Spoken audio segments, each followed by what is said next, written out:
a locked room, a poisoned heiress, and the debut of a legendary detective with a magnificent moustache. This is the mysterious affair at Styles. Let's discover the clues. Chapter 1. I Go to Styles.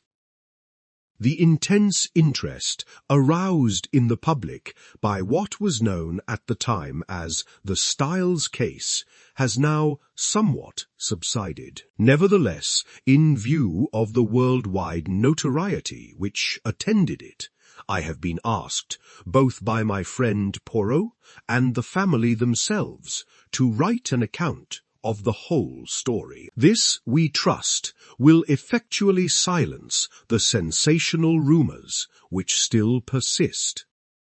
I will therefore briefly set down the circumstances which led to my being connected with the affair. I had been invalided home from the front, and after spending some months in a rather depressing convalescent home, was given a month's sick leave. Having no near relations or friends, I was trying to make up my mind what to do when I ran across John Cavendish. I had seen very little of him for some years. Indeed, I had never known him particularly well. He was a good 15 years my senior, for one thing, though he hardly looked his 45 years. As a boy, though, I had often stayed at Styles. His mother's place in Essex, we had a good yarn about old times, and it ended in his inviting me down to Styles to spend my leave there. The Mutter will be delighted to see you again, after all those years, he added. Your mother keeps well? I asked. Oh, yes. I suppose you know that she has married again. I am afraid I showed my surprise rather plainly.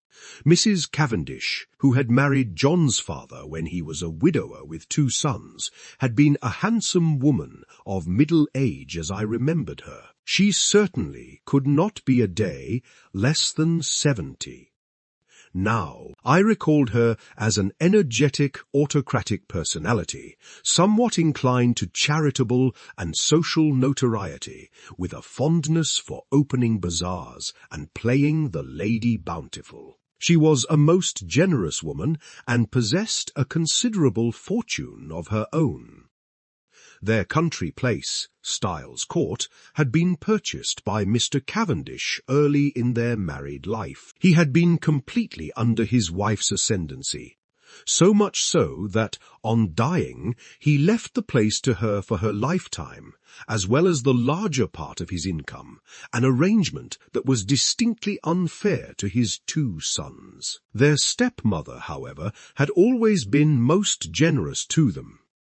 Indeed, they were so young at the time of their father's remarriage that they always thought of her as their own mother. Lawrence, the younger, had been a delicate youth. He had qualified as a doctor, but early relinquished the profession of medicine and lived at home while pursuing literary ambitions, though his verses never had any marked success. John practiced for some time as a barrister, but had finally settled down to the more congenial life of a country squire. He had married 2 years ago and had taken his wife to live at Styles, though I entertained a shrewd suspicion that he would have preferred his mother to increase his allowance, which would have enabled him to have a home of his own. Mrs. Cavendish, however, was a lady who liked to make her own plans and expected other people to fall in with them, and in this case she certainly had the whip hand. Namely, the purse strings. John noticed my surprise at the news of his mother's remarriage, and smiled rather ruefully. "Rotten little bounder, too," he said savagely. "I can tell you, Hastings, it's making life jolly difficult for us.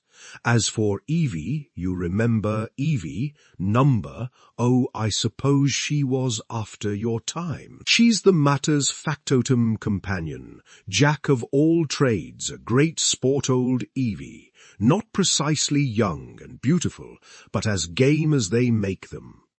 You were going to say, "Oh, this fellow, he turned up from nowhere on the pretext of being a second cousin or something of Evie's, though she didn't seem particularly keen to acknowledge the relationship. The fellow is an absolute outsider. Anyone can see that. He's got a great black beard and wears patent leather boots in all weathers. But the mater cottoned to him at once, took him on as secretary. You know how she's always running 100 societies." I nodded. Well, of course, the war has turned the hundreds into thousands. No doubt the fellow was very useful to her, but you could have knocked us all down with a feather when, 3 months ago, she suddenly announced that she and Alfred were engaged. The fellow must be at least 20 years younger than she is. It's simply bare-faced fortune-hunting. But there you are. She is her own mistress. And she's married him. It must be a difficult situation for you, all difficult.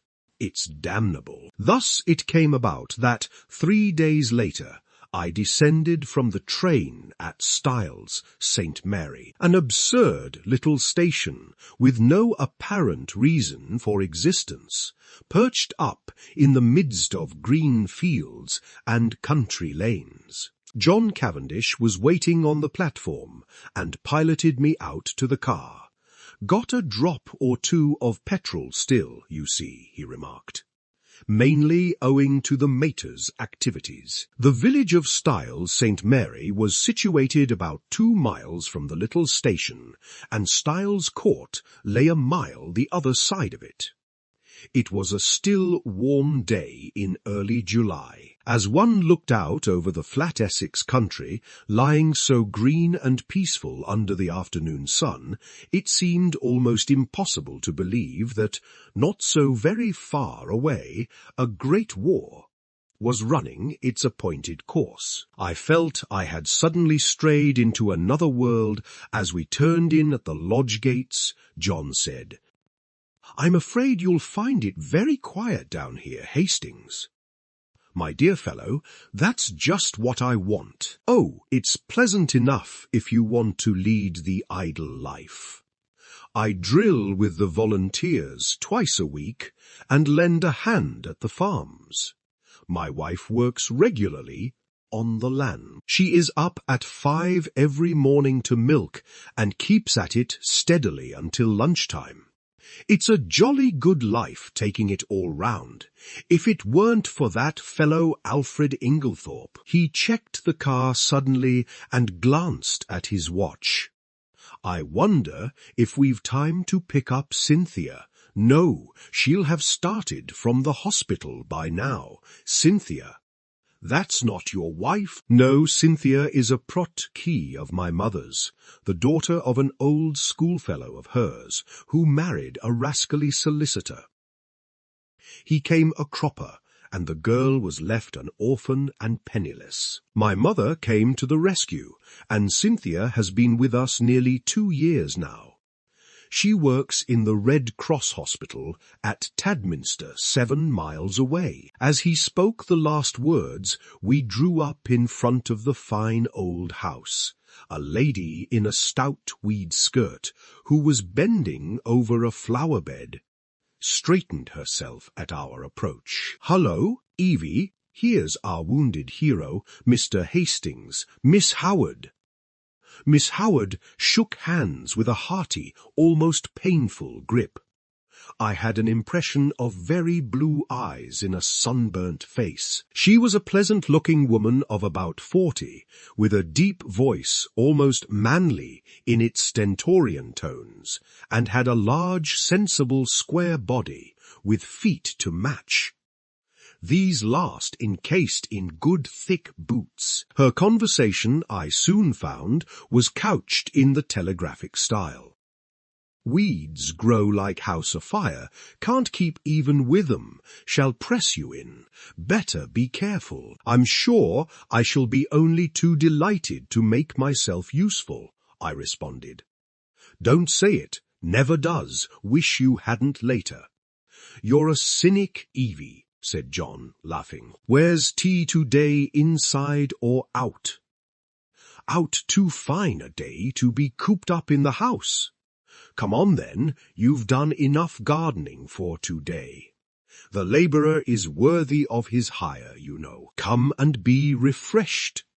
Well, said Miss Howard, drawing off her gardening gloves, I'm inclined to agree with you. She led the way round the house to where tea was spread under the shade of a large sycamore. A figure rose from one of the basket chairs and came a few steps to meet us. My wife, Hastings, said John. I shall never forget my first sight of Mary Cavendish. Her tall, slender form outlined against the bright light, the vivid sense of slumbering fire that seemed to find expression only in those wonderful tawny eyes of hers, remarkable eyes, different from any other woman's that I have ever known. The intense power of stillness she possessed, which, nevertheless, conveyed the impression of a wild, untamed spirit in an exquisitely civilized body. All these things are burnt into my memory. I shall never forget them. She greeted me with a few words of pleasant welcome in a low, clear voice, and I sank into a basket chair feeling distinctly glad that I had accepted John's invitation.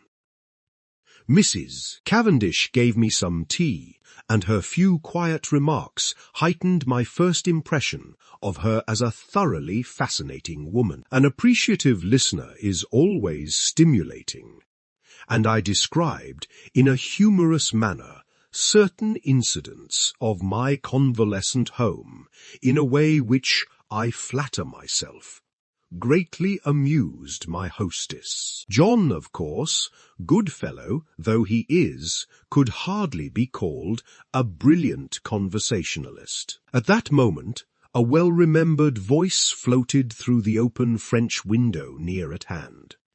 Then you'll write to the princess after tea, Alfred. I'll write to Lady Tadminster for the second day myself, or shall we wait until we hear from the princess? In case of a refusal, Lady Tadminster might open it the first day, and Mrs. Crosby the second. Then there's the Duchess, about the school FIT. There was the murmur of a man's voice, and then Mrs. Inglethorp's rose in reply. Yes, certainly. After tea will do quite well. You are so thoughtful, Alfred, dear. The French window swung open a little wider, and a handsome white-haired old lady with a somewhat masterful cast of features stepped out of it onto the lawn. A man followed her, a suggestion of deference in his manner. Mrs. Inglethorp greeted me with effusion. Why, if it isn't too delightful to see you again, Mr. Hastings, after all these years. Alfred, darling, Mr. Hastings, my husband. I looked with some curiosity at Alfred Darling. He certainly struck a rather alien note. I did not wonder at John objecting to his beard. It was one of the longest and blackest I have ever seen. He wore gold-rimmed pince, and had a curious impassivity of feature. It struck me that he might look natural on a stage, but was strangely out of place in real life. His voice was rather deep and unctuous. He placed a wooden hand in mine and said, "This is a pleasure, Mr. Hastings." Then turning to his wife, "Emily, dearest, I think that cushion is a little damp." She beamed fondly on him, as he substituted another with every demonstration of the tenderest care. Strange infatuation of an otherwise sensible woman with the presence of Mr. Inglethorp. A sense of constraint and veiled hostility seemed to settle down upon the company.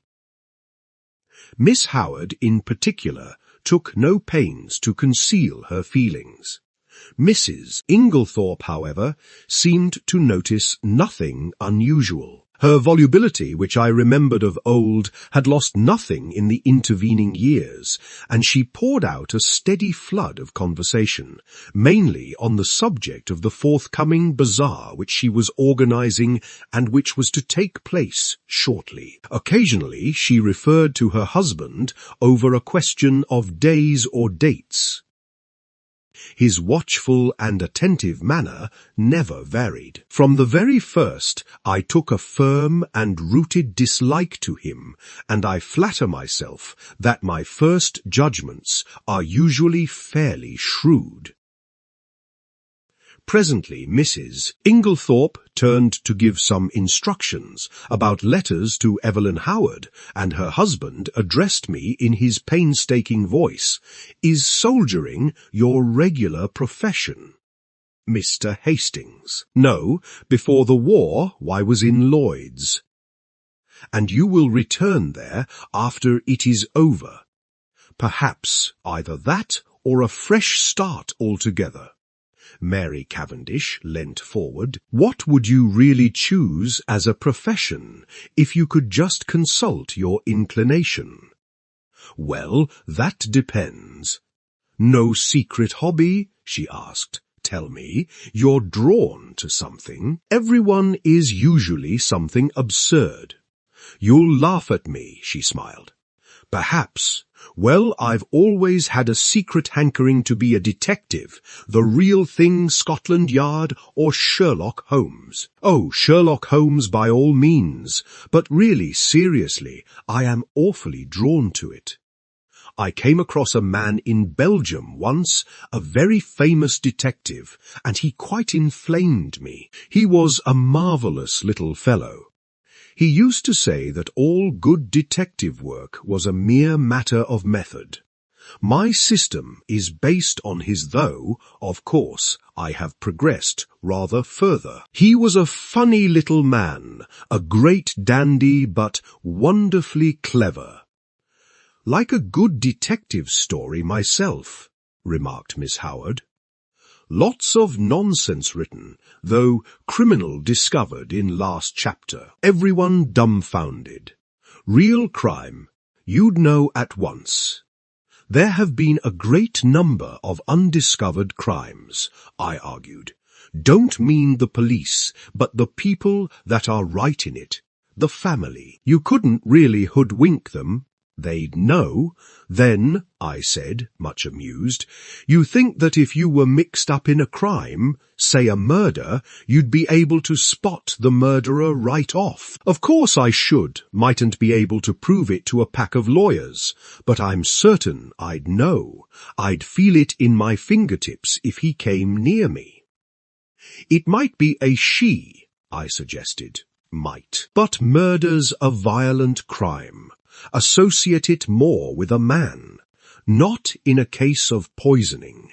Mrs. Cavendish's clear voice startled me.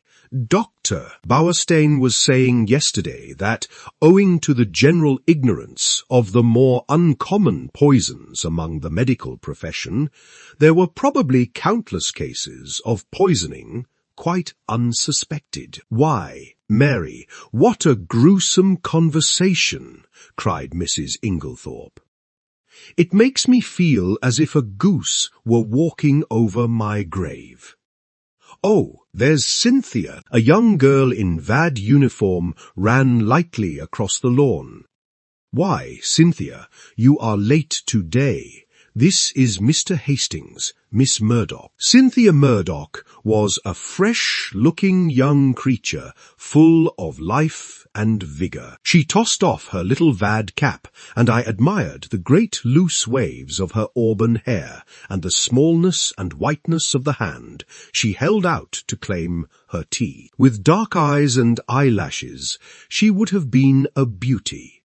She flung herself down on the ground beside John, and as I handed her a plate of sandwiches, she smiled up at me. "Sit down here on the grass. Do, it's ever so much nicer." I dropped down obediently. "You work at Tadminster, don't you, Miss Murdoch?" She nodded. "For my sins." "Do they bully you, then?" I asked, smiling. "I should like to see them," cried Cynthia with dignity. "I have got a cousin who is nursing," I remarked. "And she is terrified of sisters." "I don't wonder. Sisters are, you know, Mr. Hastings. They simply are. You've no idea, but I'm not a nurse, thank heaven. I work in the dispensary. How many people do you poison?" I asked, smiling. Cynthia smiled too. "Oh, hundreds," she said. "Cynthia," called Mrs. Inglethorp, "do you think you could write a few notes for me?" "Certainly, Aunt Emily." She jumped up promptly, and something in her manner reminded me that her position was a dependent one, and that Mrs. Inglethorp, kind as she might be in the main, did not allow her to forget it. My hostess turned to me. "Joan will show you your room. Supper is at 7:30. We have given up late dinner for some time now. Lady Tadminster, our member's wife, she was the late Lord Abbotsbury's daughter, does the same. She agrees with me that one must set an example of economy. We are quite a war household. Nothing is wasted here. Every scrap of waste paper, even, is saved and sent away in sacks." I expressed my appreciation, and John took me into the house and up the broad staircase, which forked right and left halfway to different wings of the building. My room was in the left wing and looked out over the park. John left me, and a few minutes later I saw him from my window walking slowly across the grass arm in arm with Cynthia Murdoch. I heard Mrs. Inglethorp call Cynthia impatiently, and the girl started and ran back to the house. At the same moment, a man stepped out from the shadow of a tree and walked slowly in the same direction. He looked about 40, very dark, with a melancholy, clean-shaven face. Some violent emotion seemed to be mastering him. He looked up at my window as he passed, and I recognized him, though he had changed much in the 15 years that had elapsed since we last met. It was John's younger brother, Lawrence Cavendish. I wondered what it was that had brought that singular expression to his face. Then I dismissed him from my mind and returned to the contemplation of my own affairs. The evening passed pleasantly enough, and I dreamed that night of that enigmatical woman, Mary Cavendish. The next morning dawned bright and sunny, and I was full of the anticipation of a delightful visit. I did not see Mrs. Cavendish until lunchtime, when she volunteered to take me for a walk, and we spent a charming afternoon roaming in the woods, returning to the house about 5. As we entered the large hall, John beckoned us both into the smoking-room. I saw at once by his face that something disturbing had occurred. We followed him in, and he shut the door after us. "Look here, Mary, there's the deuce of a mess. Evie's had a row with Alfred Inglethorp, and she's off." "Evie off?" John nodded gloomily. Yes, you see, she went to the mater, and oh, here's Evie herself. Miss Howard entered. Her lips were set grimly together, and she carried a small suitcase. She looked excited and determined, and slightly on the defensive. At any rate, she burst out, "I've spoken my mind." "My dear Evelyn," cried Mrs. Cavendish, "this can't be true." Miss Howard nodded grimly. "True enough. Afraid I said some things to Emily. She won't forget or forgive in a hurry. Don't mind if they've only sunk in a bit. Probably water off a duck's back, though." I said right out, "You're an old woman, Emily, and there's no fool like an old fool. The man's 20 years younger than you, and don't you fool yourself as to what he married you for. Money. Well, don't let him have too much of it. Farmer Raikes has got a very pretty young wife. Just ask your Alfred how much time he spends over there." She was very angry, natural. I went on, "I'm going to warn you, whether you like it or not.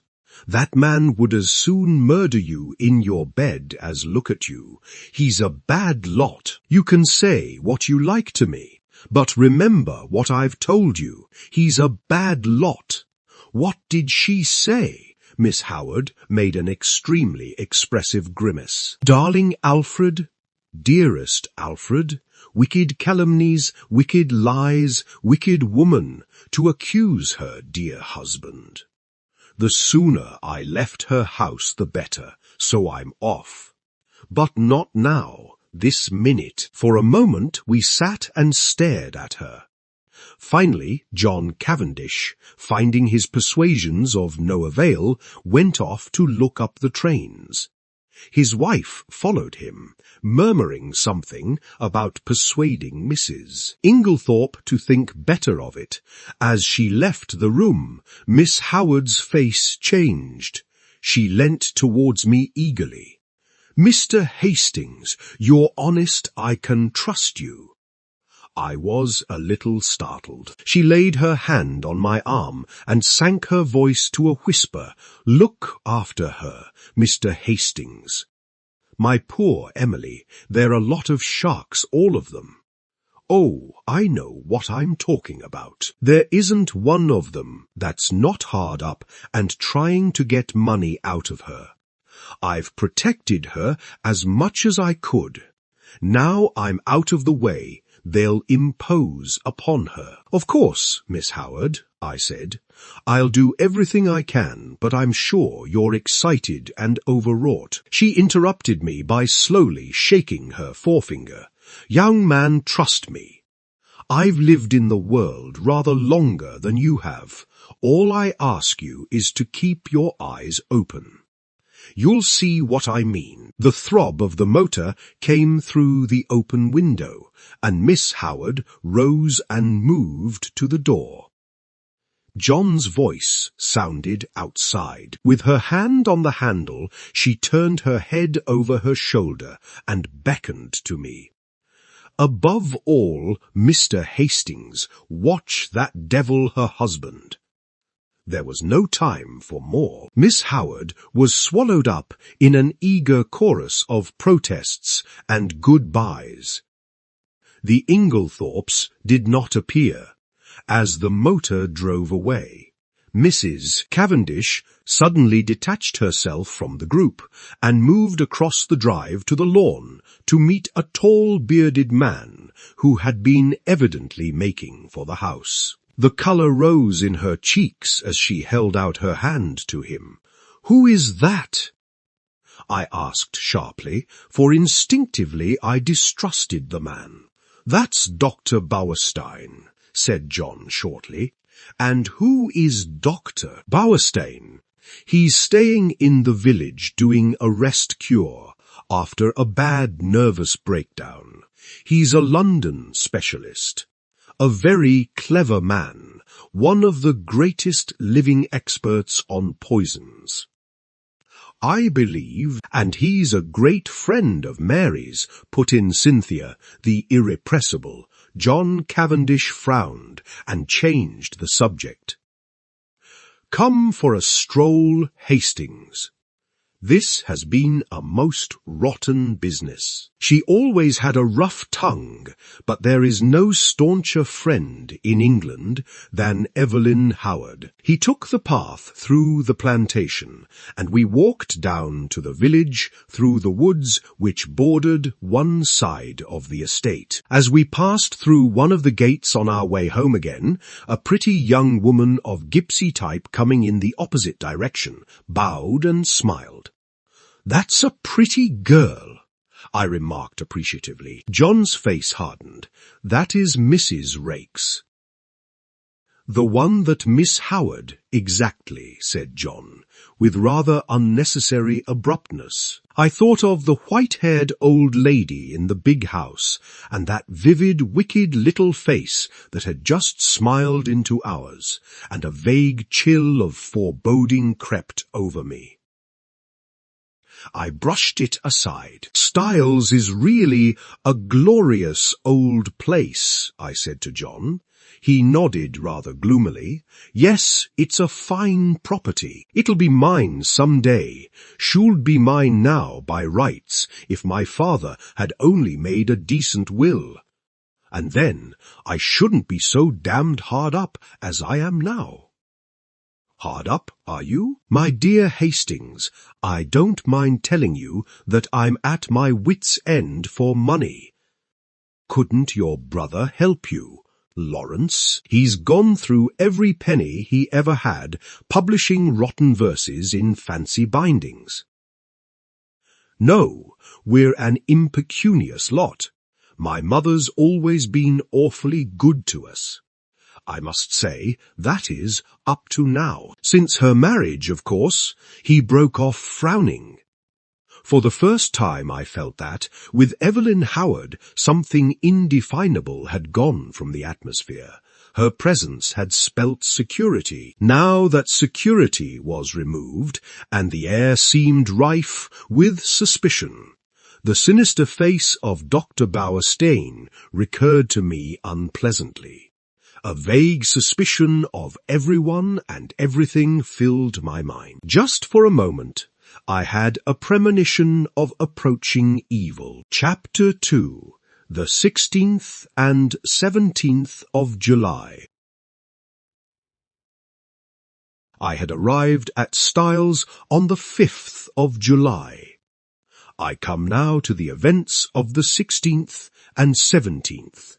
Of that month. For the convenience of the reader, I will recapitulate the incidents of those days in as exact a manner as possible. They were elicited subsequently, at the trial, by a process of long and tedious cross-examinations. I received a letter from Evelyn Howard a couple of days after her departure, telling me she was working as a nurse at the big hospital in Midlingham, a manufacturing town some 15 miles away, and begging me to let her know if Mrs. Inglethorp should show any wish to be reconciled. The only fly in the ointment of my peaceful days was Mrs. Cavendish's extraordinary, and, for my part, unaccountable preference for the society of Dr. Bowerstein. What she saw in the man I cannot imagine, but she was always asking him up to the house, and often went off for long expeditions with him. I must confess that I was quite unable to see his attraction. The 16th of July fell on a Monday. It was a day of turmoil. The famous bazaar had taken place on Saturday, and an entertainment, in connection with the same charity at which Mrs. Inglethorp was to recite a war poem, was to be held that night. We were all busy during the morning arranging and decorating the hall in the village where it was to take place. We had a late luncheon and spent the afternoon resting in the garden. I noticed that John's manner was somewhat unusual. He seemed very excited and restless. After tea, Mrs. Inglethorp went to lie down to rest before her efforts in the evening, and I challenged Mary Cavendish to a single at tennis. About 6:45, Mrs. Inglethorp called us that we should be late, as supper was early that night. We had rather a scramble to get ready in time, and before the meal was over the motor was waiting at the door. The entertainment was a great success, Mrs. Inglethorp's recitation receiving tremendous applause. There were also some tableaux in which Cynthia took part. She did not return with us, having been asked to a supper party, and to remain the night with some friends who had been acting with her in the tableau. The following morning, Mrs. Inglethorp stayed in bed to breakfast, as she was rather overtired, but she appeared in her briskest mood about 12:30 and swept Lawrence and myself off to a luncheon party. Such a charming invitation from Mrs. Rolleston. Lady Tadminster's sister, you know. The Rollestons came over with the Conqueror, one of our oldest families. Mary had excused herself on the plea of an engagement with Dr. Bauerstein. We had a pleasant luncheon, and as we drove away, Lawrence suggested that we should return by Tadminster, which was barely a mile out of our way, and pay a visit to Cynthia in her dispensary. Mrs. Inglethorp replied that this was an excellent idea, but as she had several letters to write, she would drop us there, and we could come back with Cynthia in the pony trap. We were detained under suspicion by the hospital porter until Cynthia appeared to vouch for us. Looking very cool and sweet in her long white overall, she took us up to her sanctum and introduced us to her fellow dispenser, a rather awe-inspiring individual whom Cynthia cheerily addressed as Nibs. "What a lot of bottles!" I exclaimed as my eye travelled round the small room. "Do you really know what's in them all?" "Say something original," groaned Cynthia. "Every single person who comes up here says that. We are really thinking of bestowing a prize on the first individual who does not say, 'What a lot of bottles.' And I know the next thing you're going to say is, 'How many people have you poisoned?'" I pleaded guilty with a laugh. "If you people only knew how fatally easy it is to poison someone by mistake, you wouldn't joke about it. Come on, let's have tea. We've got all sorts of secret stories in that cupboard." "No, Lawrence, that's the poison cupboard, the big cupboard." "That's right. We had a very cheery tea, and assisted Cynthia to wash up afterwards. We had just put away the last teaspoon when a knock came at the door. The countenances of Cynthia and Nibs were suddenly petrified into a stern and forbidding expression. "Come in," said Cynthia, in a sharp, professional tone. A young and rather scared-looking nurse appeared with a bottle which she proffered to Nibs, who waved her towards Cynthia with the somewhat enigmatical remark, "I'm not really here today." Cynthia took the bottle and examined it with the severity of a judge. "This should have been sent up this morning. Sister is very sorry. She forgot. Sister should read the rules outside the door." I gathered from the little nurse's expression that there was not the least likelihood of her having the hardihood to retail this message to the dreaded sister. "So now it can't be done until tomorrow," finished Cynthia. "Don't you think you could possibly let us have it tonight?" "Well," said Cynthia graciously, "we are very busy, but if we have time, it shall be done."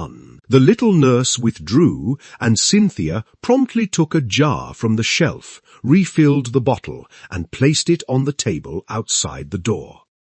I laughed. Discipline must be maintained. Exactly. Come out on our little balcony. You can see all the outside wards there.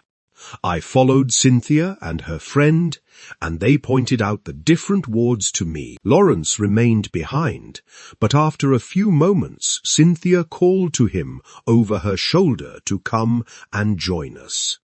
Then she looked at her watch. Nothing more to do, Nibs. Number. All right, then we can lock up and go. I had seen Lawrence in quite a different light that afternoon.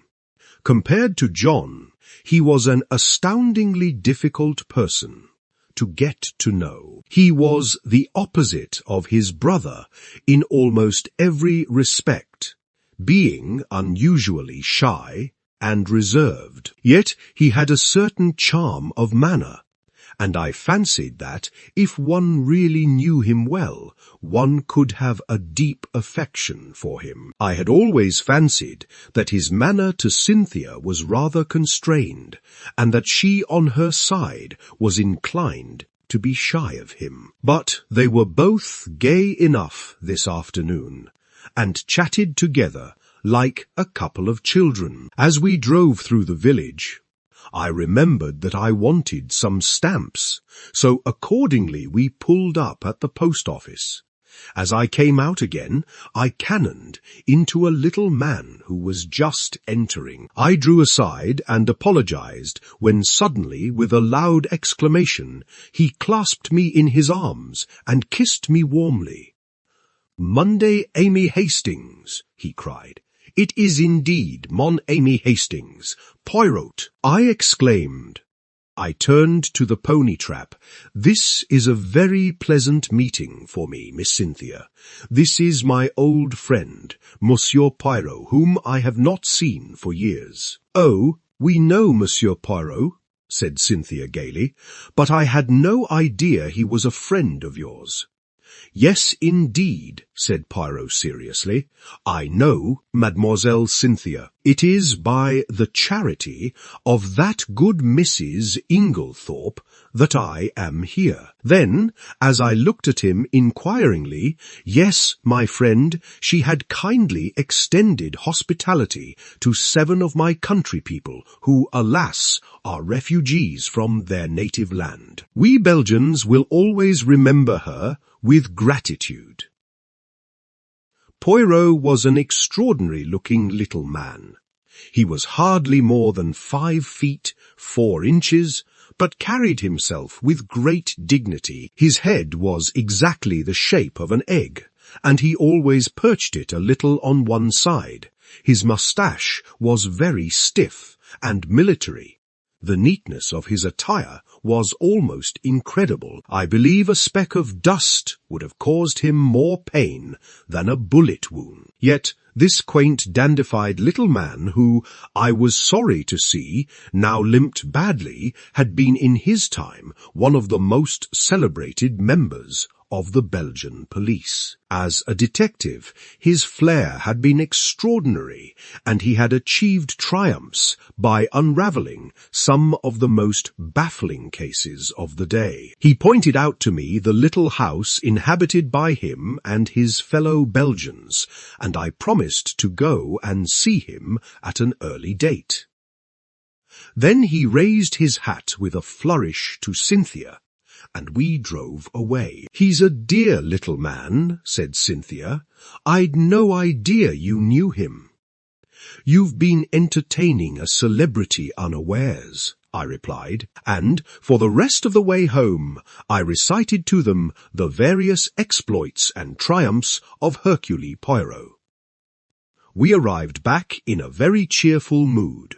As we entered the hall, Mrs. Inglethorp came out of her boudoir. She looked flushed and upset. "Oh, it's you," she said. "Is there anything the matter, Aunt Emily?" asked Cynthia. "Certainly not," said Mrs. Inglethorp sharply. "What should there be?" Then, catching sight of Dorcas, the parlour-maid, going into the dining-room, She called to her to bring some stamps into the boudoir. "Yes, Em." The old servant hesitated, then added diffidently, "Don't you think, Em, you'd better get to bed? You're looking very tired." "Perhaps you're right, Dorcas. Yes, no, now. I've some letters I must finish by post time." "Have you lighted the fire in my room, as I told you?" "Yes, Em." "Then I'll go to bed directly after supper." She went into the boudoir again, and Cynthia stared after her. "Goodness gracious, I wonder what's up," she said to Lawrence. He did not seem to have heard her, for without a word he turned on his heel and went out of the house. I suggested a quick game of tennis before supper, and Cynthia agreeing, I ran upstairs to fetch my racket. Mrs. Cavendish was coming down the stairs. It may have been my fancy, but she too was looking odd and disturbed. "Had a good walk with Dr. Bauerstein?" I asked, trying to appear as indifferent as I could. "I didn't go," she replied abruptly. "Where is Mrs. Inglethorp?" "In the boudoir." Her hand clenched itself on the banisters. Then she seemed to nerve herself for some encounter, and went rapidly past me down the stairs, across the hall, to the boudoir, the door of which she shut behind her. As I ran out to the tennis court a few moments later, I had to pass the open boudoir window, and was unable to help overhearing the following scrap of dialogue. Mary Cavendish was saying, in the voice of a woman desperately controlling herself, "Then you won't show it to me?" To which Mrs. Inglethorp replied, "My dear Mary, it has nothing to do with that matter. Then show it to me. I tell you, it is not what you imagine. It does not concern you in the least." To which Mary Cavendish replied, with a rising bitterness, "Of course, I might have known you would shield him." Cynthia was waiting for me, and greeted me eagerly with, "I say, there's been the most awful row. I've got it all out of Dorcas." "What kind of a row between Aunt Emily and him? I do hope she's found him out at last." "Was Dorcas there then?" "Of course not. She happened to be near the door. It was a real old bust-up. I do wish I knew what it was all about." I thought of Mrs. Rakes's gypsy face and Evelyn Howard's warnings, but wisely decided to hold my peace, whilst Cynthia exhausted every possible hypothesis, and cheerfully hoped Aunt Emily will send him away and will never speak to him again. I was anxious to get hold of John, but he was nowhere to be seen. Evidently something very momentous had occurred that afternoon. I tried to forget the few words I had overheard, but, do what I would, I could not dismiss them altogether from my mind. What was Mary Cavendish's concern in the matter? Mr. Inglethorp was in the drawing-room when I came down to supper. His face was impassive as ever, and the strange unreality of the man struck me afresh. Mrs. Inglethorp came down last. She still looked agitated, and during the meal there was a somewhat constrained silence. Inglethorp was unusually quiet. As a rule, he surrounded his wife with little attentions, placing a cushion at her back, and altogether playing the part of the devoted husband. Immediately after supper, Mrs. Inglethorp retired to her boudoir again. "Send my coffee in here, Mary," she called. "I've just 5 minutes to catch the post." Cynthia and I went and sat by the open window in the drawing-room. Mary Cavendish brought our coffee to us. She seemed excited. "Do you young people want lights, or do you enjoy the twilight?" she asked. "Will you take Mrs. Inglethorp her coffee, Cynthia? I will pour it out." "Do not trouble, Mary," said Inglethorp. "I will take it to Emily." He poured it out and went out of the room carrying it carefully. Lawrence followed him, and Mrs. Cavendish sat down by us. We three sat for some time in silence. It was a glorious night, hot and still. Mrs. Cavendish fanned herself gently with a palm leaf. "It's almost too hot," she murmured. "We shall have a thunderstorm. Alas, that these harmonious moments can never endure." My paradise was rudely shattered by the sound of a well-known and heartily disliked voice in the hall. "Dr. Bowerstein!" exclaimed Cynthia. "What a funny time to come!" I glanced jealously at Mary Cavendish, but she seemed quite undisturbed. The delicate pallor of her cheeks did not vary. In a few moments, Alfred Inglethorp had ushered the doctor in, the latter laughing and protesting that he was in no fit state for a drawing-room. In truth, he presented a sorry spectacle, being literally plastered with mud. "What have you been doing, doctor?" cried Mrs. Cavendish. "I must make my apologies," said the doctor. "I did not really mean to come in, but Mr. Inglethorp insisted." "Well, Bowerstein, you are in a plight," said John, strolling in from the hall. "Have some coffee and tell us what you have been up to." "Thank you, I will." He laughed rather ruefully as he described how he had discovered a very rare species of fern in an inaccessible place, and in his efforts to obtain it had lost his footing and slipped ignominiously into a neighbouring pond. "The sun soon dried me off," he added, "but I'm afraid my appearance is very disreputable." At this juncture, Mrs. Inglethorp called to Cynthia from the hall, and the girl ran out. "Just carry up my dispatch case, will you, dear? I'm going to bed." The door into the hall was a wide one. I had risen when Cynthia did. John was close by me. There were therefore 3 witnesses who could swear that Mrs. Inglethorp was carrying her coffee, as yet untasted.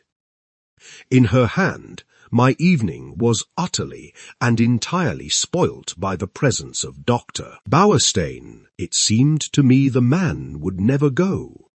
He rose at last, however, and I breathed a sigh of relief. "I'll walk down to the village with you," said Mr. Inglethorp. "I must see our agent over those estate accounts." He turned to John. "No one need sit up. I will take the latch key." Chapter 3. The Night of the Tragedy. To make this part of my story clear, I append the following plan of the first floor of Styles. The servants' rooms are reached through the door B. They have no communication with the right wing, where the Inglethorpes' rooms were situated. It seemed to be the middle of the night when I was awakened by Lawrence Cavendish. He had a candle in his hand, and the agitation of his face told me at once that something was seriously wrong. "What's the matter?" I asked, sitting up in bed and trying to collect my scattered thoughts. "We are afraid my mother is very ill. She seems to be having some kind of fit. Unfortunately, she has locked herself in." "I'll come at once." I sprang out of bed, and, pulling on a dressing gown, followed Lawrence along the passage and the gallery to the right wing of the house. John Cavendish joined us, and 1 or 2 of the servants were standing round in a state of awe-stricken excitement. Lawrence turned to his brother. What do you think we had better do? Never, I thought, had his indecision of character been more apparent. John rattled the handle of Mrs. Inglethorp's door violently, but with no effect. It was obviously locked or bolted on the inside. The whole household was aroused by now. The most alarming sounds were audible from the interior of the room. Clearly something must be done. "Try going through Mr. Inglethorp's room, sir," cried Dorcas. "Oh, the poor mistress!" Suddenly I realized that Alfred Inglethorp was not with us, that he alone had given no sign of his presence. John opened the door of his room. It was pitch dark, but Lawrence was following with the candle, and by its feeble light we saw that the bed had not been slept in, and that there was no sign of the room having been occupied. We went straight to the connecting door. That, too, was locked or bolted on the inside. What was to be done? "Oh dear, sir," cried Dorcas, wringing her hands, "whatever shall we do? We must try and break the door in, I suppose. It'll be a tough job, though. Here, let one of the maids go down and wake Bailey and tell him to go for Dr. Wilkins at once. Now then, we'll have a try at the door. Half a moment, though. Isn't there a door into Miss Cynthia's rooms?" "Yes, sir, but that's always bolted. It's never been undone." "Well, we might just see." He ran rapidly down the corridor to Cynthia's room. Mary Cavendish was there, shaking the girl, who must have been an unusually sound sleeper, and trying to wake her. In a moment or two, he was back. "No good. That's bolted too. We must break in the door. I think this one is a shade less solid than the one in the passage." We strained and heaved together. The framework of the door was solid, and for a long time it resisted our efforts. But at last we felt it give beneath our weight, and finally, with a resounding crash, it was burst open. We stumbled in together, Lawrence still holding his candle. Mrs. Inglethorp was lying on the bed, her whole form agitated by violent convulsions, in one of which she must have overturned the table beside her. As we entered, however, her limbs relaxed, and she fell back upon the pillows. John strode across the room and lit the gas. Turning to Annie, one of the housemaids, he sent her downstairs to the dining room for brandy. Then he went across to his mother, whilst I unbolted the door that gave on the corridor. I turned to Lawrence to suggest that I had better leave them now that there was no further need of my services.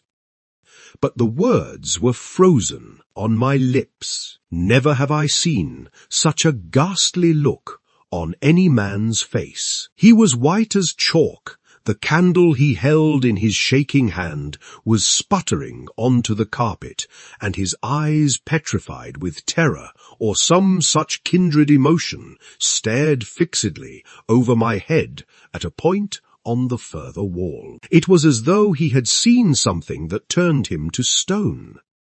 I instinctively followed the direction of his eyes, but I could see nothing unusual. The still feebly flickering ashes in the grate and the row of prim ornaments on the mantelpiece were surely harmless enough. The violence of Mrs. Inglethorp's attack seemed to be passing. She was able to speak in short gasps.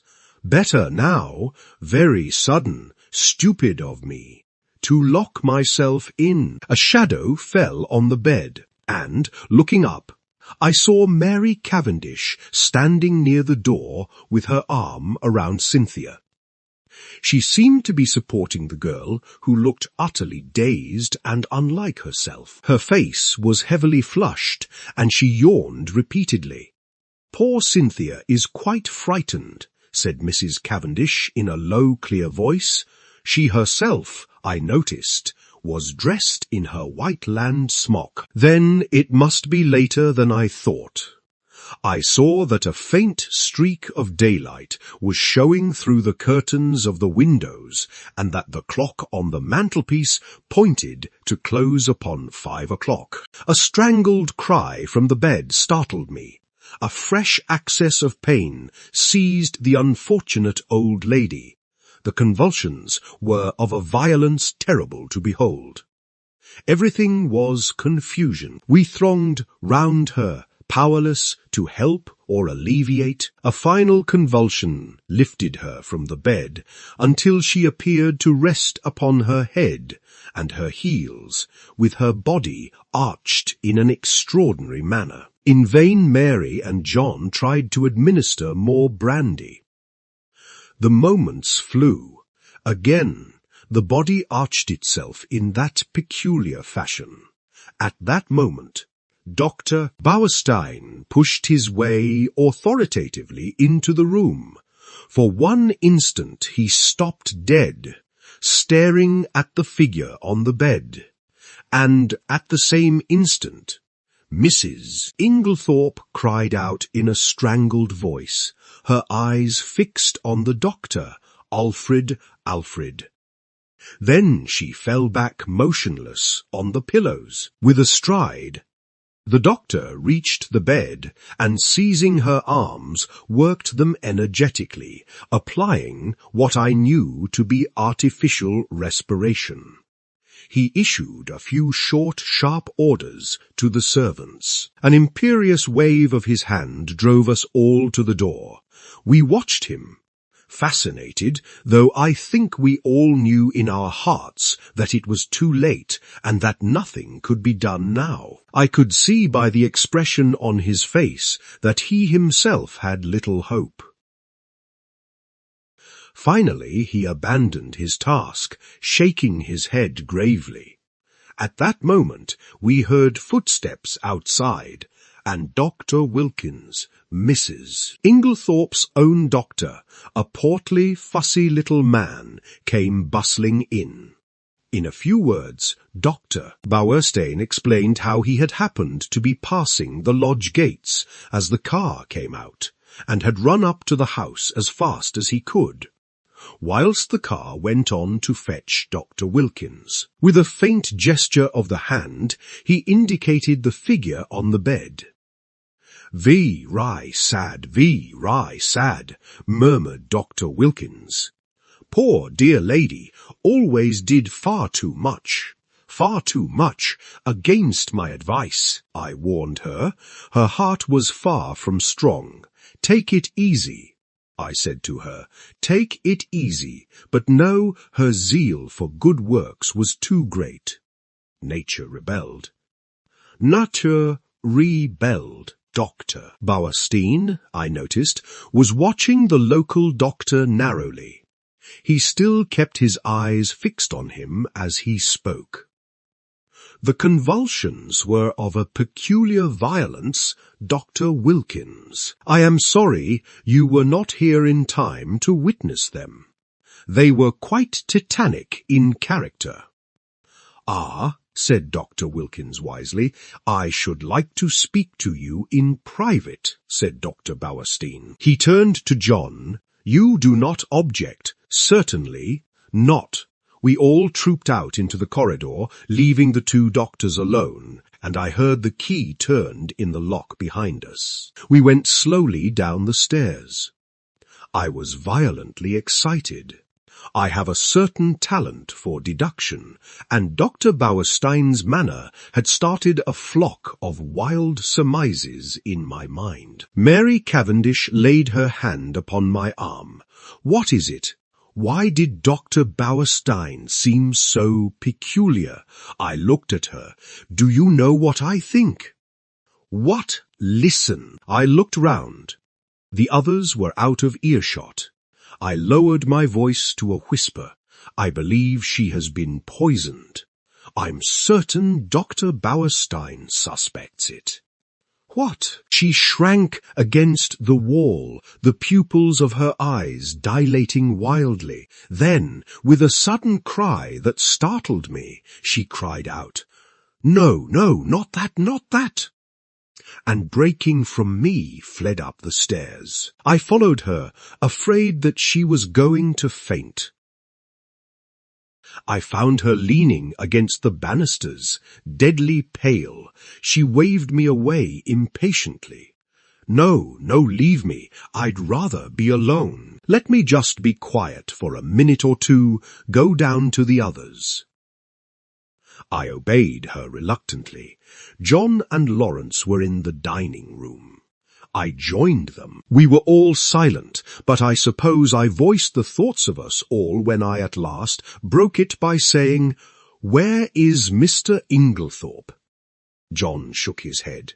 "He's not in the house." Our eyes met. Where was Alfred Inglethorp? His absence was strange and inexplicable. I remembered Mrs. Inglethorp's dying words. What lay beneath them? What more could she have told us if she had had time? At last we heard the doctors descending the stairs. Dr. Wilkins was looking important and excited, and trying to conceal an inward exaltation under a manner of decorous calm. Dr. Bauerstein remained in the background, his grave bearded face unchanged. Dr. Wilkins was the spokesman for the two.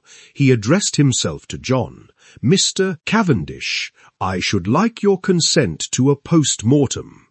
"Is that necessary?" asked John gravely. A spasm of pain crossed his face. "Absolutely," said Dr. Bauerstein.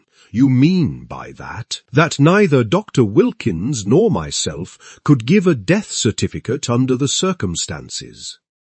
John bent his head. "In that case, I have no alternative but to agree." "Thank you," said Dr. Wilkins briskly. "We propose that it should take place tomorrow night, or rather tonight." And he glanced at the daylight. "Under the circumstances, I am afraid an inquest can hardly be avoided. These formalities are necessary, but I beg that you won't distress yourselves." There was a pause, and then Dr. Bauerstein drew 2 keys from his pocket and handed them to John. "These are the keys of the 2 rooms. I have locked them, and in my opinion they would be better kept locked for the present." The doctors then departed. I had been turning over an idea in my head, and I felt that the moment had now come to broach it. Yet I was a little chary of doing so. John, I knew, had a horror of any kind of publicity, and was an easy-going optimist, who preferred never to meet trouble halfway.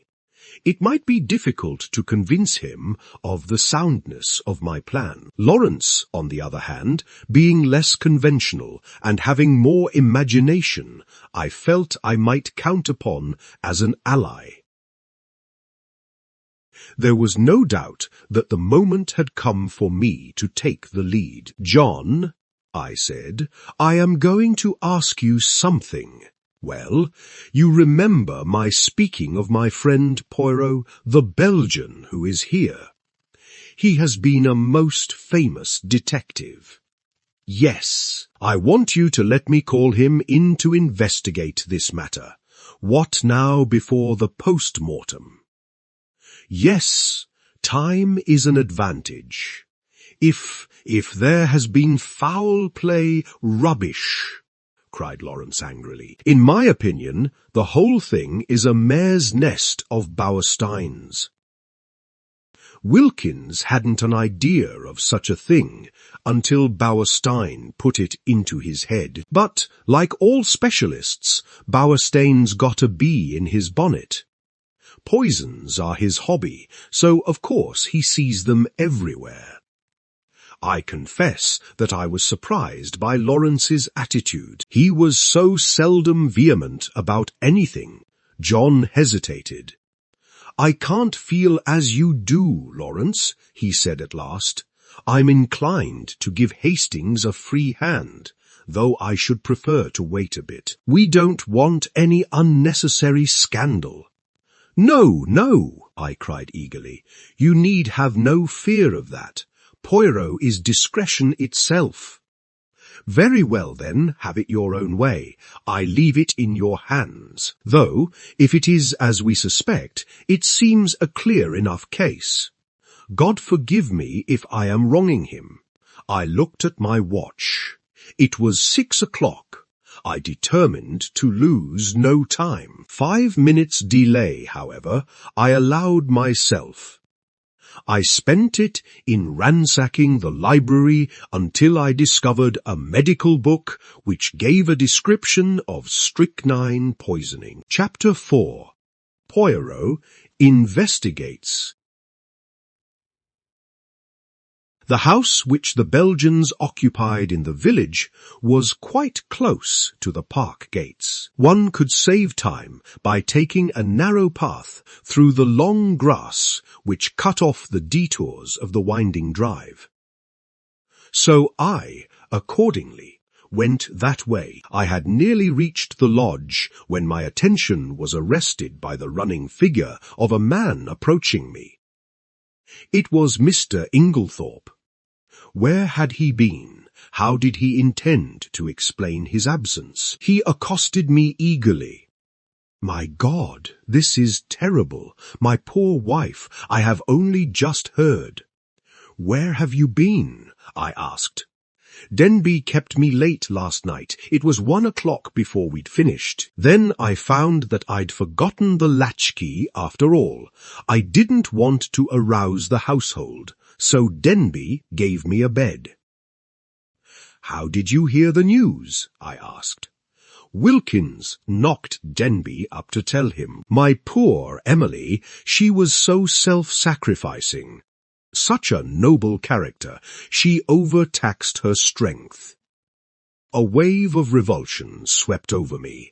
What a consummate hypocrite the man was. "I must hurry on," I said, thankful that he did not ask me whither I was bound. In a few minutes I was knocking at the door of Leastways cottage. Getting no answer, I repeated my summons impatiently. A window above me was cautiously opened, and Poirot himself looked out. He gave an exclamation of surprise at seeing me. In a few brief words I explained the tragedy that had occurred, and that I wanted his help. "Wait, my friend, I will let you in, and you shall recount to me the affair whilst I dress." In a few moments he had unbarred the door, and I followed him up to his room. There he installed me in a chair, and I related the whole story, keeping back nothing, and omitting no circumstance, however insignificant, whilst he himself made a careful and deliberate toilet. I told him of my awakening, of Mrs. Inglethorp's dying words, of her husband's absence, of the quarrel the day before, of the scrap of conversation between Mary and her mother-in-law that I had overheard, of the former quarrel between Mrs. Inglethorp and Evelyn Howard, and of the latter's innuendos. I was hardly as clear as I could wish. I repeated myself several times, and occasionally had to go back to some detail that I had forgotten. Poirot smiled kindly on me. "The mind is confused. Is it not so? Take time, mon ami. You are agitated. You are excited. It is but natural. Presently, when we are calmer, we will arrange the facts neatly, each in his proper place. We will examine and reject. Those of importance we will put on one side, those of no importance, poof." He screwed up his cherub-like face and puffed comically enough. "Blow them away." "That's all very well," I objected. "But how are you going to decide what is important and what isn't? That always seems the difficulty to me." Poirot shook his head energetically. He was now arranging his moustache with exquisite care. Not so, voyons, one fact leads to another. So we continue. Does the next fit in with that? A merveille. Good. We can proceed. This next little fact. No. Ah, that is curious. There is something missing, a link in the chain that is not there. We examine. We search, and that little curious fact, that possibly paltry little detail that will not tally, we put it here. He made an extravagant gesture with his hand. It is significant, it is tremendous. Y-e's are. Poirot shook his forefinger so fiercely at me that I quailed before it. Beware peril to the detective who says, "It is so small, it does not matter. It will not agree. I will forget it. That way lies confusion. Everything matters. I know. You always told me that." That's why I have gone into all the details of this thing, whether they seemed to me relevant or not. And I am pleased with you. You have a good memory, and you have given me the facts faithfully. Of the order in which you present them, I say nothing. Truly, it is deplorable. But I make allowances. You are upset. To that I attribute the circumstance that you have omitted one fact of paramount importance. What is that? I asked. You have not told me if Mrs. Inglethorp ate well last night. I stared at him. Surely the war had affected the little man's brain. He was carefully engaged in brushing his coat before putting it on, and seemed wholly engrossed in the task. "I don't remember," I said, "and anyway, I don't see." "You do not see, but it is of the first importance." "I can't see why," I said, rather nettled. "As far as I can remember, she didn't eat much. She was obviously upset, and it had taken her appetite away. That was only natural." "Yes," said Poirot thoughtfully, "it was only natural." He opened a drawer and took out a small dispatch case, then turned to me. "Now I am ready. We will proceed to the Château and study matters on the spot.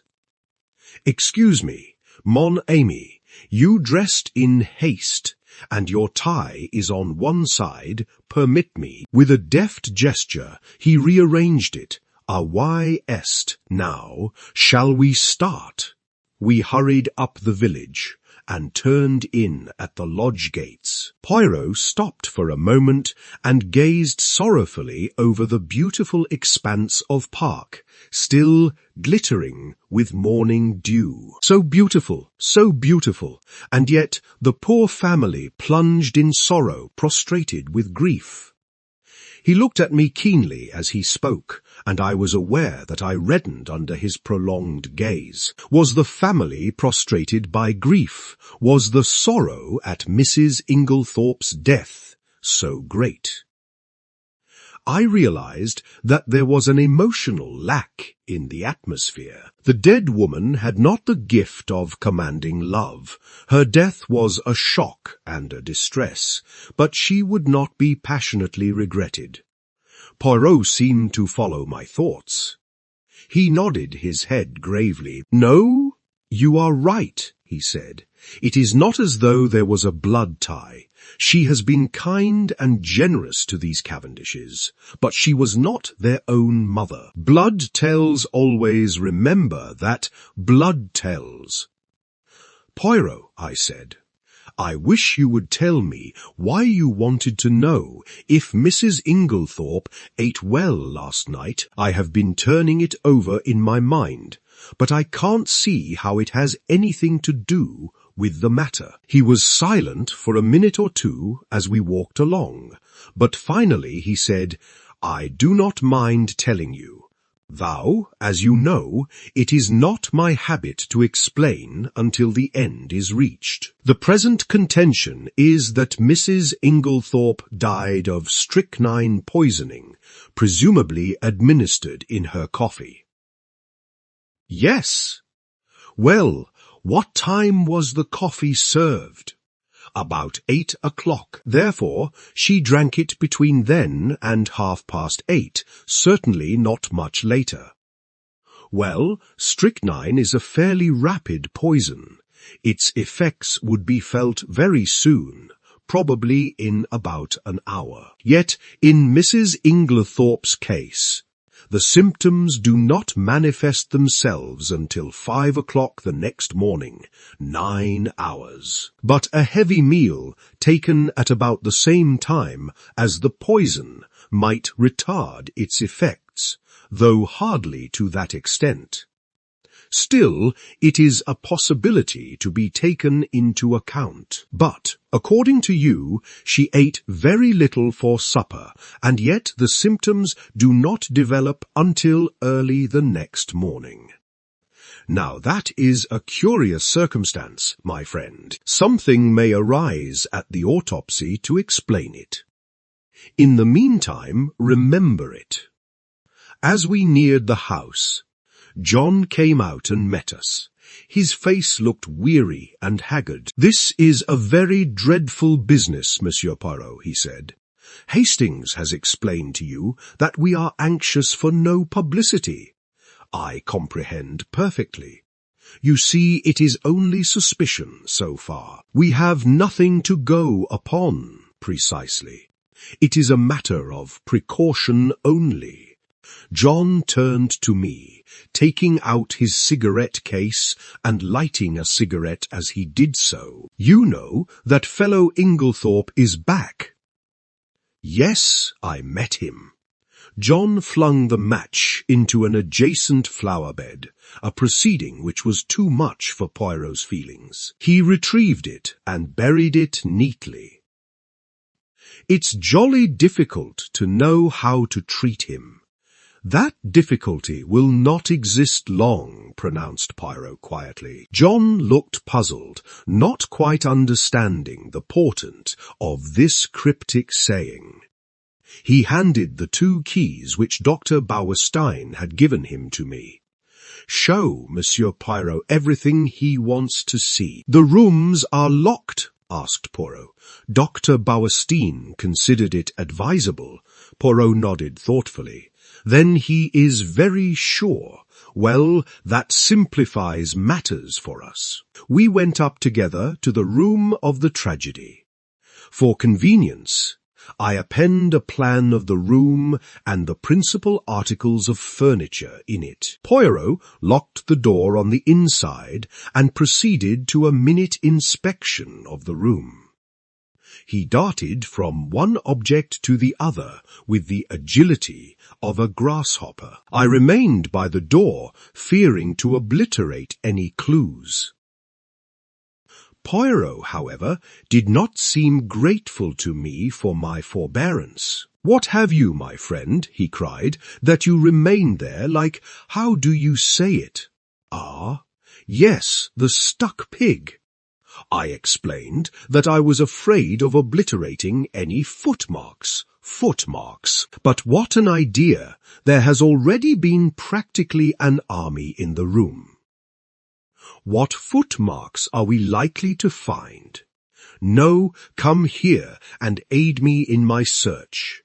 I will put down my little case until I need it. He did so on the round table by the window, but it was an ill-advised proceeding, for, the top of it being loose, it tilted up and precipitated the dispatch case on the floor.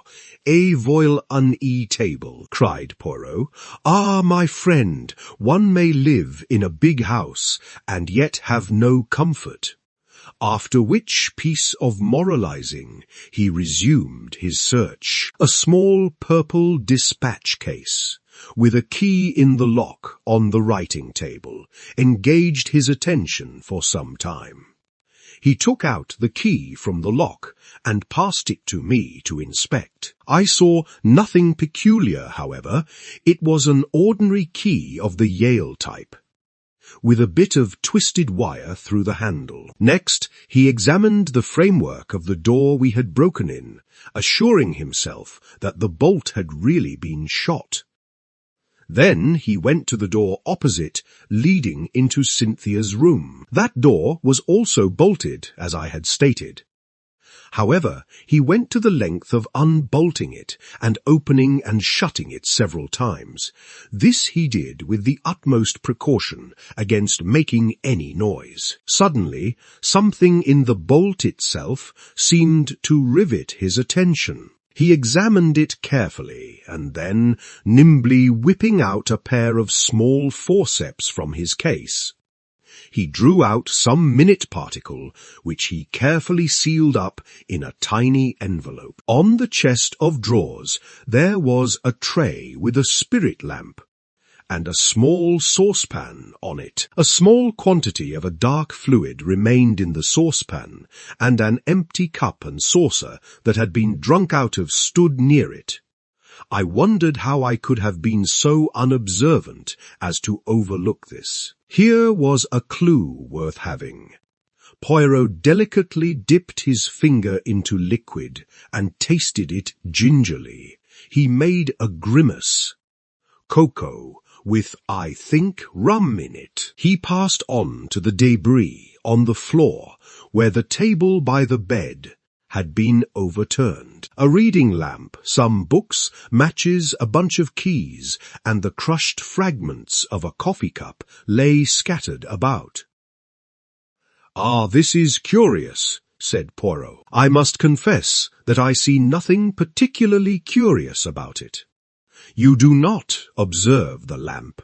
The chimney is broken in 2 places. They lie there as they fell. But see, the coffee cup is absolutely smashed to powder."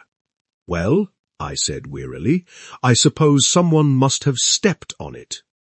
"Exactly," said Poirot, in an odd voice. "Someone stepped on it." He rose from his knees and walked slowly across to the mantelpiece, where he stood abstractedly fingering the ornaments and straightening them, a trick of his when he was agitated. "Monday, Ame," he said, turning to me. "Somebody stepped on that cup, grinding it to powder, and the reason they did so was either because it contained strychnine, or, which is far more serious, because it did not contain strychnine." I made no reply. I was bewildered, but I knew that it was no good asking him to explain. In a moment or two he roused himself and went on with his investigations. He picked up the bunch of keys from the floor and, twirling them round in his fingers, finally selected one, very bright and shining, which he tried in the lock of the purple dispatch case. It fitted, and he opened the box, but after a moment's hesitation, closed and relocked it, and slipped the bunch of keys, as well as the key that had originally stood in the lock, into his own pocket. I have no authority to go through these papers, but it should be done at once. He then made a very careful examination of the drawers of the wash-stand. Crossing the room to the left-hand window, a round stain, hardly visible on the dark brown carpet, seemed to interest him particularly. He went down on his knees, examining it minutely, even going so far as to smell it.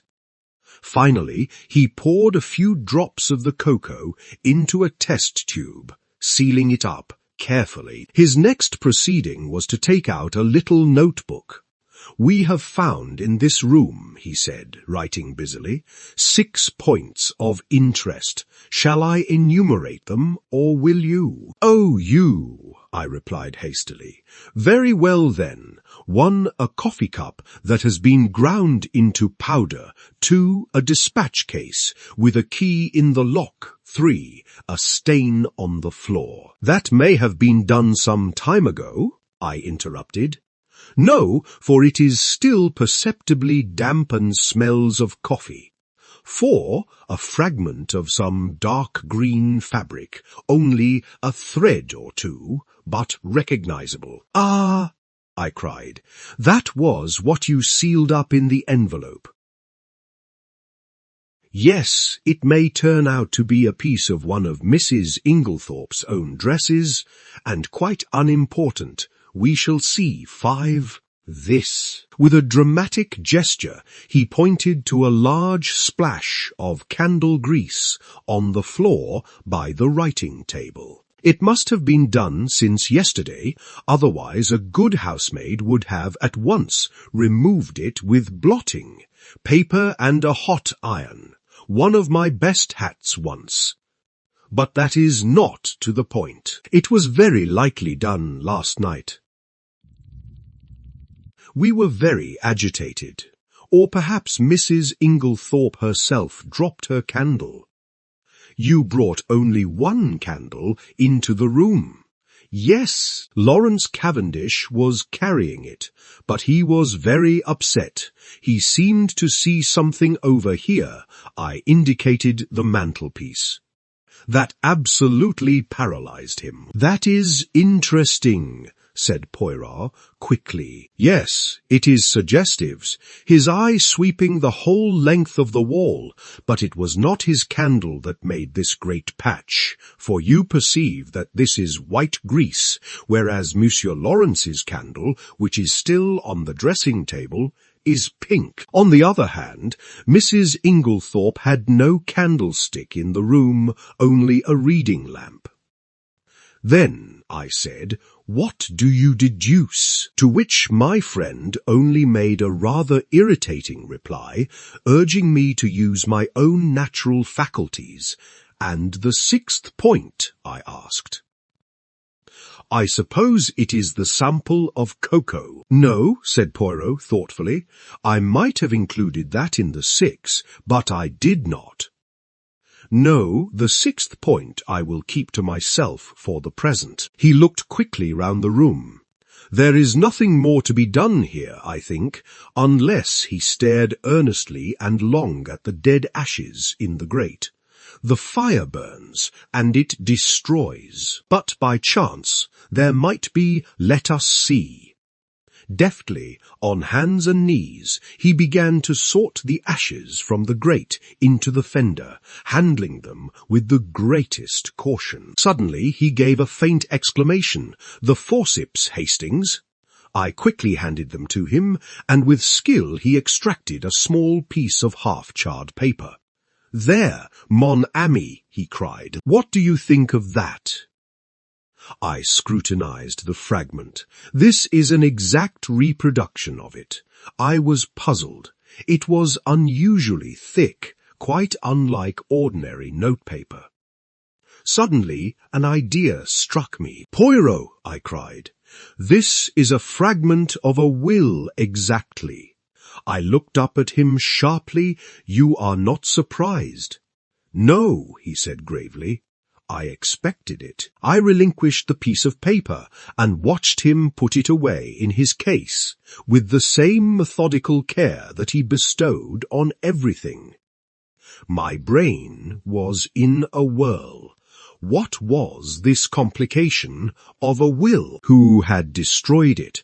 The person who had left the candle grease on the floor. Obviously, but how had anyone gained admission? All the doors had been bolted on the inside. Now, my friend, said Poirot briskly, we will go. I should like to ask a few questions of the parlour-maid Dorcas. Her name is it not? We passed through Alfred Inglethorp's room, and Poirot delayed long enough to make a brief but fairly comprehensive examination of it. We went out through that door, locking both it and that of Mrs. Inglethorp's room as before. I took him down to the boudoir, which he had expressed a wish to see, and went myself in search of Dorcas. When I returned with her, however, the boudoir was empty. Poirot, I cried, where are you? I am here, my friend. He had stepped outside the French window and was standing apparently lost in admiration before the various shaped flower beds. Admirable, he murmured. Admirable. What symmetry! Observe that crescent and those diamonds. Their neatness rejoices the eye. The spacing of the plants also is perfect. It has been recently done, is it not so? Yes, I believe they were at it yesterday afternoon. But come in, Dorcas is here. Eh bien, eh bien. Do not grudge me a moment's satisfaction of the eye. Yes, but this affair is more important. And how do you know that these fine begonias are not of equal importance?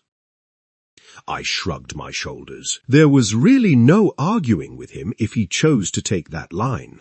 You do not agree, but such things have been. Well, we will come in and interview the brave Dorcas. Dorcas was standing in the boudoir, her hands folded in front of her, and her grey hair rose in stiff waves under her white cap. She was the very model and picture of a good old-fashioned servant. In her attitude towards Poirot, she was inclined to be suspicious, but he soon broke down her defences. He drew forward a chair. Pray be seated, mademoiselle. Thank you, sir. You have been with your mistress many years, is it not so? 10 years, sir. That is a long time, and very faithful service. You were much attached to her, were you not? She was a very good mistress to me, sir. Then you will not object to answering a few questions. I put them to you with Mr. Cavendish's full approval. Oh, certainly, sir. Then I will begin by asking you about the events of yesterday afternoon. Your mistress had a quarrel. Yes, sir, but I don't know that I ought. Dorcas hesitated.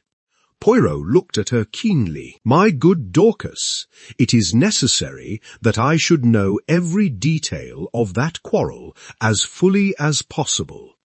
Do not think that you are betraying your mistress's secrets. Your mistress lies dead, and it is necessary that we should know all if we are to avenge her. Nothing can bring her back to life, but we do hope, if there has been foul play, to bring the murderer to justice. Amen to that, said Dorcas fiercely, and, naming no names, there's one in this house that none of us could ever abide. And an ill day it was when first he darkened the threshold. Poirot waited for her indignation to subside, and then, resuming his business-like tone, he asked, Now, as to this quarrel, what is the first you heard of it? Well, sir, I happened to be going along the hall outside yesterday. What time was that? I couldn't say exactly, sir, but it wasn't tea time by a long way, perhaps 4 o'clock, or it may have been a bit later. Well, sir, as I said, I happened to be passing along, when I heard voices very loud and angry in here. I didn't exactly mean to listen, but, well, there it is. I stopped. The door was shut, but the mistress was speaking very sharp and clear, and I heard what she said quite plainly. You have lied to me and deceived me, she said. I didn't hear what Mr. Inglethorp replied. He spoke a good bit lower than she did, but she answered, How dare you? I have kept you, and clothed you, and fed you. You owe everything to me. And this is how you repay me, by bringing disgrace upon our name. Again, I didn't hear what he said, but she went on, Nothing that you can say will make any difference. I see my duty clearly. My mind is made up. You need not think that any fear of publicity or scandal between husband and wife will deter me.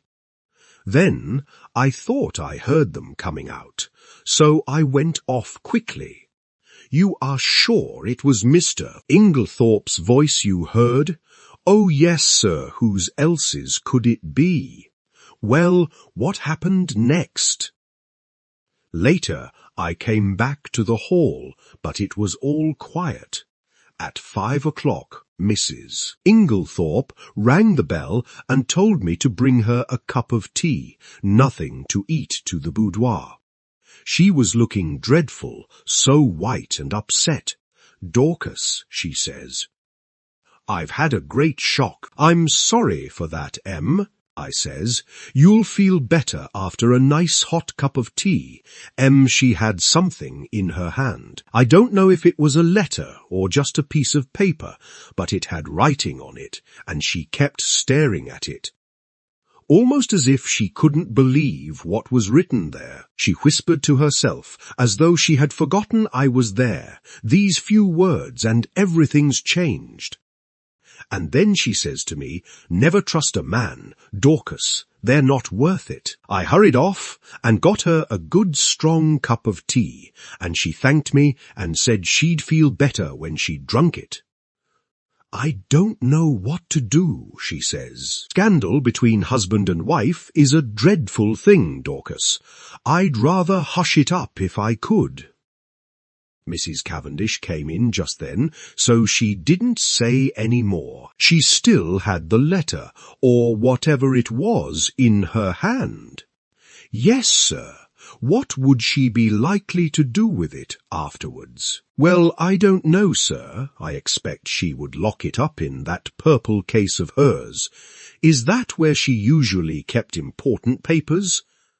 Yes, sir. She brought it down with her every morning and took it up every night.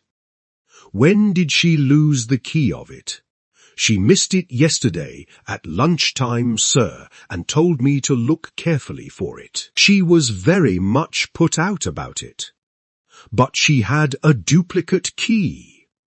Oh, yes, sir. Dorcas was looking very curiously at him, and, to tell the truth, so was I. What was all this about a lost key? Poirot smiled. Never mind. Dorcas, it is my business to know things. Is this the key that was lost? He drew from his pocket the key that he had found in the lock of the dispatch. Case upstairs. Dorcas's eyes looked as though they would pop out of her head.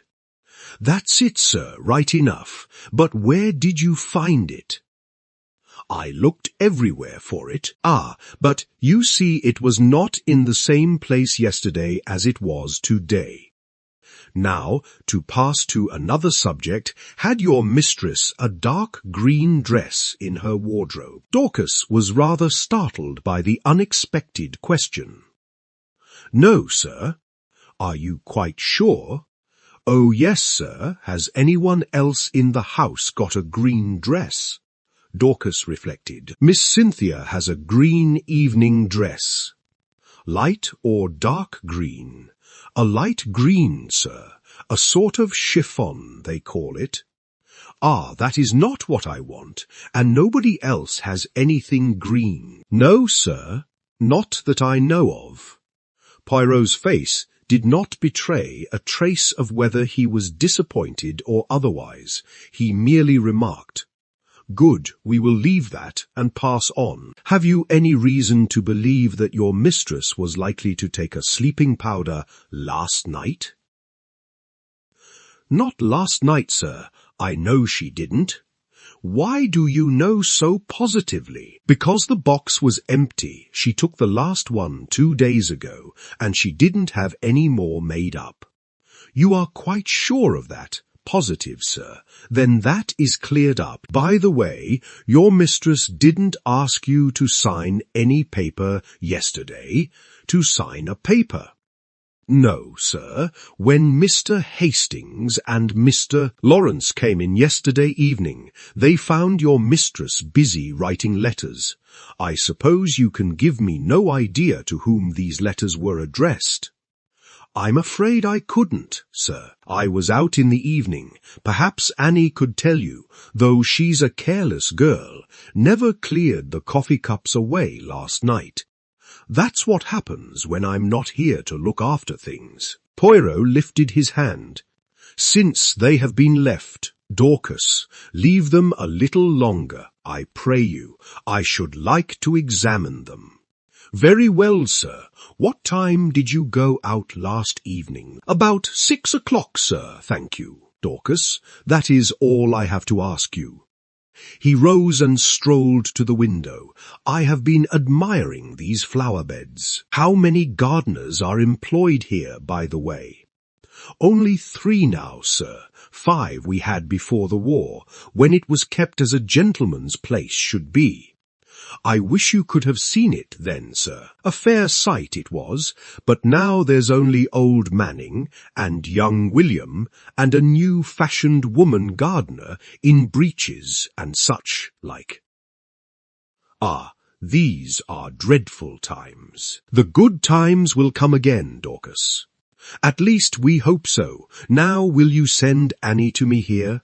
Yes, sir, thank you, sir. How did you know that Mrs. Inglethorp took sleeping powders? I asked in lively curiosity, as Dorcas left the room, and about the lost key and the duplicate, one thing at a time. As to the sleeping powders, I knew by this. He suddenly produced a small cardboard box, such as chemists use for powders. Where did you find it? In the washstand drawer in Mrs. Inglethorp's bedroom. It was number 6 of my catalogue. But I suppose, as the last powder was taken 2 days ago, it is not of much importance. Probably not, but do you notice anything that strikes you as peculiar about this box? I examined it closely. No, I can't say that I do. Look at the label. I read the label carefully. 1 powder to be taken at bedtime, if required, Mrs. Inglethorp. No, I see nothing unusual. Not the fact that there is no chemist's name? Ah, I exclaimed, to be sure, that is odd. Have you ever known a chemist to send out a box like that without his printed name? No, I can't say that I have. I was becoming quite excited, but Poirot damped my ardour by remarking, "Yet the explanation is quite simple, so do not intrigue yourself, my friend." An audible creaking proclaimed the approach of Annie, so I had no time to reply. Annie was a fine, strapping girl, and was evidently labouring under intense excitement, mingled with a certain ghoulish enjoyment of the tragedy. Poirot came to the point at once, with a business-like briskness. "I sent for you, Annie, because I thought you might be able to tell me something about the letters Mrs. Inglethorp wrote last night. How many were there, and can you tell me any of the names and addresses?" Annie considered. "There were 4 letters, sir. One was to Miss Howard, and one was to Mr. Wells, the lawyer, and the other 2 I don't think I remember. Sir, oh yes, one was to Ross's, the caterers, in Tadminster. The other one I don't remember. Think," urged Poirot. Annie racked her brains in vain. "I'm sorry, sir, but it's clean gone. I don't think I can have noticed it." "It does not matter," said Poirot, not betraying any sign of disappointment. "Now, I want to ask you about something else. There is a saucepan in Mrs. Inglethorp's room with some cocoa in it. Did she have that every night?" "Yes, sir. It was put in her room every evening, and she warmed it up in the night whenever she fancied it." What was it? Plain cocoa. Yes, sir, made with milk, with a teaspoonful of sugar, and 2 teaspoonfuls of rum in it. Who took it to her room? I did, sir. Always, yes, sir. At what time? When I went to draw the curtains, as a rule, sir. Did you bring it straight up from the kitchen, then? No, sir. You see, there's not much room on the gas stove, so cook used to make it early, before putting the vegetables on for supper. Then I used to bring it up, and put it on the table by the swing door, and take it into her room later. The swing door is in the left wing, is it not? Yes, sir. And the table, is it on this side of the door, or on the farther servant's side? It's this side, sir. What time did you bring it up last night? About 7:15, I should say, sir. And when did you take it into Mrs. Inglethorp's room? When I went to shut up, sir, about 8 o'clock. Mrs. Inglethorp came up to bed before I'd finished. Then, between 7:15 and 8 o'clock, the cocoa was standing on the table in the left wing. Yes, sir. Annie had been growing redder and redder in the face, and now she blurted out unexpectedly. And if there was salt in it, sir, it wasn't me. I never took the salt near it. What makes you think there was salt in it? Asked Poirot. Seeing it on the tray, sir, you saw some salt on the tray. Yes, coarse kitchen salt.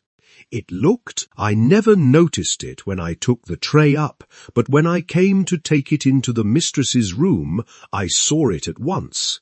And I suppose I ought to have taken it down again and asked cook to make some fresh. But I was in a hurry because Dorcas was out, and I thought maybe the cocoa itself was all right, and the salt had only gone on the tray. So I dusted it off with my apron and took it in. I had the utmost difficulty in controlling my excitement. Unknown to herself, Annie had provided us with an important piece of evidence. How she would have gaped if she had realized that her coarse kitchen salt was strychnine, one of the most deadly poisons known to mankind. I marvelled at Poirot's calm. His self-control was astonishing. I awaited his next question with impatience. But it disappointed me. When you went into Mrs. Inglethorp's room, was the door leading into Miss Cynthia's room bolted? Oh, yes, sir, it always was. It had never been opened. And the door into Mr. Inglethorp's room, did you notice if that was bolted too? Annie hesitated. I couldn't rightly say, sir. It was shut, but I couldn't say whether it was bolted or not. When you finally left the room, did Mrs. Inglethorp bolt the door after you? No, sir, not then, but I expect she did later. She usually did lock it at night. The door into the passage, that is. Did you notice any candle grease on the floor when you did the room yesterday? Candle grease? Oh, no, sir. Mrs. Inglethorp didn't have a candle, only a reading lamp. Then, if there had been a large patch of candle grease on the floor, you think you would have been sure to have seen it? Yes, sir. And I would have taken it out with a piece of blotting paper and a hot iron. Then Poirot repeated the question he had put to Dorcas. Did your mistress ever have a green dress? No, sir. Nor a mantle, nor a cape, nor a how do you call it? A sports coat. Not green, sir, nor anyone else in the house, Annie reflected. No, sir. You are sure of that, quite sure. That is all I want to know. Thank you very much. With a nervous giggle, Annie took herself creakingly out of the room. My pent-up excitement burst forth. "Poirot," I cried, "I congratulate you. This is a great discovery." "What is a great discovery?" "Why, that it was the cocoa and not the coffee that was poisoned. That explains everything. Of course, it did not take effect until the early morning, since the cocoa was only drunk in the middle of the night." "So you think that the cocoa mark, well, what I say, Hastings, the cocoa contained strychnine." "Of course, that salt on the tray, what else could it have been?" "It might have been salt," replied Poirot placidly. I shrugged my shoulders. If he was going to take the matter that way, it was no good arguing with him. The idea crossed my mind, not for the first time, that poor old Poirot was growing old. Privately, I thought it lucky that he had associated with him someone of a more receptive type of mind. Poirot was surveying me with quietly twinkling eyes.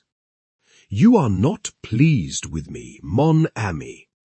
"My dear Poirot," I said coldly, "it is not for me to dictate to you. You have a right to your own opinion, just as I have to mine." "A most admirable sentiment," remarked Poirot, rising briskly to his feet. "Now I have finished with this room. By the way, whose is the smaller desk in the corner? Mr. Inglethorp's." "Ah," he tried the roll top tentatively. "Locked. But perhaps one of Mrs. Inglethorp's keys would open it." He tried several twisting and turning them with a practised hand, and finally uttering an ejaculation of satisfaction. "Voyle, it is not the key, but it will open it at a pinch." He slid back the roll top and ran a rapid eye over the neatly filed papers. To my surprise, he did not examine them, merely remarking approvingly as he relocked the desk, "Decidedly, he is a man of method, this Mr. Inglethorp." A man of method was, in Poirot's estimation, the highest praise that could be bestowed on any individual. I felt that my friend was not what he had been as he rambled on disconnectedly. There were no stamps in his desk, but there might have been a mon ami. There might have been, yes. His eyes wandered round the room. This boudoir has nothing more to tell us. It did not yield much, only this. He pulled a crumpled envelope out of his pocket and tossed it over to me. It was rather a curious document. A plain, dirty-looking old envelope with a few words scrawled across it, apparently at random. The following is a facsimile of it. Chapter 5. It isn't strychnine, is it? "Where did you find this?" I asked Poirot, in lively curiosity. "In the waste paper basket." "You recognize the handwriting?"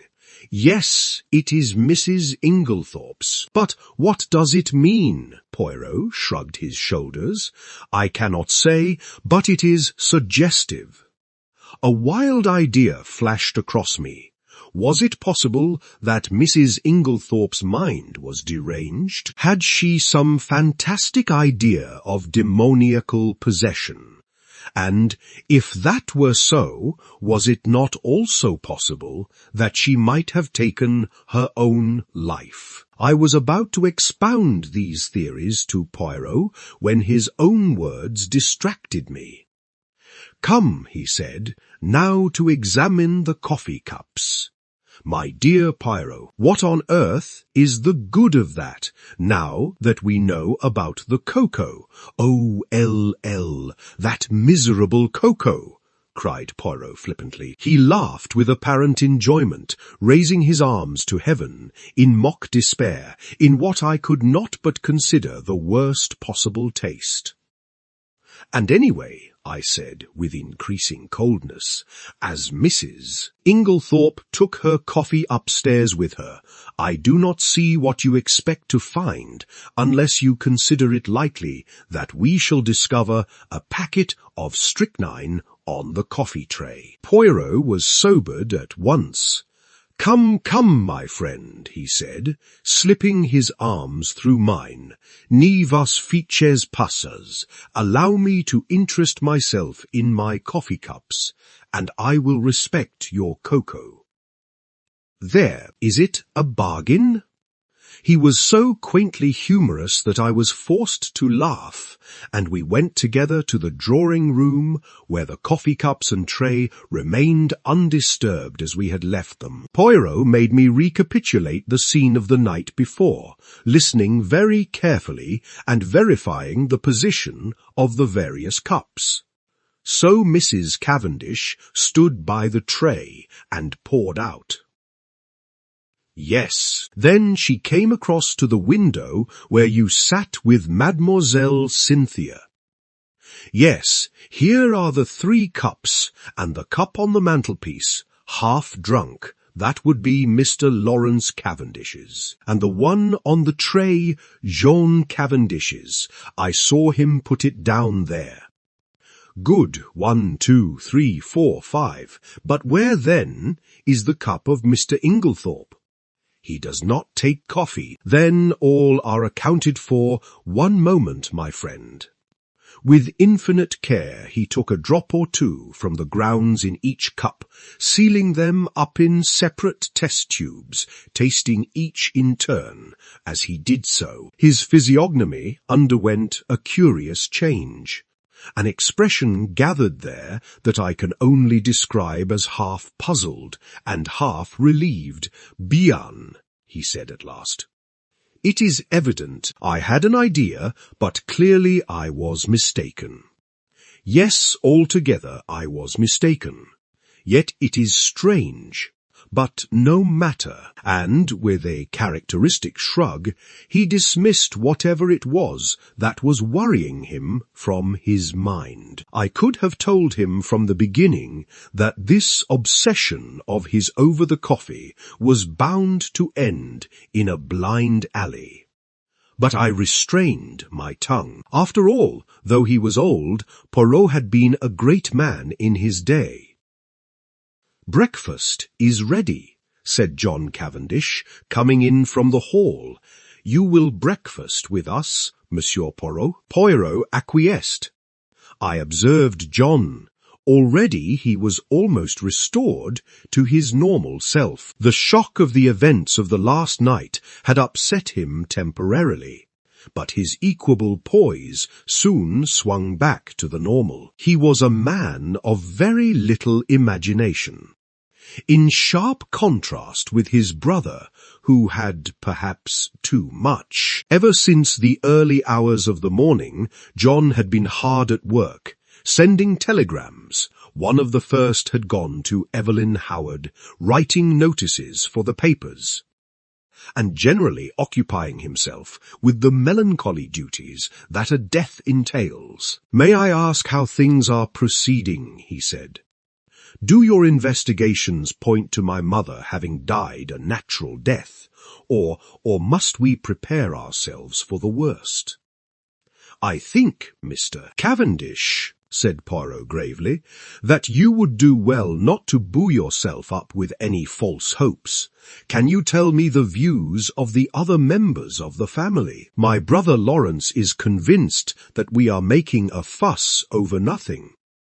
He says that everything points to its being a simple case of heart failure."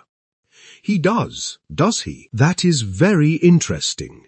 "Very interesting," murmured Poirot softly. "And Mrs. Cavendish?" A faint cloud passed over John's face. "I have not the least idea what my wife's views on the subject are." The answer brought a momentary stiffness in its train. John broke the rather awkward silence by saying with a slight effort, "I told you, didn't I, that Mr. Inglethorp has returned?" Poirot bent his head.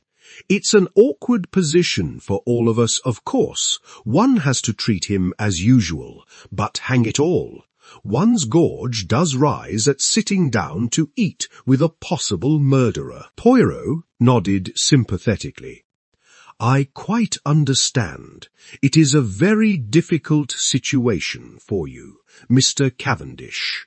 I would like to ask you one question. Mr. Inglethorp's reason for not returning last night was, I believe, that he had forgotten the latch key. Is not that so? Yes, I suppose you are quite sure that the latch key was forgotten, that he did not take it after all. I have no idea. I never thought of looking. We always keep it in the hall drawer. I'll go and see if it's there now. Poirot held up his hand with a faint smile. No, Mr. Cavendish. It is too late now. I am certain that you would find it. If Mr. Inglethorp did take it, he has had ample time to replace it by now. But do you think? I think nothing. If anyone had chanced to look this morning before his return and seen it there, it would have been a valuable point in his favour. That is all. John looked perplexed. Do not worry, said Poirot smoothly. I assure you that you need not let it trouble you. Since you are so kind, let us go and have some breakfast. Everyone was assembled in the dining room. Under the circumstances, we were naturally not a cheerful party. The reaction after a shock is always trying, and I think we were all suffering from it. Decorum and good breeding naturally enjoined that our demeanour should be much as usual. Yet I could not help wondering if this self-control were really a matter of great difficulty. There were no red eyes, no signs of secretly indulged grief. I felt that I was right in my opinion that Dorcas was the person most affected by the personal side of the tragedy. I pass over Alfred Inglethorp, who acted the bereaved widower in a manner that I felt to be disgusting in its hypocrisy. Did he know that we suspected him, I wondered? Surely he could not be unaware of the fact, conceal it as we would. Did he feel some secret stirring of fear, or was he confident that his crime would go unpunished? Surely the suspicion in the atmosphere must warn him that he was already a marked man. But did everyone suspect him? What about Mrs. Cavendish? I watched her as she sat at the head of the table, graceful, composed, enigmatic. In her soft grey frock with white ruffles at the wrists falling over her slender hands, she looked very beautiful. When she chose, however, her face could be sphinx, like in its inscrutability. She was very silent, hardly opening her lips, and yet, in some queer way, I felt that the great strength of her personality was dominating us all, and little Cynthia, did she suspect? She looked very tired and ill, I thought. The heaviness and languor of her manner were very marked. I asked her if she were feeling ill, and she answered frankly, "Yes, I've got the most beastly headache." "Have another cup of coffee, mademoiselle," said Poirot solicitously. "It will revive you. It is unparalleled for the mal de ttt." He jumped up and took her cup. "No sugar," said Cynthia, watching him, as he picked up the sugar. "Tongs, no sugar. You abandon it in the wartime, eh?" "No, I never take it in coffee." "Sacré," murmured Poirot to himself, as he brought back the replenished cup. Only I heard him, and glancing up curiously at the little man, I saw that his face was working with suppressed excitement, and his eyes were as green as a cat's. He had heard or seen something that had affected him strongly. But what was it? I do not usually label myself as dense, but I must confess that nothing out of the ordinary had attracted my attention. In another moment the door opened and Dorcas appeared. "Mr. Wells to see you, sir," she said to John. I remembered the name as being that of the lawyer to whom Mrs. Inglethorp had written the night before. John rose immediately. "Show him into my study." Then he turned to us. "My mother's lawyer," he explained, "and in a lower voice, he is also coroner. You understand. Perhaps you would like to come with me." We acquiesced and followed him out of the room. John strode on ahead, and I took the opportunity of whispering to Poirot, "There will be an inquest then." Poirot nodded absently. He seemed absorbed in thought, so much so that my curiosity was aroused. "What is it? You are not attending to what I say." "It is true, my friend. I am much worried." "Why?" "Because Mademoiselle Cynthia does not take sugar in her coffee." "What? You cannot be serious." "But I am most serious." "Ah, there is something there that I do not understand. My instinct was right." "What instinct?" "The instinct that led me to insist on examining those coffee cups." "Chut! No more now." We followed John into his study, and he closed the door behind us. Wells was a pleasant man of middle age, with keen eyes and the typical lawyer's mouth. John introduced us both and explained the reason of our presence. "You will understand, Wells," he added, "that this is all strictly private. We are still hoping that there will turn out to be no need for investigation of any kind." Quite so, said Mr. Wells soothingly. "I wish we could have spared you the pain and publicity of an inquest, but of course it's quite unavoidable in the absence of a doctor's certificate." "Yes, I suppose so. Clever man, Bauerstein. Great authority on toxicology, I believe." "Indeed," said John, with a certain stiffness in his manner. Then he added rather hesitatingly, "Shall we have to appear as witnesses? All of us, I mean. You, of course, and Mr. Inglethorp." A slight pause ensued before the lawyer went on in his soothing manner. "Any other evidence will be simply confirmatory, a mere matter of form." "I see." A faint expression of relief swept over John's face. It puzzled me, for I saw no occasion for it. "If you know of nothing to the contrary," pursued Mr. Wells, "I had thought of Friday. That will give us plenty of time for the doctor's report. The post-mortem is to take place tonight, I believe." "Yes." "Then that arrangement will suit you perfectly. I need not tell you, my dear Cavendish, how distressed I am at this most tragic affair." "Can you give us no help in solving it, monsieur?" interposed Poirot, speaking for the first time since we had entered the room.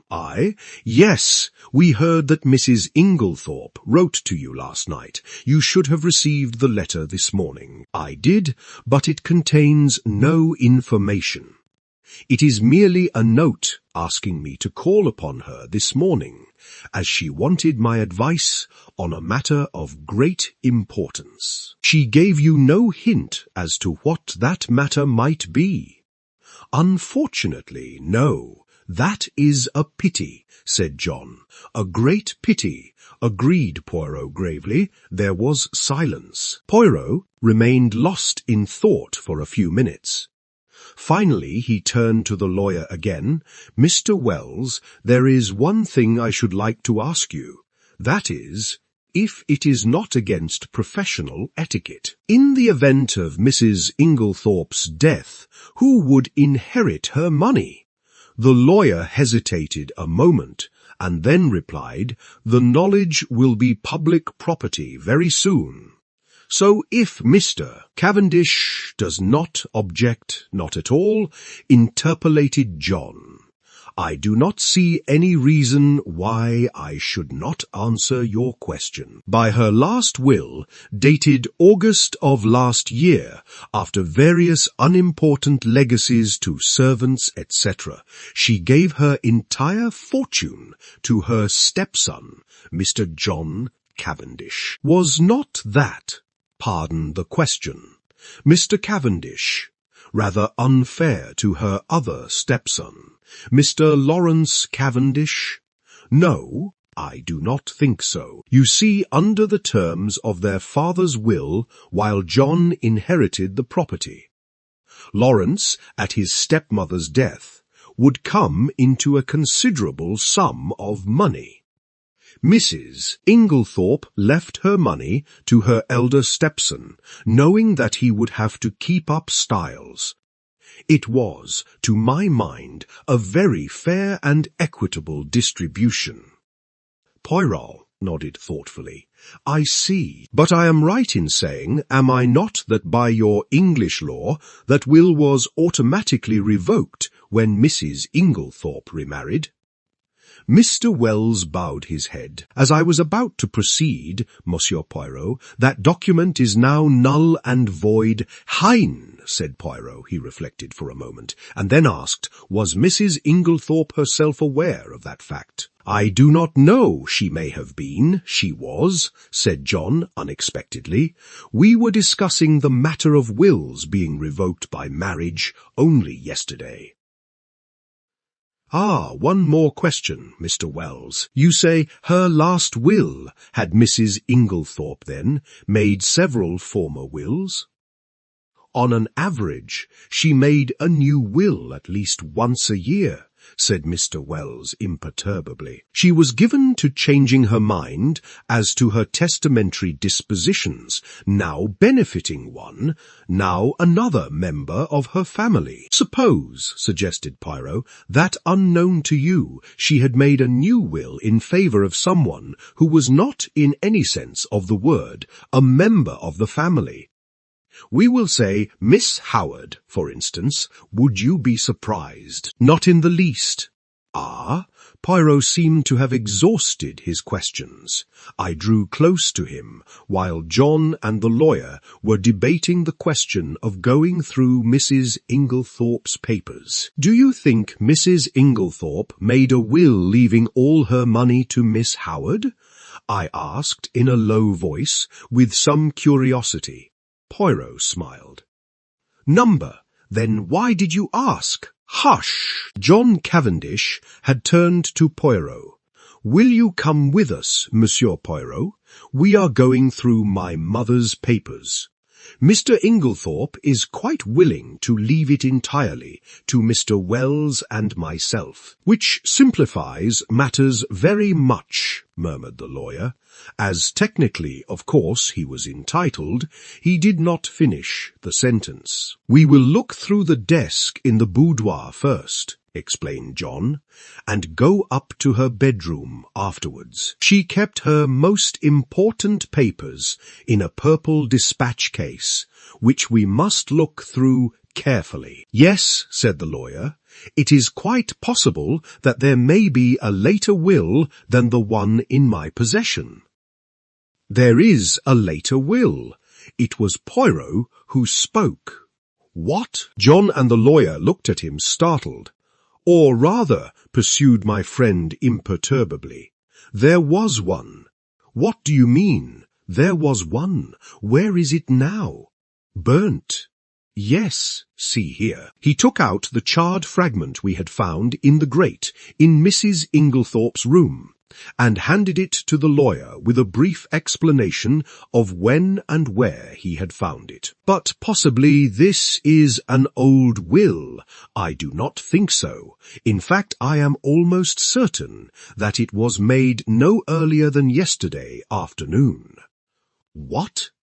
"Impossible," broke simultaneously from both men. Poirot turned to John. "If you will allow me to send for your gardener, I will prove it to you." "Oh, of course, but I don't see." Poirot raised his hand. "Do as I ask you. Afterwards, you shall question as much as you please." "Very well." He rang the bell. Dorcas answered it in due course. "Dorcas, will you tell Manning to come round and speak to me here?" "Yes, sir." Dorcas withdrew. We waited in a tense silence. Poirot alone seemed perfectly at his ease, and dusted a forgotten corner of the bookcase. The clumping of hobnailed boots on the gravel outside proclaimed the approach of Manning. John looked questioningly at Poirot. The latter nodded. "Come inside, Manning," said John. "I want to speak to you." Manning came slowly and hesitatingly through the French window and stood as near it as he could. He held his cap in his hands, twisting it very carefully, round and round. His back was much bent, though he was probably not as old as he looked, but his eyes were sharp and intelligent, and belied his slow and rather cautious speech. "Manning," said John, "this gentleman will put some questions to you, which I want you to answer." "Yes, sir," mumbled Manning. Poirot stepped forward briskly. Manning's eye swept over him with a faint contempt. "You were planting a bed of begonias round by the south side of the house yesterday afternoon. Were you not, Manning?" "Yes, sir. Me and Willem. And Mrs. Inglethorp came to the window and called you, did she not?" "Yes, sir, she did."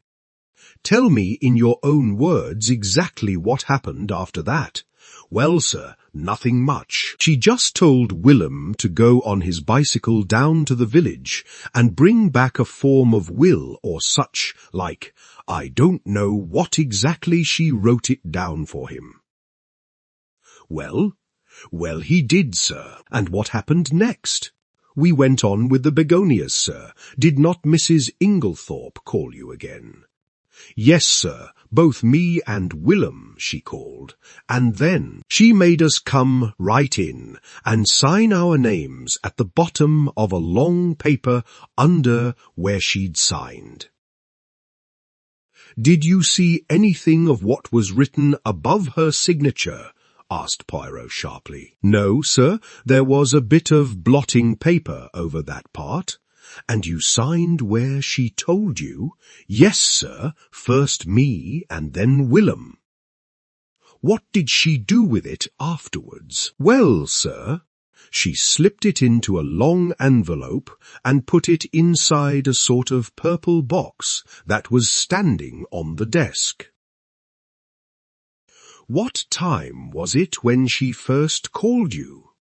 "About 4, I should say, sir." "Not earlier. Couldn't it have been about 3:30? "No, I shouldn't say so, sir. It would be more likely to be a bit after 4. "Not before it." "Thank you, Manning. That will do," said Poirot pleasantly. The gardener glanced at his master, who nodded. Whereupon Manning lifted a finger to his forehead with a low mumble and backed cautiously out of the window. We all looked at each other. "Good heavens!" murmured John. "What an extraordinary coincidence!" "How a coincidence? That my mother should have made a will on the very day of her death." Mr. Wells cleared his throat and remarked dryly, "Are you so sure it is a coincidence, Cavendish?" "What do you mean?" "Your mother, you tell me, had a violent quarrel with Summonen yesterday afternoon." "What do you mean?" cried John again. There was a tremor in his voice, and he had gone very pale. In consequence of that quarrel, your mother very suddenly and hurriedly makes a new will. The contents of that will we shall never know. She told no one of its provisions. This morning, no doubt, she would have consulted me on the subject. But she had no chance. The will disappears, and she takes its secret with her to her grave. Cavendish, I much fear there is no coincidence there. Monsieur Poirot, I am sure you agree with me that the facts are very suggestive. Suggestive or not, interrupted John, we are most grateful to Monsieur Poirot for elucidating the matter. But for him, we should never have known of this will. I suppose I may not ask you, monsieur, what first led you to suspect the fact? Poirot smiled and answered, a scribbled-over old envelope and a freshly planted bed of begonias. John, I think, would have pressed his questions further, but at that moment the loud purr of a motor was audible, and we all turned to the window as it swept past. Evie, cried John, excuse me, Wells. He went hurriedly out into the hall. Poirot looked inquiringly at me. Miss Howard, I explained. I am glad she has come. There is a woman with a head and a heart too, Hastings, though the good God gave her no beauty. I followed John's example and went out into the hall where Miss Howard was endeavouring to extricate herself from the voluminous mass of veils that enveloped her head. As her eyes fell on me, a sudden pang of guilt shot through me. This was the woman who had warned me so earnestly, and to whose warning I had, alas, paid no heed. How soon and how contemptuously I had dismissed it from my mind. Now that she had been proved justified in so tragic a manner, I felt ashamed.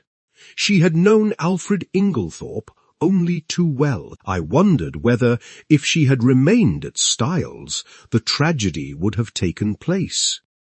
Or would the man have feared her watchful eyes? I was relieved when she shook me by the hand with her well-remembered, painful grip. The eyes that met mine were sad but not reproachful. That she had been crying bitterly, I could tell by the redness of her eyelids, but her manner was unchanged from its old gruffness. Started the moment I got the wire, just come off night duty, hired car quickest way to get here.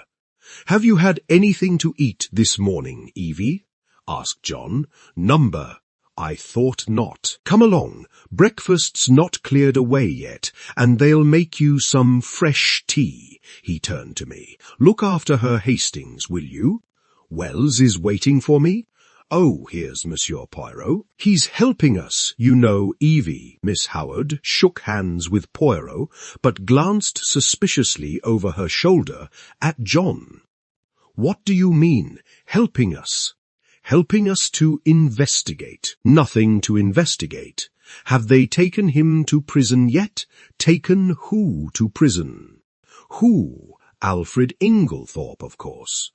My dear Evie, do be careful. Lawrence is of the opinion that my mother died from heart seizure. More fool, Lawrence, retorted Miss Howard. Of course Alfred Inglethorp murdered poor Emily, as I always told you he would. My dear Evie, don't shout so. Whatever we may think or suspect, it is better to say as little as possible for the present. The inquest isn't until Friday. Not until fiddlesticks. The snort Miss Howard gave was truly magnificent. You're all off your heads. The man will be out of the country by then. If he's any sense, he won't stay here tamely and wait to be hanged. John Cavendish looked at her helplessly. I know what it is, she accused him. You've been listening to the doctors. Never should. What do they know? Nothing at all, or just enough to make them dangerous. I ought to know. My own father was a doctor. That little Wilkins is about the greatest fool that even I have ever seen. Heart seizure. Sort of thing, he would say. Anyone with any sense could see at once that her husband had poisoned her. I always said he'd murder her in her bed. Poor soul, now he's done it, and all you can do is to murmur silly things about heart seizure and inquest on Friday. You ought to be ashamed of yourself, John Cavendish. What do you want me to do? Asked John, unable to help a faint smile. Dash it all, Evie, I can't haul him down to the local police station by the scruff of his neck. Well, you might do something. Find out how he did it. He's a crafty beggar. Dare say he soaked fly papers. Ask cook if she's missed any. It occurred to me very forcibly at that moment that to harbour Miss Howard and Alfred Inglethorp under the same roof and keep the peace between them was likely to prove a Herculean task. And I did not envy John. I could see by the expression of his face that he fully appreciated the difficulty of the position. For the moment he sought refuge in retreat and left the room precipitately. Dorcas brought in fresh tea. As she left the room, Poirot came over from the window where he had been standing and sat down facing Miss Howard. "Mademoiselle," he said gravely, "I want to ask you something." "Ask away," said the lady, eyeing him with some disfavour. "I want to be able to count upon your help." "I'll help you to hang Alfred with pleasure," she replied gruffly. "Hanging's too good for him, ought to be drawn and quartered, like in good old times." "We are at one then," said Poirot, "for I too want to hang the criminal, Alfred Inglethorp, him or another. No question of another. Poor Emily was never murdered until he came along. I don't say she wasn't surrounded by sharks. She was, but it was only her purse they were after. Her life was safe enough, but along comes Mr. Alfred Inglethorp, and within 2 months. Hey presto! Believe me, Miss Howard, said Poirot very earnestly, if Mr. Inglethorp is the man, he shall not escape me. On my honour, I will hang him as high as Haman. That's better, said Miss Howard, more enthusiastically, but I must ask you to trust me. Now your help may be very valuable to me. I will tell you why. Because in all this house of mourning, yours are the only eyes that have wept. Miss Howard blinked, and a new note crept into the gruffness of her voice. If you mean that I was fond of her, yes, I was. You know, Emily was a selfish old woman in her way. She was very generous, but she always wanted a return. She never let people forget what she had done for them, and that way she missed love. Don't think she ever realized it, though, or felt the lack of it. Hope not, anyway. I was on a different footing. I took my stand from the first. So many pounds a year I'm worth to you. Well and good, but not a penny piece besides. Not a pair of gloves, nor a theatre ticket. She didn't understand, was very offended sometimes, said I was foolishly proud. It wasn't that, but I couldn't explain. Anyway, I kept my self-respect, and so, out of the whole bunch, I was the only one who could allow myself to be fond of her. I watched over her. I guarded her from the lot of them, and then a glib-tongued scoundrel comes along, and pooh, all my years of devotion go for nothing." Poirot nodded sympathetically. "I understand, mademoiselle, I understand all you feel. It is most natural. You think that we are lukewarm, that we lack fire and energy. But trust me, it is not so." John stuck his head in at this juncture and invited us both to come up to Mrs. Inglethorp's room, as he and Mr. Wells had finished looking through the desk in the boudoir. As we went up the stairs, John looked back to the dining-room door and lowered his voice confidentially. "Look here, what's going to happen when these two meet?" I shook my head helplessly. "I've told Mary to keep them apart if she can. Will she be able to do so? The Lord only knows. There's one thing, Inglethorp himself won't be too keen on meeting her." "You've got the keys still, haven't you, Poirot?" I asked, as we reached the door of the locked room. Taking the keys from Poirot, John unlocked it, and we all passed in. The lawyer went straight to the desk, and John followed him. "My mother kept most of her important papers in this dispatch case, I believe," he said. Poirot drew out the small bunch of keys. "Permit me, I locked it out of precaution this morning. But it's not locked now. Impossible. See," and John lifted the lid as he spoke. "Miles Tonnerers," cried Poirot, dumbfounded. "And I, who have both the keys in my pocket." He flung himself upon the case. Suddenly he stiffened. "Voilà une affaire. This lock has been forced." "What?" Poirot laid down the case again. "But who forced it? Why should they, when but the door was locked?" These exclamations burst from us disjointedly. Poirot answered them categorically, almost mechanically. "Who? That is the question. Why? If I only knew when, since I was here an hour ago. As to the door being locked, it is a very ordinary lock.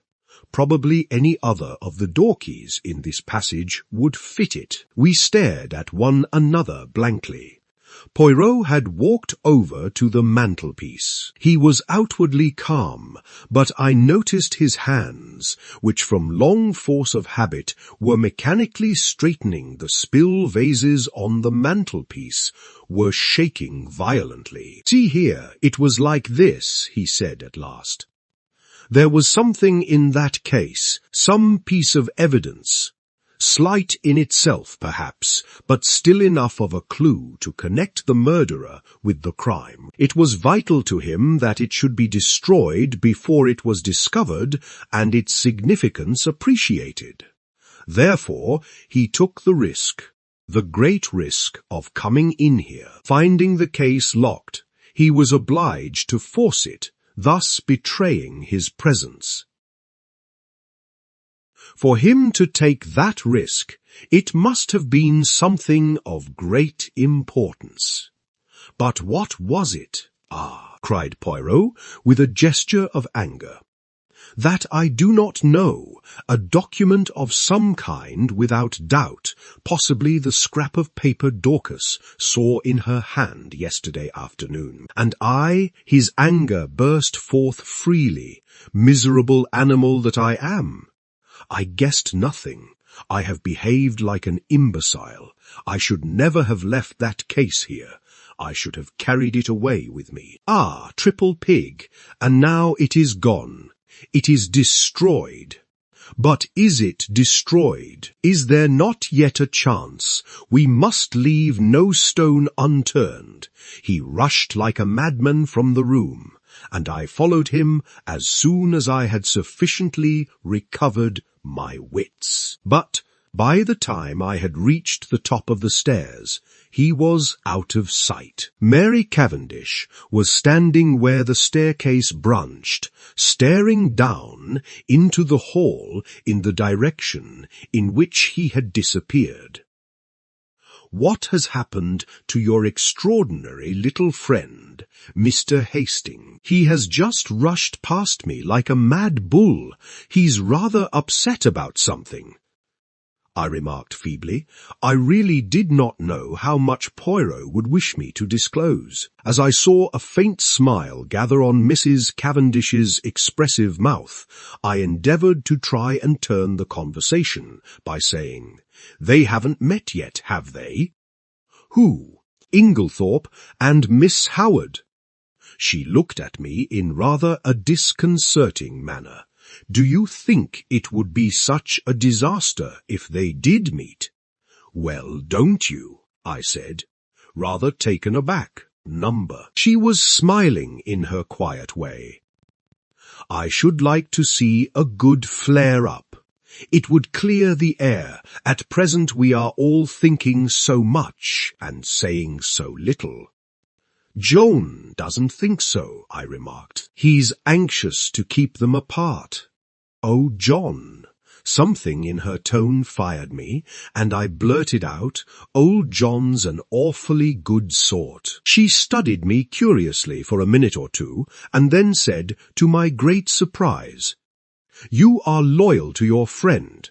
I like you for that. Aren't you my friend too? I am a very bad friend." "Why do you say that?" "Because it is true. I am charming to my friends one day and forget all about them the next." I don't know what impelled me, but I was nettled, and I said foolishly, and not in the best of taste, "Yet you seem to be invariably charming to Dr. Bauerstein." Instantly I regretted my words. Her face stiffened. I had the impression of a steel curtain coming down and blotting out the real woman. Without a word, she turned and went swiftly up the stairs, whilst I stood like an idiot, gaping after her. I was recalled to other matters by a frightful row going on below. I could hear Poirot shouting and expounding. I was vexed to think that my diplomacy had been in vain. The little man appeared to be taking the whole house into his confidence, a proceeding of which I, for one, doubted the wisdom. Once again I could not help regretting that my friend was so prone to lose his head in moments of excitement. I stepped briskly down the stairs. The sight of me calmed Poirot almost immediately. I drew him aside. "My dear fellow," I said, "is this wise? Surely you don't want the whole house to know of this occurrence. You are actually playing into the criminal's hands." "You think so, Hastings?" "I am sure of it." Well, my friend, I will be guided by you."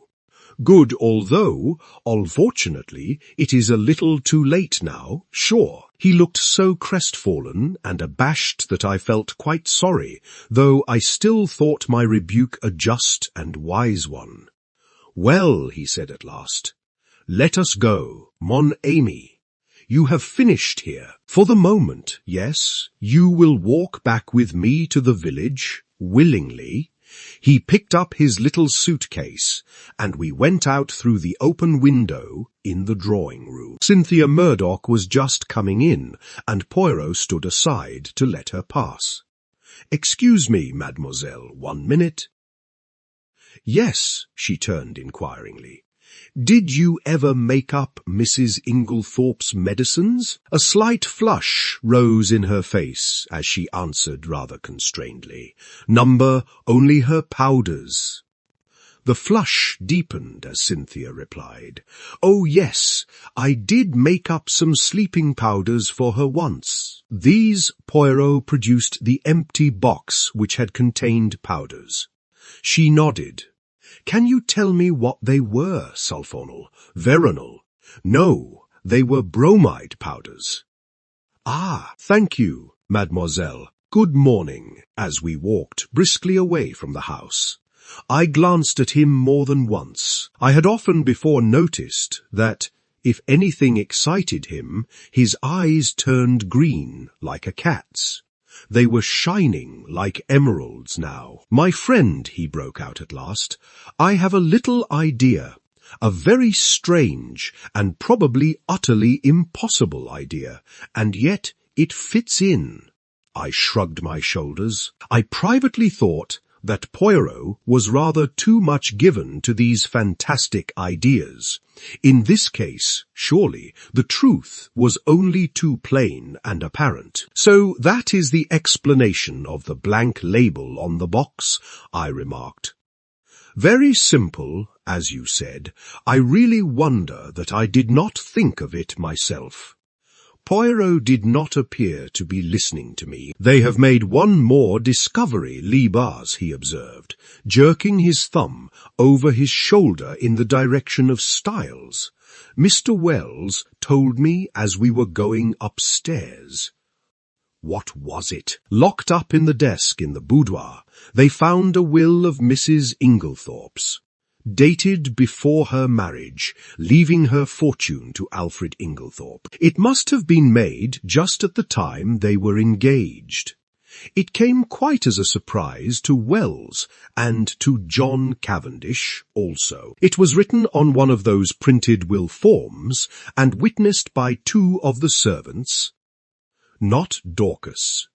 Did Mr. Inglethorp know of it? He says not. "One might take that with a grain of salt," I remarked sceptically. "All these wills are very confusing. Tell me, how did those scribbled words on the envelope help you to discover that a will was made yesterday afternoon?" Poirot smiled. "Monday, Amy, have you ever, when writing a letter, been arrested by the fact that you did not know how to spell a certain word?" "Yes, often. I suppose everyone has." "Exactly. And have you not, in such a case, tried the word once or twice on the edge of the blotting paper or a spare scrap of paper to see if it looked right?" "Well, that is what Mrs. Inglethorp did. You will notice that the word possessed is spelt first with 1s and subsequently with 2 correctly. To make sure, she had further tried it in a sentence, thus, 'I am possessed.' Now, what did that tell me? It told me that Mrs. Inglethorp had been writing the word possessed that afternoon, and, having the fragment of paper found in the grate fresh in my mind, the possibility of a will, a document almost certain to contain that word, occurred to me at once. This possibility was confirmed by a further circumstance.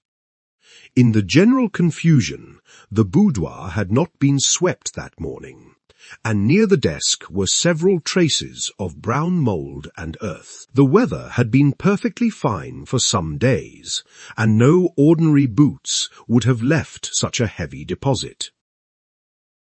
I strolled to the window and saw at once that the begonia beds had been newly planted. The mould in the beds was exactly similar to that on the floor of the boudoir, and also I learnt from you that they had been planted yesterday afternoon. I was now sure that one or possibly both of the gardeners, for there were 2 sets of footprints in the bed, had entered the boudoir.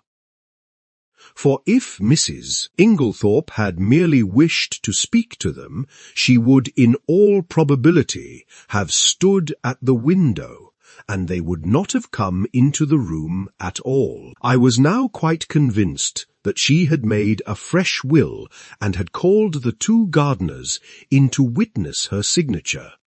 Events proved that I was right in my supposition. That was very ingenious. I could not help admitting, I must confess, that the conclusions I drew from those few scribbled words were quite erroneous. He smiled. You gave too much rein to your imagination. Imagination is a good servant and a bad master. The simplest explanation is always the most likely. Another point, how? Did you know that the key of the dispatch case had been lost? I did not know it. It was a guess that turned out to be correct. You observed that it had a piece of twisted wire through the handle that suggested to me at once that it had possibly been wrenched off a flimsy key ring. Now, if it had been lost and recovered, Mrs. Inglethorp would at once have replaced it on her bunch, but on her bunch I found what was obviously the duplicate key, very new and bright, which led me to the hypothesis that somebody else had inserted the original key in the lock of the dispatch case. Yes, I said, Alfred Inglethorp without doubt. Poirot looked at me curiously. You are very sure of his guilt. Well, naturally, every fresh circumstance seems to establish it more clearly. On the contrary, said Poirot quietly, there are several points in his favour. Oh, come now. Yes, I see only one, and that he was not in the house last night.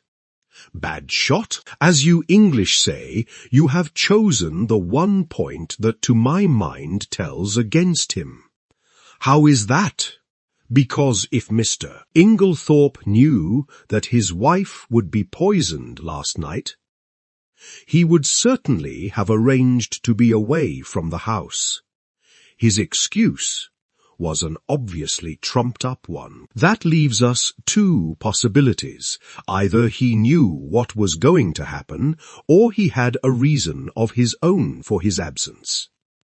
And that reason I asked sceptically.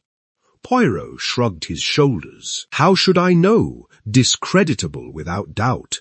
This Mr. Inglethorp, I should say, is somewhat of a scoundrel, but that does not of necessity make him a murderer. I shook my head, unconvinced. We do not agree, eh? Said Poirot. Well, let us leave it. Time will show which of us is right. Now let us turn to other aspects of the case. What do you make of the fact that all the doors of the bedroom were bolted on the inside? Well, I considered one must look at it logically. True. I should put it this way. The doors were bolted. Our own eyes have told us that yet the presence of the candle grease on the floor and the destruction of the will prove that during the night someone entered the room. You agree so far perfectly. Put with admirable clearness. Proceed. Well, I said, encouraged, as the person who entered did not do so by the window, nor by miraculous means, it follows that the door must have been opened from inside by Mrs. Inglethorp herself. That strengthens the conviction that the person in question was her husband. She would naturally open the door to her own husband. Poirot shook his head. Why should she? She had bolted the door leading into his room, a most unusual proceeding on her part. She had had a most violent quarrel with him that very afternoon. No, he was the last person she would admit. But you agree with me that the door must have been opened by Mrs. Inglethorp herself. There is another possibility. She may have forgotten to bolt the door into the passage when she went to bed, and have got up later towards morning and bolted it then. Poirot, is that seriously your opinion? No, I do not say it is so, but it might be now. To turn to another feature, what do you make of the scrap of conversation you overheard between Mrs. Cavendish and her mother-in-law? I had forgotten that, I said thoughtfully. That is as enigmatical as ever. It seems incredible that a woman like Mrs. Cavendish, proud and reticent to the last degree, should interfere so violently in what was certainly not her affair. Precisely, it was an astonishing thing for a woman of her breeding to do. It is certainly curious, I agreed. Still, it is unimportant and need not be taken into account. A groan burst from Poirot. What have I always told you? Everything must be taken into account. If the fact will not fit the theory, let the theory go. Well, we shall see, I said, nettled. Yes, we shall see. We had reached Leastways Cottage, and Poirot ushered me upstairs to his own room. He offered me one of the tiny Russian cigarettes he himself occasionally smoked. I was amused to notice that he stowed away the used matches most carefully in a little china pot. My momentary annoyance vanished. Poirot had placed our 2 chairs in front of the open window, which commanded a view of the village street. The fresh air blew in warm and pleasant. It was going to be a hot day. Suddenly, my attention was arrested by a weedy-looking young man rushing down the street at a great pace. It was the expression on his face that was extraordinary, a curious mingling of terror and agitation. "Look, Poirot," I said. He leant forward. "Tiens," he said. "It is Mr. Mace from the chemist's shop. He is coming here." The young man came to a halt before Leastways Cottage, and, after hesitating a moment, pounded vigorously at the door. "A little minute," cried Poirot from the window. "I come." Motioning to me to follow him, he ran swiftly down the stairs and opened the door. Mr. Mace began at once. "Oh, Mr. Poirot, I'm sorry for the inconvenience, but I heard that you'd just come back from the hall." "Yes, we have." The young man moistened his dry lips. His face was working curiously. "It's all over the village about old Mrs. Inglethorp dying so suddenly. They do say," he lowered his voice cautiously, "that it's poison." Poirot's face remained quite impassive. "Only the doctors can tell us that, Mr. Mace." "Yes, exactly, of course." The young man hesitated, and then his agitation was too much for him. He clutched Poirot by the arm and sank his voice to a whisper. "Just tell me this, Mr. Poirot. It isn't strychnine, is it?" I hardly heard what Poirot replied, something evidently of a non-committal nature.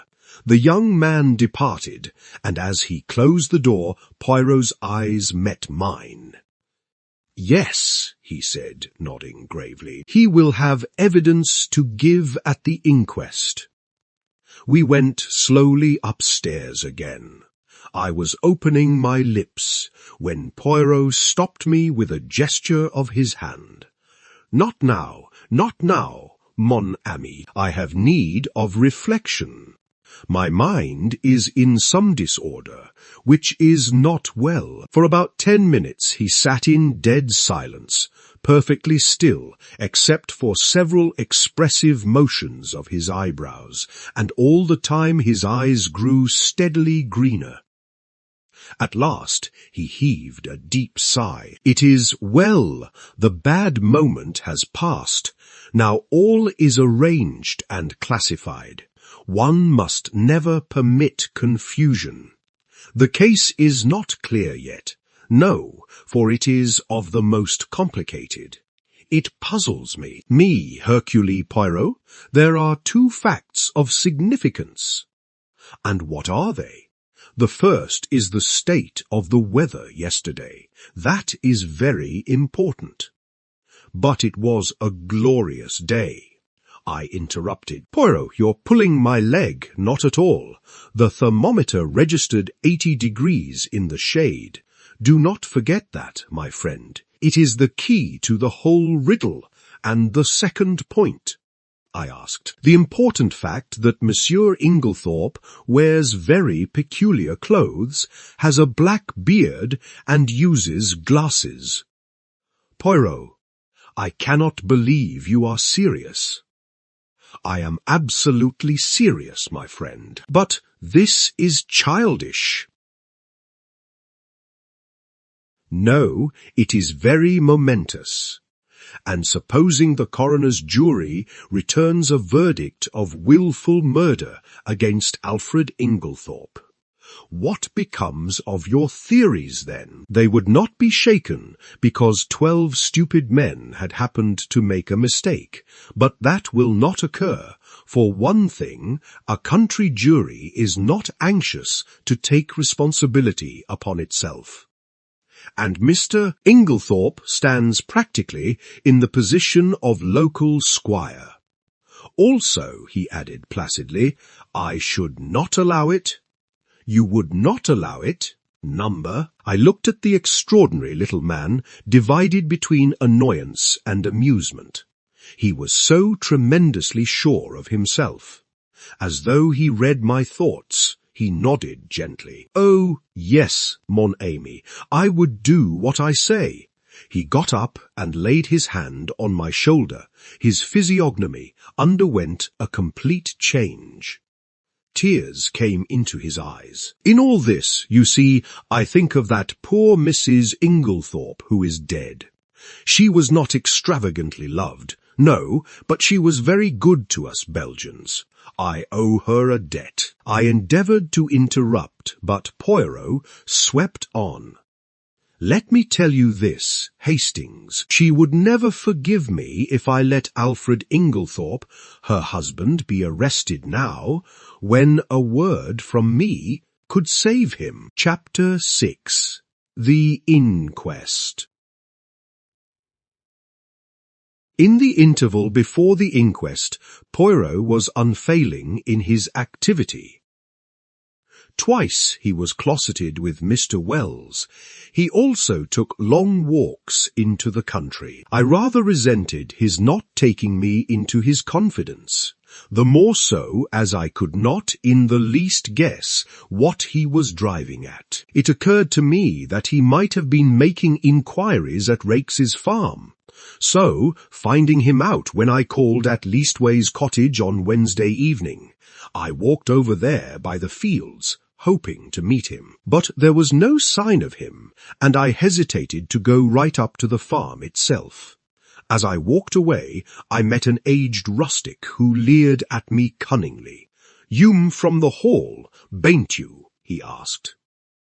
"I'm looking for a friend of mine whom I thought might have walked this way. A little chap as waves his hands when he talks.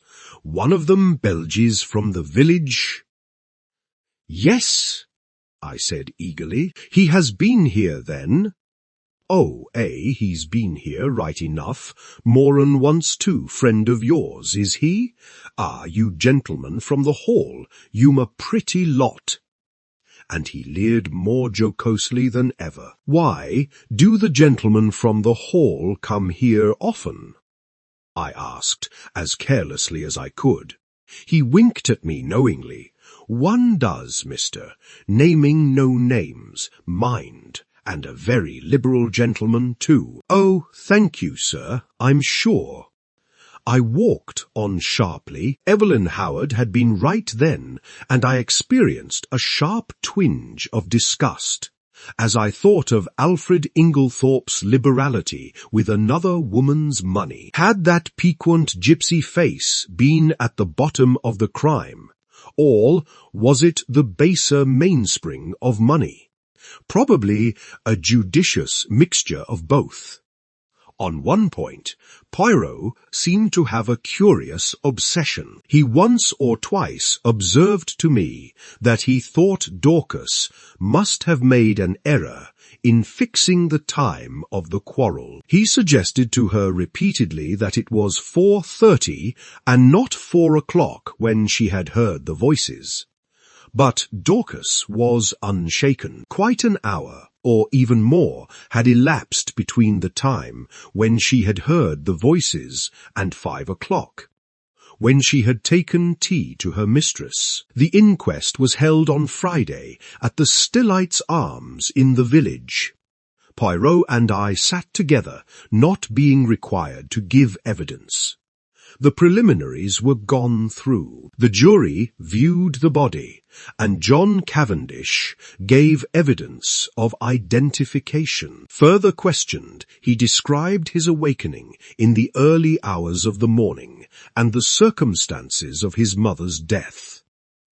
The medical evidence was next taken. There was a breathless hush, and every eye was fixed on the famous London specialist, who was known to be one of the greatest authorities of the day on the subject of toxicology. In a few brief words, he summed up the result of the post-mortem.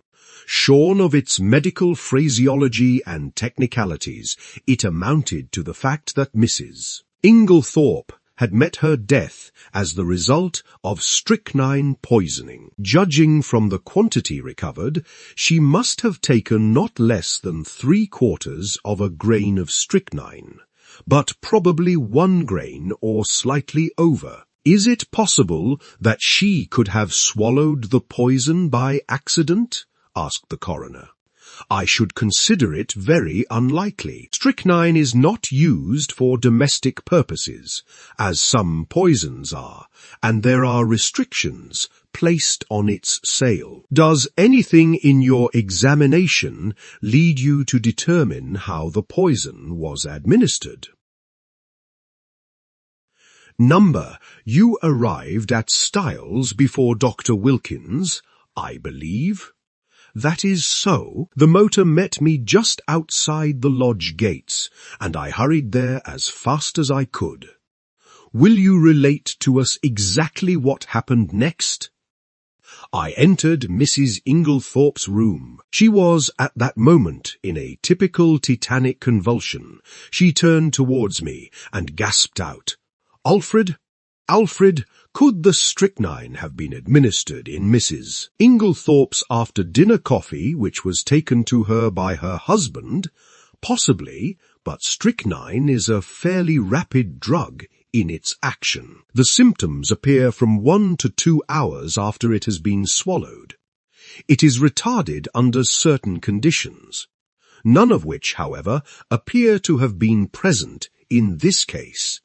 I presume Mrs. Inglethorpe took the coffee after dinner about 8 o'clock, whereas the symptoms did not manifest themselves until the early hours of the morning, which, on the face of it, points to the drug having been taken much later in the evening. Mrs. Inglethorpe was in the habit of drinking a cup of cocoa in the middle of the night. Could the strychnine have been administered in that? No, I myself took a sample of the cocoa remaining in the saucepan and had it analyzed. There was no strychnine present.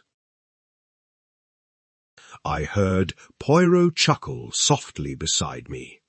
How did you know? I whispered. Listen, I should say. The doctor was continuing that I would have been considerably surprised at any other result. Why? Simply because strychnine has an unusually bitter taste. It can be detected in a solution of 1 in 70,000 and can only be disguised by some strongly flavored substance. Cocoa would be quite powerless to mask it. One of the jury wanted to know if the same objection applied to coffee. Number coffee has a bitter taste of its own, which would probably cover the taste of strychnine. Then you consider it more likely that the drug was administered in the coffee, but that for some unknown reason its action was delayed. Yes, but the cup being completely smashed, there is no possibility of analyzing its contents. This concluded Dr. Bowerstein's evidence. Dr. Wilkins corroborated it on all points, sounded as to the possibility of suicide. He repudiated it utterly. The deceased, he said, suffered from a weak heart, but otherwise enjoyed perfect health, and was of a cheerful and well-balanced disposition. She would be one of the last people to take her own life. Lawrence Cavendish was next called. His evidence was quite unimportant, being a mere repetition of that of his brother. Just as he was about to step down, he paused, and said rather hesitatingly, "I should like to make a suggestion, if I may." He glanced deprecatingly at the coroner, who replied briskly, "Cavendish, we are here to arrive at the truth of this matter and welcome anything that may lead to further elucidation." "It is just an idea of mine," explained Lawrence. "Of course, I may be quite wrong, but it still seems to me that my mother's death might be accounted for by natural means." "How do you make that out, Mr. Cavendish?" "My mother, at the time of her death, and for some time before it, was taking a tonic containing strychnine." "Ah," said the coroner. The jury looked up interested. "I believe," continued Lawrence, "that there have been cases where the cumulative effect of a drug administered for some time has ended by causing death. Also, is it not possible that she may have taken an overdose of her medicine by accident? This is the first we have heard of the deceased taking strychnine at the time of her death." "We are much obliged to you, Mr. Cavendish." Dr. Wilkins was recalled and ridiculed the idea. "What Mr. Cavendish suggests is quite impossible. Any doctor would tell you the same. Strychnine is, in a certain sense, a cumulative poison, but it would be quite impossible for it to result in sudden death in this way. There would have to be a long period of chronic symptoms, which would at once have attracted my attention. The whole thing is absurd." "And the second suggestion, that Mrs. Inglethorp may have inadvertently taken an overdose. 3 or even 4 doses would not have resulted in death. Mrs. Inglethorp always had an extra large amount of medicine made up at a time, as she dealt with Coutts, the cash chemists in Tadminster. She would have had to take very nearly the whole bottle to account for the amount of strychnine found at the post-mortem. Then you consider that we may dismiss the tonic as not being in any way instrumental in causing her death. Certainly, the supposition is ridiculous. The same juryman who had interrupted before here suggested that the chemist who made up the medicine might have committed an error.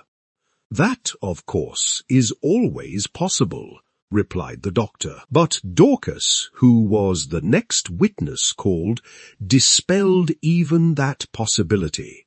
The medicine had not been newly made up.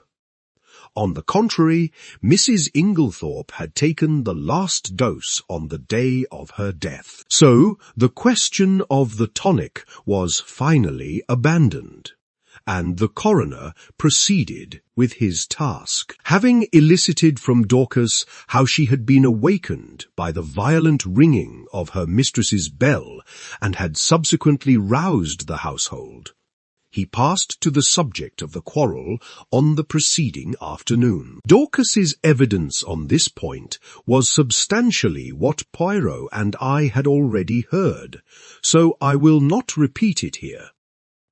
The next witness was Mary Cavendish. She stood very upright and spoke in a low, clear, and perfectly composed voice. In answer to the coroner's question, she told how, her alarm clock having aroused her at 4:30, as usual, she was dressing when she was startled by the sound of something heavy falling. "That would have been the table by the bed," commented the coroner. "I opened my door," continued Mary, and listened. In a few minutes, a bell rang violently. Dorcas came running down and woke my husband, and we all went to my mother-in-law's room. But it was locked. The coroner interrupted her. I really do not think we need trouble you further on that point. We know all that can be known of the subsequent happenings, but I should be obliged if you would tell us all you overheard of the quarrel the day before. There was a faint insolence in her voice. She raised her hand and adjusted the ruffle of lace at her neck, turning her head a little as she did so, and quite spontaneously the thought flashed across my mind. She is gaining time. Yes, I understand, continued the coroner deliberately, that you were sitting reading on the bench just outside the long window of the boudoir. That is so, is it not? This was news to me, and glancing sideways at Poirot, I fancied that it was news to him as well. There was the faintest pause, the mere hesitation of a moment before she answered, "Yes, that is so," and the boudoir window was open, was it not? Surely her face grew a little paler as she answered, "Yes." Then you cannot have failed to hear the voices inside, especially as they were raised in anger. In fact, they would be more audible where you were than in the hall, possibly. Will you repeat to us what you overheard of the quarrel? I really do not remember hearing anything. Do you mean to say you did not hear voices? Oh, yes, I heard the voices, but I did not hear what they said. A faint spot of colour came into her cheek. I am not in the habit of listening to private conversations. The coroner persisted. And you remember nothing at all? Nothing, Mrs. Cavendish? Not one stray word or phrase to make you realize that it was a private conversation? She paused, and seemed to reflect, still outwardly as calm as ever. Yes, I remember Mrs. Inglethorp said something. I do not remember exactly what about causing scandal between husband and wife. The coroner leant back satisfied. That corresponds with what Dorcas heard. But excuse me, Mrs. Cavendish, although you realized it was a private conversation, you did not move away. You remained where you were. I caught the momentary gleam of her tawny eyes as she raised them. I felt certain that at that moment she would willingly have torn the little lawyer with his insinuations into pieces, but she replied quietly enough. I was very comfortable where I was. I fixed my mind on my book, and that is all you can tell us. That is all. The examination was over, though I doubted if the coroner was entirely satisfied with it. I think he suspected that Mary Cavendish could tell more if she chose. Amy Hill, shop assistant, was next called, and deposed to having sold a will form on the afternoon of the 17th to William Earl, under gardener at Styles. William Earl and Manning succeeded her, and testified to witnessing a document. Manning fixed the time at about 4:30. William was of the opinion that it was rather earlier. Cynthia Murdoch came next. She had, however, little to tell. She had known nothing of the tragedy until awakened by Mrs. Cavendish. You did not hear the table fall. I was fast asleep. The coroner smiled. A good conscience makes a sound sleeper, he observed. Thank you, Miss Murdoch. That is all. Miss Howard. Miss Howard produced the letter, written to her by Mrs. Inglethorp on the evening of the 17th. Poirot and I had, of course, already seen it. It added nothing to our knowledge of the tragedy. The following is a facsimile, Styles Court Essex hand, written note, July 17th. My dear Evelyn, can we not bury the hatchet? I have found it hard to forgive the things you said against my dear husband, but I am an old woman and very fond of you, yours affectionately.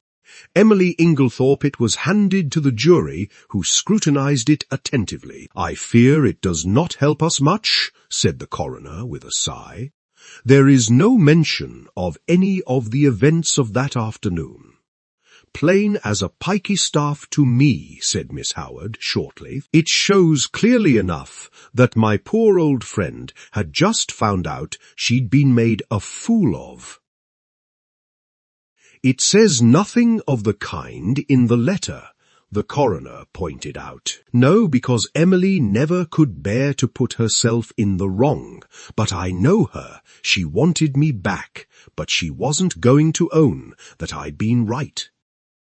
She went roundabout, most people do. Don't believe in it myself. Mr. Wells smiled faintly. So, I noticed, did several of the jury. Miss Howard was obviously quite a public character. Anyway, all this tomfoolery is a great waste of time, continued the lady, glancing up and down the jury disparagingly. Talk. When all the time we know perfectly well, the coroner interrupted her in an agony of apprehension. Thank you, Miss Howard, that is all. I fancy he breathed a sigh of relief when she complied. Then came the sensation of the day. The coroner called Albert Mace, chemist's assistant. It was our agitated young man of the pale face. In answer to the coroner's questions, he explained that he was a qualified pharmacist, but had only recently come to this particular shop. As the assistant formerly, there had just been called up for the army. These preliminaries completed, the coroner proceeded to business. Mr. Mace, have you lately sold strychnine to any unauthorized person? Yes, sir. When was this? Last Monday night. Not Tuesday? No, sir, Monday the 16th. Will you tell us to whom you sold it? You could have heard a pin drop. Yes, sir, it was to Mr. Inglethorp. Every eye turned simultaneously to where Alfred Inglethorp was sitting, impassive and wooden. He started slightly as the damning words fell from the young man's lips. I half thought he was going to rise from his chair, but he remained seated, although a remarkably well-acted expression of astonishment rose on his face. You are sure of what you say? Asked the coroner sternly. Quite sure, sir. Are you in the habit of selling strychnine indiscriminately over the counter? The wretched young man wilted visibly under the coroner's frown. Oh, no, sir, of course not, but seeing it was Mr. Inglethorp of the Hall, I thought there was no harm in it. He said it was to poison a dog. Inwardly I sympathized. It was only human nature to endeavour to please, the Hall especially when it might result in custom being transferred from Coots to the local establishment. Is it not customary for anyone purchasing poison to sign a book? Yes, sir, Mr. Inglethorp did so. Have you got the book here? Yes, sir. It was produced, and, with a few words of stern censure, the coroner dismissed the wretched Mr. Mace. Then, amidst a breathless silence, Alfred Inglethorp was called. Did he realize, I wondered, how closely the halter was being drawn around his neck? The coroner went straight to the point. On Monday evening last, did you purchase strychnine for the purpose of poisoning a dog? Inglethorp replied with perfect calmness. No. I did not. There is no dog at Styles except an outdoor sheepdog, which is in perfect health. You deny absolutely having purchased strychnine from Albert Mace on Monday last. I do. Do you also deny this? The coroner handed him the register in which his signature was inscribed. Certainly I do. The handwriting is quite different from mine. I will show you. He took an old envelope out of his pocket and wrote his name on it, handing it to the jury. It was certainly utterly dissimilar. Then what is your explanation of Mr. Mack's statement? Alfred Inglethorp replied imperturbably, Mr. Mace must have been mistaken. The coroner hesitated for a moment and then said, Mr. Inglethorp, as a mere matter of form, would you mind telling us where you were on the evening of Monday, July 16th? Really, I cannot remember. That is absurd, Mr. Inglethorp, said the coroner sharply. Think again. Inglethorp shook his head. I cannot tell you. I have an idea that I was out walking. In what direction? I really can't remember. The coroner's face grew graver. Were you in company with anyone? Did you meet anyone on your walk? Numbers, that is a pity, said the coroner dryly. I am to take it then that you decline to say where you were at the time that Mr. Mace positively recognized you as entering the shop to purchase strychnine. If you like to take it that way, yes. Be careful, Mr. Inglethorp. Poirot was fidgeting nervously. Sacre, he murmured. Does this imbecile of a man want to be arrested? Inglethorp was indeed creating a bad impression. His futile denials would not have convinced a child. The coroner, however, passed briskly to the next point, and Poirot drew a deep breath of relief. You had a discussion with your wife on Tuesday afternoon? Pardon me, Inglethorp. You have been misinformed. I had no quarrel with my dear wife. The whole story is absolutely untrue. I was absent from the house the entire afternoon. Interrupted Alfred. Have you anyone who can testify to that? You have my word, said Inglethorp haughtily. The coroner did not trouble to reply. There are 2 witnesses who will swear to having heard your disagreement with Mrs. Inglethorp. Those witnesses were mistaken. I was puzzled. The man spoke with such quiet assurance that I was staggered. I looked at Poirot. There was an expression of exaltation on his face, which I could not understand. Was he at last convinced of Alfred Inglethorp's guilt? Mr. Inglethorp, said the coroner, you have heard your wife's dying words repeated here. Can you explain them in any way? Certainly I can. You can. It seems to me very simple. The room was dimly lighted. Dr. Bauerstein is much of my height and build, and, like me, wears a beard. In the dim light, and suffering as she was, my poor wife mistook him for me. Ah, murmured Poirot to himself, but it is an idea that. You think it is true, I whispered. I do not say that, but it is truly an ingenious supposition. You read my wife's last words as an accusation. Inglethorp was continuing. They were, on the contrary, an appeal to me. The coroner reflected a moment. Then he said, I believe, Mr. Inglethorp, that you yourself poured out the coffee and took it to your wife that evening. I poured it out, yes, but I did not take it to her. I meant to do so, but I was told that a friend was at the hall door, so I laid down the coffee on the hall table. When I came through the hall again, a few minutes later, it was gone. This statement might, or might not, be true, but it did not seem to me to improve matters much for Inglethorp. In any case, he had had ample time to introduce the poison.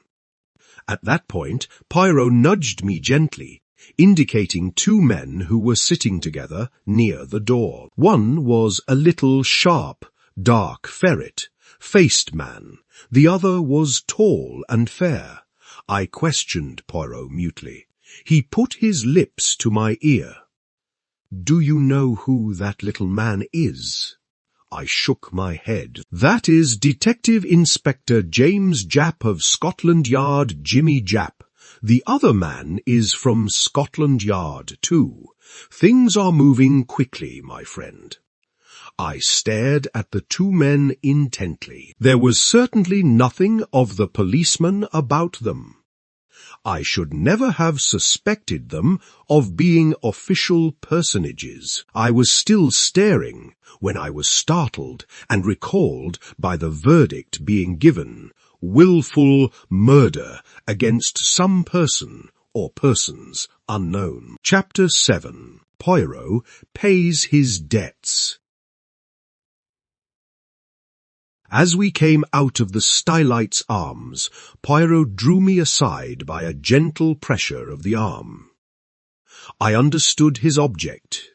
He was waiting for the Scotland Yard men. In a few moments they emerged, and Poirot at once stepped forward and accosted the shorter of the two. "I fear you do not remember me, Inspector Japp." "Why, if it isn't Mr. Poirot," cried the inspector. He turned to the other man. "You've heard me speak of Mr. Poirot. It was in 1904 he and I worked together, the Abercrombie forgery case. You remember he was run down in Brussels. Ah, those were great days, monsieur. Then, do you remember Baron Altara? There was a pretty rogue for you. He eluded the clutches of half the police in Europe, but we nailed him in Antwerp, thanks to Mr. Poirot here." As these friendly reminiscences were being indulged in, I drew nearer and was introduced to Detective Inspector Japp, who, in his turn, introduced us both to his companion, Superintendent Summerhigh. "I need hardly ask what you are doing here, gentlemen," remarked Poirot. Japp closed one eye knowingly. "No, indeed. Pretty clear case, I should say." "But," Poirot answered gravely, "there I differ from you." "Oh, come," said Summerhigh, opening his lips for the first time. "Surely the whole thing is clear as daylight. The man's caught red-handed. How he could be such a fool beats me." But Japp was looking attentively at Poirot. "Hold your fire, Summerhigh," he remarked jocularly. "Me and Monsieur here have met before, and there's no man's judgment I'd sooner take than his. If I'm not greatly mistaken, he's got something up his sleeve." "Isn't that so?" "Monsieur," Poirot smiled, "I have drawn certain conclusions." "Yes?" Summerhigh was still looking rather sceptical, but Japp continued his scrutiny of Poirot. "It's this way," he said. "So far, we've only seen the case from the outside. That's where the Yard's at a disadvantage in a case of this kind, where the murder's only out, so to speak, after the inquest. A lot depends on being on the spot first thing, and that's where Mr. Poirot's had the start of us. We shouldn't have been here as soon as this even, if it hadn't been for the fact that there was a smart doctor on the spot, who gave us the tip through the coroner. But you've been on the spot from the first, and you may have picked up some little hints from the evidence at the inquest.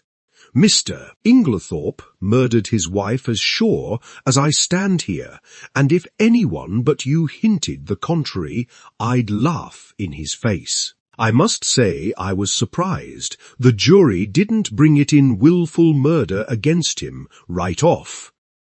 I think they would have if it hadn't been for the coroner. He seemed to be holding them back. Perhaps, though, you have a warrant for his arrest in your pocket now, suggested Poirot. A kind of wooden shutter of officialdom came down from Japp's expressive countenance. Perhaps I have, and perhaps I haven't, he remarked dryly. Poirot looked at him thoughtfully. I am very anxious, messieurs, that he should not be arrested. I dare say, observed Summerhigh sarcastically. Japp was regarding Poirot with comical perplexity. Can't you go a little further, Mr. Poirot? A wink's as good as a nod from you. You've been on the spot, and the Yard doesn't want to make any mistakes, you know. Poirot nodded gravely. That is exactly what I thought. Well, I will tell you this. Use your warrant. Arrest Mr. Inglethorp, but it will bring you no kudos. The case against him will be dismissed at once, cum son a. And he snapped his fingers expressively. Japp's face grew grave, though Summerhigh gave an incredulous snort. As for me, I was literally dumb with astonishment. I could only conclude that Poirot was mad. Japp had taken out a handkerchief and was gently dabbing his brow.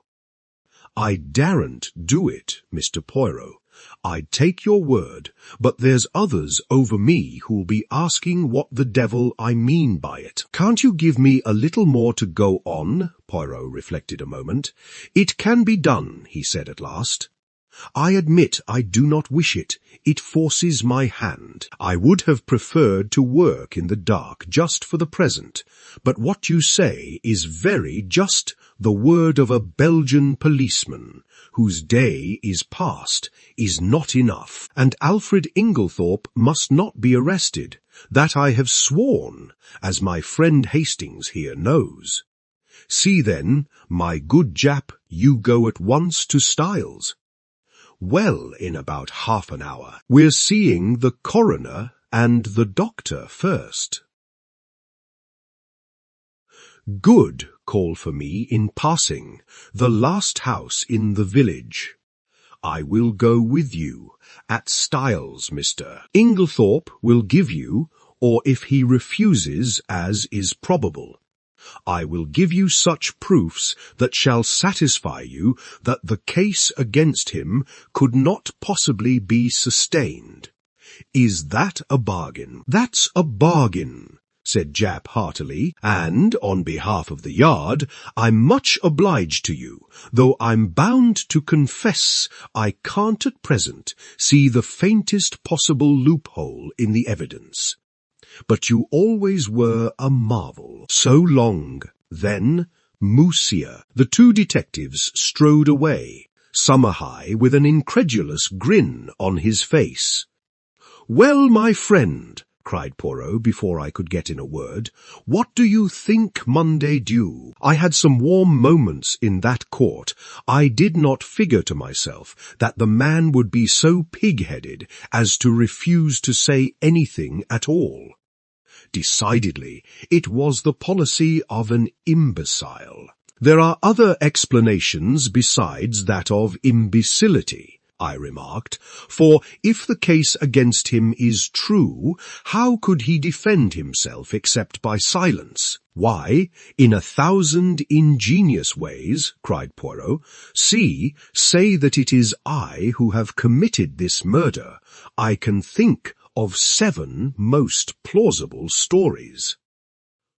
Far more convincing than Mr. Inglethorp's stony denials. I could not help laughing.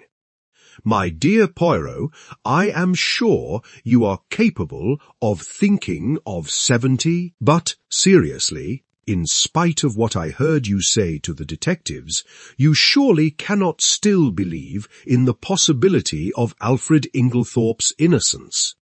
Why not now as much as before? Nothing has changed. But the evidence is so conclusive. Yes, too conclusive. We turned in at the gate of Leastways Cottage, and proceeded up the now familiar stairs. Yes, too conclusive, continued Poirot, almost to himself. Real evidence is usually vague and unsatisfactory. It has to be examined, sifted. But here the whole thing is cut and dried. No, my friend, this evidence has been very cleverly manufactured. So cleverly that it has defeated its own ends. How do you make that out? Because, so long as the evidence against him was vague and intangible, it was very hard to disprove. But in his anxiety, the criminal has drawn the net so closely that one cut will set Inglethorp free. I was silent, and in a minute or two, Poirot continued, Let us look at the matter like this. Here is a man, let us say, who sets out to poison his wife. He has lived by his wits, as the saying goes. Presumably, therefore, he has some wits. He is not altogether a fool. Well, how does he set about it? He goes boldly to the village chemist's and purchases strychnine under his own name, with a trumped-up story about a dog which is bound to be proved absurd. He does not employ the poison that night. No, he waits until he has had a violent quarrel with her, of which the whole household is cognizant, and which naturally directs their suspicions upon him. He prepares no defence, no shadow of an alibi, yet he knows the chemist's assistant must necessarily come forward with the facts. Bah, do not ask me to believe that any man could be so idiotic. Only a lunatic who wished to commit suicide by causing himself to be hanged would act so. Still, I do not see, I began. Neither do I see, I tell you, mon ami, it puzzles me. Me, Hercule Poirot. But if you believe him innocent, how do you explain his buying the strychnine? Very simply, he did not buy it. But Mace recognized him. I beg your pardon, he saw a man with a black beard like Mr. Inglethorpe's, and wearing glasses like Mr. Inglethorpe, and dressed in Mr. Inglethorpe's rather noticeable clothes. He could not recognize a man whom he had probably only seen in the distance, since, you remember, he himself had only been in the village a fortnight, and Mrs. Inglethorpe dealt principally with Coots in Tadminster. Then you think, Monday Amy. Do you remember the 2 points I laid stress upon? Leave the first one for the moment. What was the second? The important fact that Alfred Inglethorpe wears peculiar clothes, has a black beard, and uses glasses, I quoted. Exactly. Now suppose anyone wished to pass himself off as John or Lawrence Cavendish. Would it be easy? No, I said thoughtfully. Of course an actor, but Poirot cut me short ruthlessly. And why would it not be easy? I will tell you, my friend, because they are both clean-shaven men. To make up successfully as one of these two in broad daylight, it would need an actor of genius and a certain initial facial resemblance. But, in the case of Alfred Inglethorpe, all that is changed. His clothes, his beard, the glasses which hide his eyes, those are the salient points about his personal appearance. Now, what is the first instinct of the criminal? To divert suspicion from himself, is it not so? And how can he best do that? By throwing it on someone else. In this instance, there was a man ready to his hand. Everybody was predisposed to believe in Mr. Inglethorp's guilt. It was a foregone conclusion that he would be suspected. But to make it a sure thing, there must be tangible proof, such as the actual buying of the poison, and that with a man of the peculiar appearance of Mr. Inglethorp was not difficult. Remember, this young mace had never actually spoken to Mr. Inglethorp. How should he doubt that the man in his clothes, with his beard and his glasses, was not Alfred Inglethorp? It may be so, I said, fascinated by Poirot's eloquence, but if that was the case, why does he not say where he was at 6 o'clock on Monday evening? Ah, why indeed, said Poirot, calming down. If he were arrested, he probably would speak. But I do not want it to come to that. I must make him see the gravity of his position. There is, of course, something discreditable behind his silence. If he did not murder his wife, he is, nevertheless, a scoundrel and has something of his own to conceal, quite apart from the murder. What can it be? I mused, won over to Poirot's views for the moment, although still retaining a faint conviction that the obvious deduction was the correct one. Can you not guess? Asked Poirot, smiling. No, can you? Oh, yes, I had a little idea some time ago, and it has turned out to be correct. You never told me, I said reproachfully. Poirot spread out his hands apologetically. Pardon me, mon ami, you were not precisely sympathique. He turned to me earnestly. Tell me, you see now that he must not be arrested. Perhaps, I said doubtfully, for I was really quite indifferent to the fate of Alfred Inglethorp, and thought that a good fright would do him no harm. Poirot, who was watching me intently, gave a sigh. Come, my friend, he said, changing the subject. Apart from Mr. Inglethorp, how did the evidence at the inquest strike you? Oh, pretty much what I expected. Did nothing strike you as peculiar about it? My thoughts flew to Mary Cavendish, and I hedged in what way? Well, Mr. Lawrence Cavendish's evidence, for instance. I was relieved.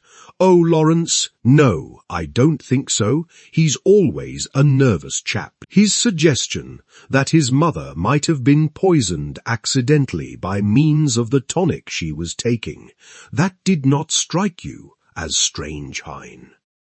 No, I can't say it did. The doctors ridiculed it, of course, but it was quite a natural suggestion for a layman to make. But Monsieur Lawrence is not a layman. You told me yourself that he had started by studying medicine, and that he had taken his degree. Yes, that's true. I never thought of that. I was rather startled. It is odd, nodded. From the first, his behaviour has been peculiar. Of all the household, he alone would be likely to recognize the symptoms of strychnine poisoning. And yet we find him the only member of the family to uphold strenuously the theory of death from natural causes. If it had been Monsieur John, I could have understood it. He has no technical knowledge, and is by nature unimaginative. But Monsieur Lawrence... No, and now, today, he puts forward a suggestion that he himself must have known was ridiculous. There is food for thought in this. Mon ami, it's very confusing, I agreed. Then there is Mrs. Cavendish, continued Poirot. That's another who is not telling all she knows. What do you make of her attitude? I don't know what to make of it. It seems inconceivable that she should be shielding Alfred Inglethorp. Yet that is what it looks like. Poirot nodded reflectively. Yes, it is queer. One thing is certain. She overheard a good deal more of that private conversation than she was willing to admit. And yet she is the last person one would accuse of stooping to eavesdrop. Exactly. One thing her evidence has shown me. I made a mistake. Dorcas was quite right. The quarrel did take place earlier in the afternoon, about 4 o'clock, as she said. I looked at him curiously. I had never understood his insistence on that point. Yes, a good deal that was peculiar came out today, continued Poirot. Dr. Bauerstein, now, what was he doing up and dressed at that hour in the morning? It is astonishing to me that no one commented on the fact. He has insomnia, I believe, I said doubtfully, which is a very good or a very bad explanation, remarked Poirot. It covers everything and explains nothing.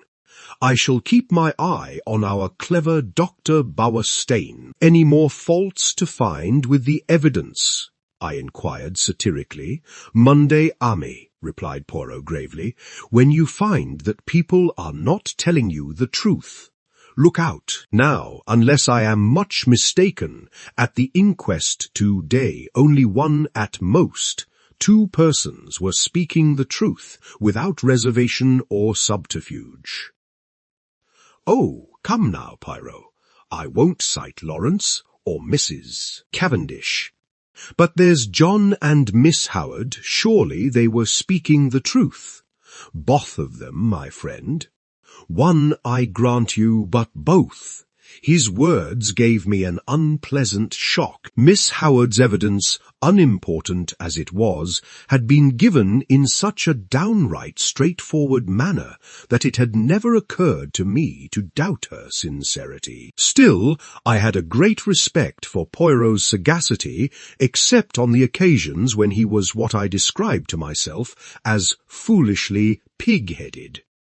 Do you really think so? I asked. Miss Howard had always seemed to me so essentially honest, almost uncomfortably so. Poirot gave me a curious look, which I could not quite fathom. He seemed to speak, and then checked himself. Miss Murdoch, too, I continued. There's nothing untruthful about her. But it was strange that she never heard a sound, sleeping next door, whereas Mrs. Cavendish, in the other wing of the building, distinctly heard the table fall. Well, she's young, and she sleeps soundly. Ah, yes, indeed. She must be a famous sleeper, that one. I did not quite like the tone of his voice, but at that moment a smart knock reached our ears, and looking out of the window we perceived the 2 detectives waiting for us below. Poirot seized his hat, gave a ferocious twist to his moustache, and, carefully brushing an imaginary speck of dust from his sleeve, motioned me to precede him down the stairs. There we joined the detectives and set out for Styles. I think the appearance of the 2 Scotland Yard men was rather a shock, especially to John, though, of course, after the verdict, he had realized that it was only a matter of time. Still, the presence of the detectives brought the truth home to him more than anything else could have done. Poirot had conferred with Japp in a low tone on the way up, and it was the latter functionary who requested that the household, with the exception of the servants, should be assembled together in the drawing-room. I realized the significance of this. It was up to Poirot to make his boast good. Personally, I was not sanguine. Poirot might have excellent reasons for his belief in Inglethorp's innocence, but a man of the type of Summerhigh would require tangible proofs, and these I doubted if Poirot could supply. Before very long we had all trooped into the drawing-room, the door of which Japp closed. Poirot politely set chairs for everyone. The Scotland Yard men were the cynosure of all eyes. I think that for the first time we realized that the thing was not a bad dream, but a tangible reality. We had read of such things. Now we ourselves were actors in the drama. Tomorrow the daily papers all over England would blazon out the news in staring headlines: mysterious tragedy in Essex, wealthy lady poisoned. There would be pictures of Styles, snapshots of the family leaving the inquest. The village photographer had not been idle. All the things that one had read 100 times, things that happen to other people, not to oneself. And now, in this house, a murder had been committed. In front of us were the detectives in charge of the case. The well-known glib phraseology passed rapidly through my mind in the interval before Poirot opened the proceedings. I think everyone was a little surprised that it should be he and not one of the official detectives who took the initiative. "Mesdames and messieurs," said Poirot, bowing as though he were a celebrity about to deliver a lecture, "I have asked you to come here all together for a certain object. That object, it concerns Mr. Alfred Inglethorp." Inglethorp was sitting a little by himself. I think unconsciously everyone had drawn his chair slightly away from him, and he gave a faint start as Poirot pronounced his name. "Mr. Inglethorp," said Poirot, addressing him directly, "a very dark shadow is resting on this house. The shadow of murder." Inglethorp shook his head sadly. "My poor wife," he murmured. "Poor Emily. It is terrible." "I do not think, monsieur," said Poirot pointedly, "that you quite realize how terrible it may be for you." And as Inglethorp did not appear to understand, he added, "Mr. Inglethorp, you are standing in very grave danger." The two detectives fidgeted. "I saw the official caution, 'Anything you say will be used in evidence against you,' actually hovering on Summerhigh's lips. Poirot went on, "Do you understand now, monsieur?" "Number, what do you mean?" "I mean," said Poirot deliberately, "that you are suspected of poisoning your wife." A little gasp ran round the circle at this plain speaking. "Good heavens!" cried Inglethorp, starting up. "What a monstrous idea! I poison my dearest Emily." "I do not think," Poirot watched him narrowly, "that you quite realize the unfavourable nature of your evidence at the inquest, Mr. Inglethorp. Knowing what I have now told you, do you still refuse to say where you were at 6 o'clock on Monday afternoon?" With a groan, Alfred Inglethorp sank down again and buried his face in his hands. Poirot approached and stood over him. "Speak!" he cried menacingly. With an effort, Inglethorp raised his face from his hands. Then, slowly and deliberately, he shook his head. "You will not speak." "Number, I do not believe that anyone could be so monstrous as to accuse me of what you say." Poirot nodded thoughtfully, like a man whose mind is made up. "Soit," he said. "Then I must speak for you." Alfred Inglethorp sprang up again. "You, how can you speak? You do not know." He broke off abruptly. Poirot turned to face us. "Mesdames and messieurs, I speak, listen. I, Hercule Poirot, affirm that the man who entered the chemist's shop and purchased strychnine at 6 o'clock on Monday last was not Mr. Inglethorp." for at 6 o'clock on that day Mr. Inglethorp was escorting Mrs. Raikes back to her home from a neighbouring farm. I can produce no less than 5 witnesses to swear to having seen them together, either at 6 or just after, and, as you may know, the Abbey Farm, Mrs. Raikes's home, is at least 2.5 miles distant from the village. There is absolutely no question as to the alibi. Chapter 8. Fresh Suspicions.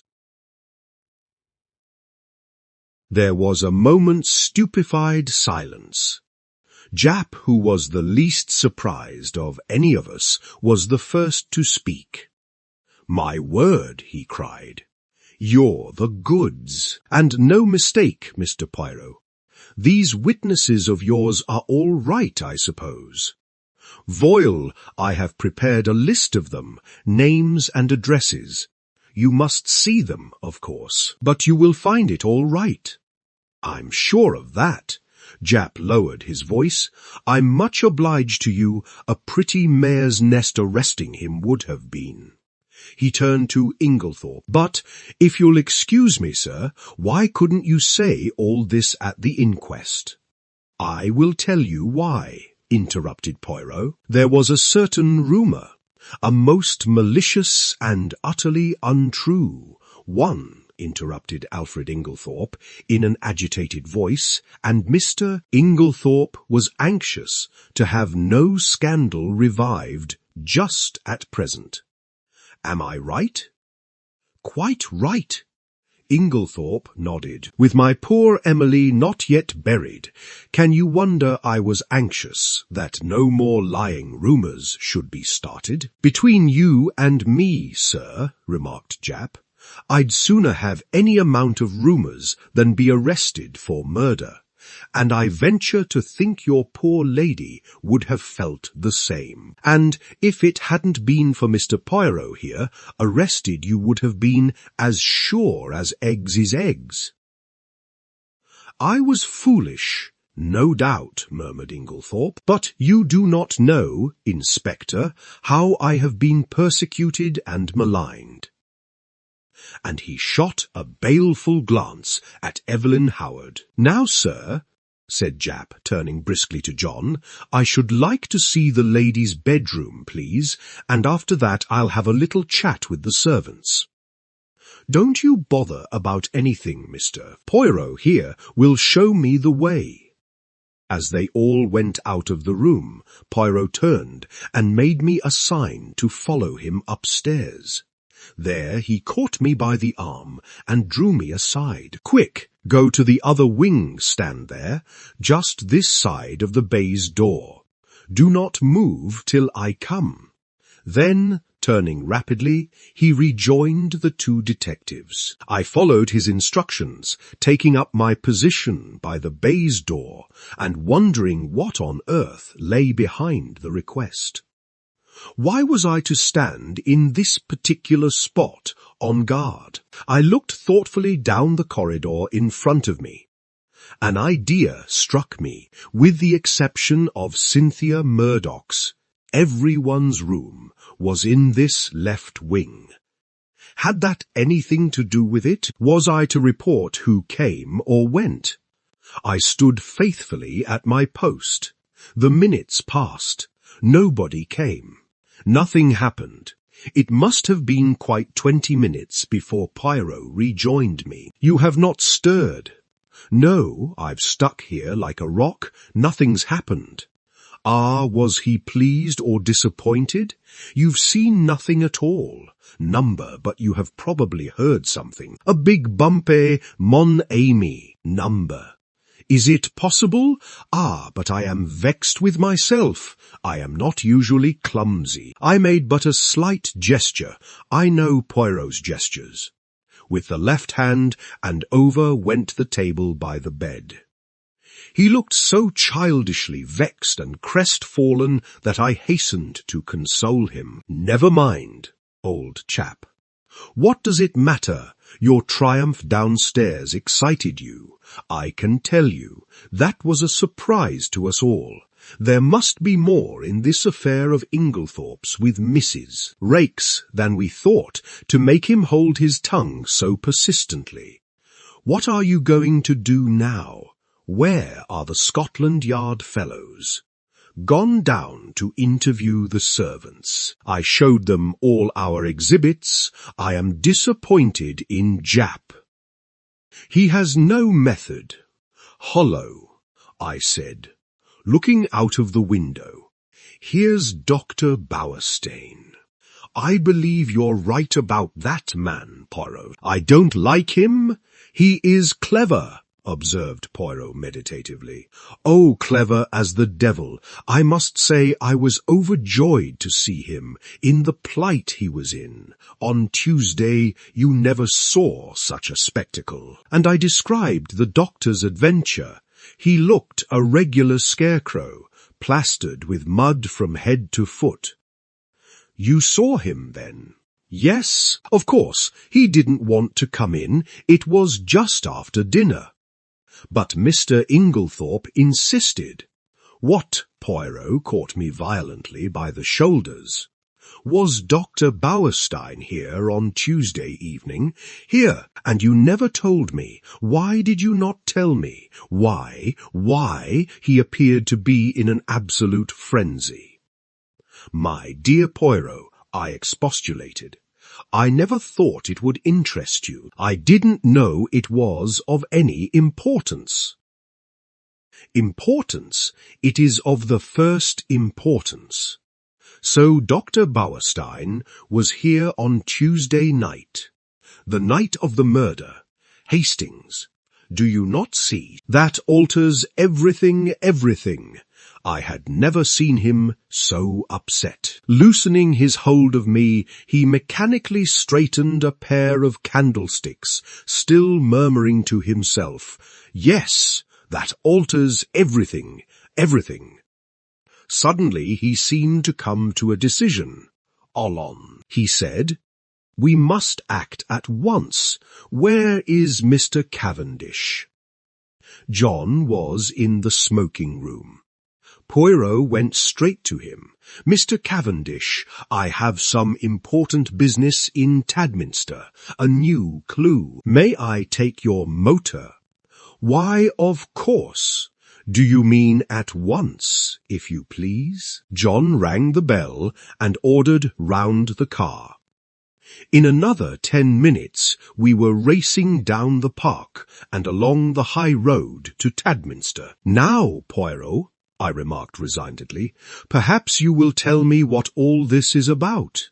"Well, mon ami, a good deal you can guess for yourself. Of course you realize that now Mr. Inglethorpe is out of it. The whole position is greatly changed.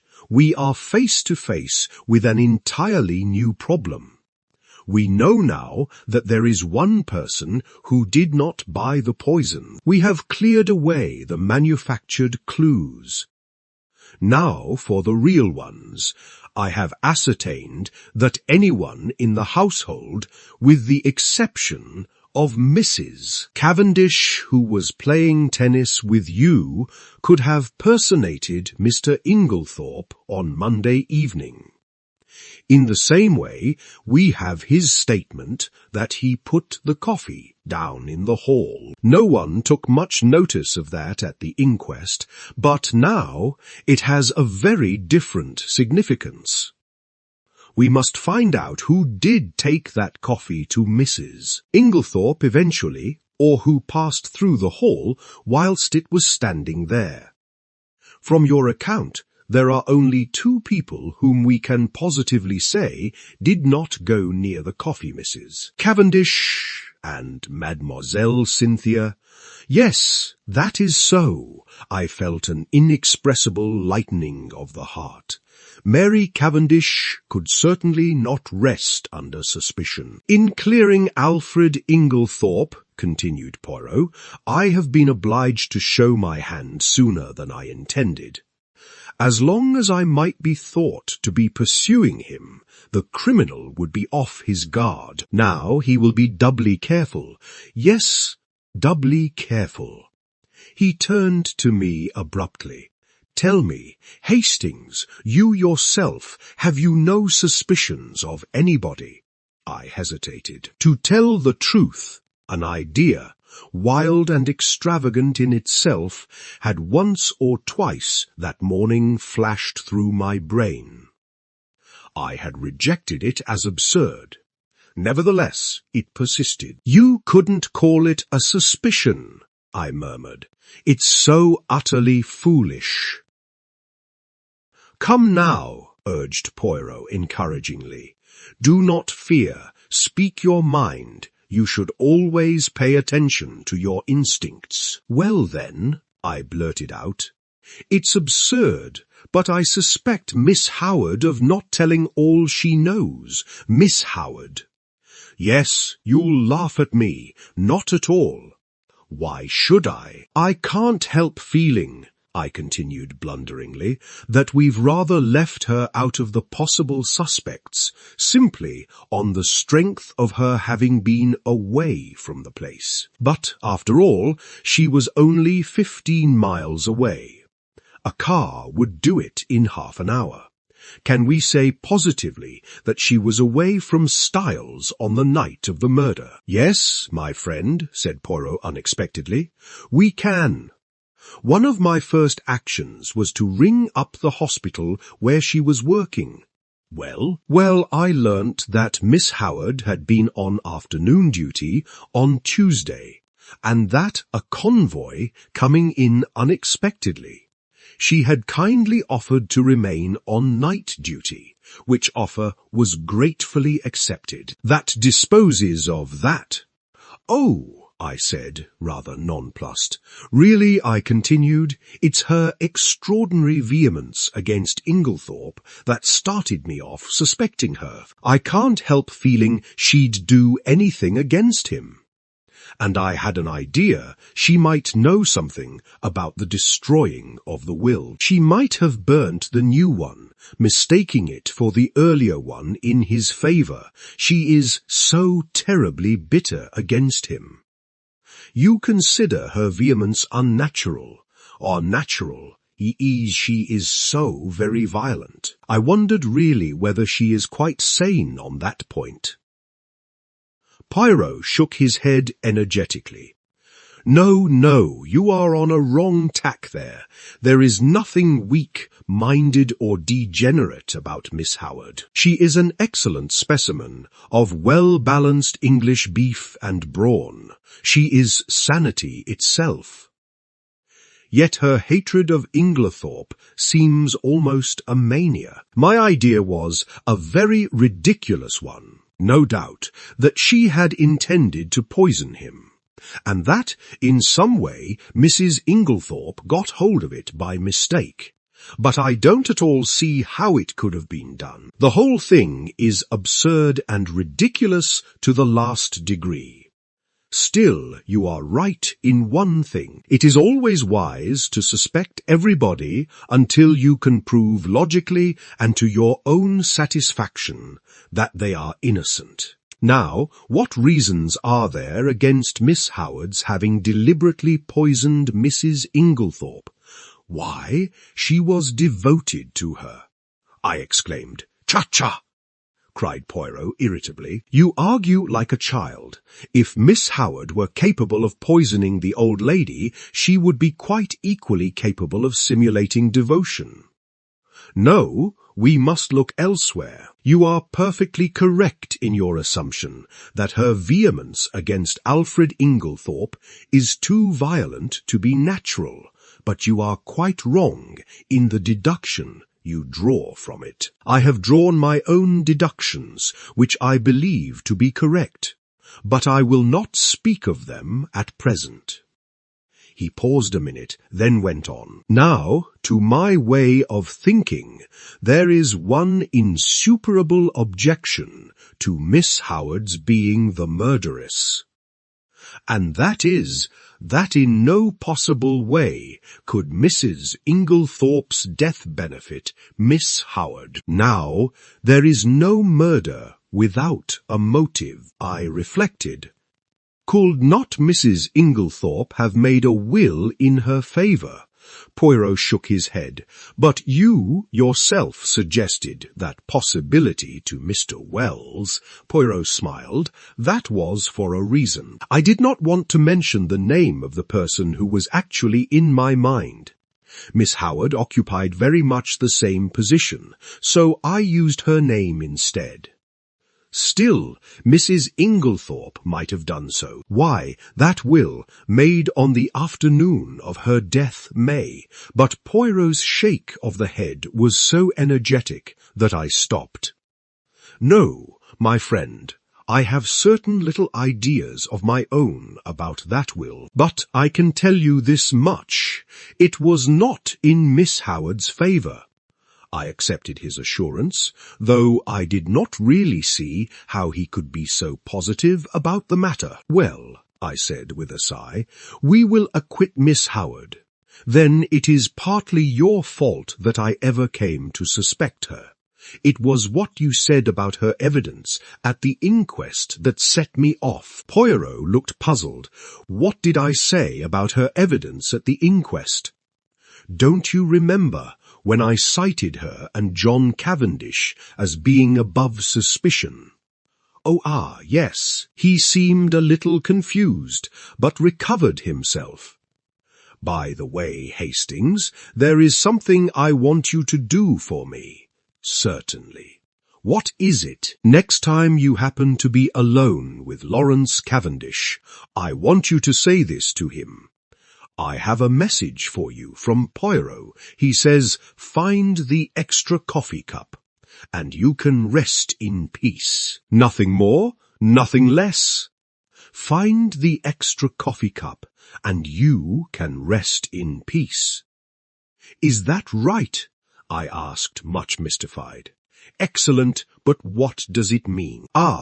That I will leave you to find out you have access to the facts. Just say that to him, and see what he says. Very well, but it's all extremely mysterious. We were running into Tadminster now, and Poirot directed the car to the analytical chemist. Poirot hopped down briskly and went inside.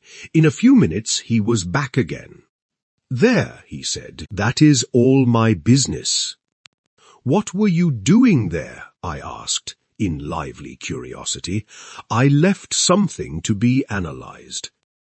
Yes, but what? The sample of cocoa I took from the saucepan in the bedroom. But that has already been tested, I cried, stupefied. Dr. Bauerstein had it tested, and you yourself laughed at the possibility of there being strychnine in it. I know Dr. Bauerstein had it tested, replied Poirot quietly. Well, then, I have a fancy for having it analyzed again. That is all. And not another word on the subject could I drag out of him. This proceeding of Poirot's in respect of the cocoa puzzled me intensely. I could see neither rhyme nor reason in it. However, my confidence in him, which at one time had rather waned, was fully restored since his belief in Alfred Inglethorpe's innocence had been so triumphantly vindicated. The funeral of Mrs. Inglethorpe took place the following day, and on Monday, as I came down to a late breakfast, John drew me aside, and informed me that Mr. Inglethorpe was leaving that morning to take up his quarters at the Stylites Arms until he should have completed his plans. And really, it's a great relief to think he's going. Hastings, continued my honest friend. It was bad enough before, when we thought he'd done it, but I'm hanged if it isn't worse now, when we all feel guilty for having been so down on the fellow. The fact is, we've treated him abominably. Of course, things did look black against him. I don't see how anyone could blame us for jumping to the conclusions we did. Still, There it is. We were in the wrong, and now there's a beastly feeling that one ought to make amends, which is difficult when one doesn't like the fellow a bit better than one did before. The whole thing's damned awkward, and I'm thankful he's had the tact to take himself off. It's a good thing Styles wasn't the mater's to leave to him. Couldn't bear to think of the fellow lording it here. He's welcome to her money. You'll be able to keep up the place, all right? I asked. Oh yes, there are the death duties, of course, but half my father's money goes with the place, and Lawrence will stay with us for the present. So there is his share as well. We shall be pinched at first, of course, because, as I once told you, I am in a bit of a hole financially myself. Still, the Johnnies will wait now. In the general relief at Inglethorp's approaching departure, we had the most genial breakfast we had experienced since the tragedy. Cynthia, whose young spirits were naturally buoyant, was looking quite her pretty self again.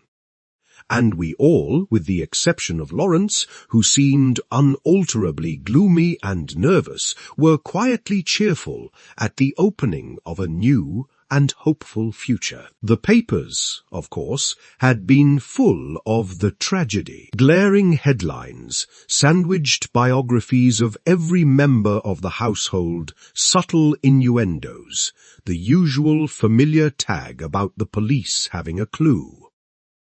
Nothing was spared us. It was a slack time. The war was momentarily inactive, and the newspapers seized with avidity on this crime in fashionable life. The mysterious affair at Styles was the topic of the moment. Naturally, it was very annoying for the Cavendishes. The house was constantly besieged by reporters who were consistently denied admission, but who continued to haunt the village and the grounds, where they lay in wait with cameras for any unwary members of the household. We all lived in a blast of publicity. The Scotland Yard men came and went, examining, questioning, lynx-eyed and reserved of tongue towards. What end they were working, we did not know. Had they any clue, or would the whole thing remain in the category of undiscovered crimes? After breakfast, Dorcas came up to me rather mysteriously, and asked if she might have a few words with me. Certainly. What is it? Dorcas, well, it's just this, sir. You'll be seeing the Belgian gentleman today, perhaps. I nodded. Well, sir, you know how he asked me so particular if the mistress or anyone else had a green dress. Yes, you have found one. My interest was aroused. No, not that, sir. But since then, I've remembered what the young gentlemen, John and Lawrence, were still the young gentlemen to Dorcas. Call the dressing-up box. It's up in the front attic, sir. A great chest full of old clothes and fancy dresses and what not. And it came to me sudden-like that there might be a green dress amongst them. So, if you tell the Belgian gentleman, I will tell him, Dorcas, I promised. Thank you very much, sir. A very nice gentleman he is, sir, and quite a different class from them, two detectives from London. What goes prying about and asking questions? I don't hold with foreigners as a rule, but from what the newspapers say, I make out as how these brave Belges isn't the ordinary run of foreigners. And certainly he's a most polite-spoken gentleman. Dear old Dorcas, as she stood there with her honest face upturned to mine, I thought what a fine specimen she was of the old-fashioned servant, that is so fast dying out. I thought I might as well go down to the village at once and look up Poirot, but I met him halfway, coming up to the house, and at once gave him Dorcas's message. Ah, the brave Dorcas! We will look at the chest, although, but no matter, we will examine it all the same. We entered the house by one of the windows. There was no one in the hall, and we went straight up to the attic. Sure enough, there was the chest, a fine old piece, all studded with brass nails, and full to overflowing with every imaginable type of garment. Poirot bundled everything out on the floor with scant ceremony. There were 1 or 2 green fabrics of varying shades, but Poirot shook his head over them all. He seemed somewhat apathetic in the search, as though he expected no great results from it. Suddenly he gave an exclamation. "What is it?" Look, the chest was nearly empty, and there, reposing right at the bottom, was a magnificent black beard. "Oh," said Poirot. "Oh!" He turned it over in his hands, examining it closely. "New," he remarked. "Yes, quite new," after a moment's hesitation. He replaced it in the chest, heaped all the other things on top of it as before, and made his way briskly downstairs. He went straight to the pantry, where we found Dorcas busily polishing her silver. Poirot wished her good morning with Gallic politeness, and went on, "We have been looking through that chest. Dorcas, I am much obliged to you for mentioning it. There is indeed a fine collection there. Are they often used?" "May I ask?" "Well, sir, not very often nowadays, though from time to time we do have what the young gentlemen call a dress-up night. And very funny it is sometimes, sir. Mr. Lawrence, he's wonderful, most comic. I shall never forget the night he came down as the Tsar of Persia. I think he called it a sort of Eastern king, it was. He had the big paper knife in his hand, and, 'Mind, Dorcas,' he says, 'you'll have to be very respectful. This is my specially sharpened scimitar, and it's off with your head if I'm at all displeased with you.' Miss Cynthia, she was what they call an Apache, or some such name, a Frenchified sort of cut-throat. I take it to be a real sight she looked. You'd never have believed a pretty young lady like that could have made herself into such a ruffian. Nobody would have known her." "These evenings must have been great fun," said Poirot genially. "I suppose Mr. Lawrence wore that fine black beard in the chest upstairs when he was Shah of Persia." "He did have a beard, sir," replied Dorcas, smiling, "and well I know it, for he borrowed 2 skeins of my black wool to make it with, and I'm sure it looked wonderfully natural at a distance. I didn't know as there was a beard up there at all. It must have been got quite lately, I think. There was a red wig, I know, but nothing else in the way of hair. Burnt corks they use mostly thou, 'tis messy getting it off again. Miss Cynthia was a nigger once, and, oh, the trouble she had." "So Dorcas knows nothing about that black beard," said Poirot thoughtfully, as we walked out into the hall again. "Do you think it is the one?" I whispered eagerly. Poirot nodded. "I do. You notice it had been trimmed. Number. Yes, it was cut exactly the shape of Mr. Inglethorp's, and I found 1 or 2 snipped hairs. Hastings, this affair is very deep. Who put it in the chest, I wonder? Summoner with a good deal of intelligence," remarked Poirot dryly. "You realize that he chose the one place in the house to hide it where its presence would not be remarked. Yes, he is intelligent. But we must be more intelligent. We must be so intelligent that he does not suspect us of being intelligent at all. I acquiesced. There, mon ami, you will be of great assistance to me.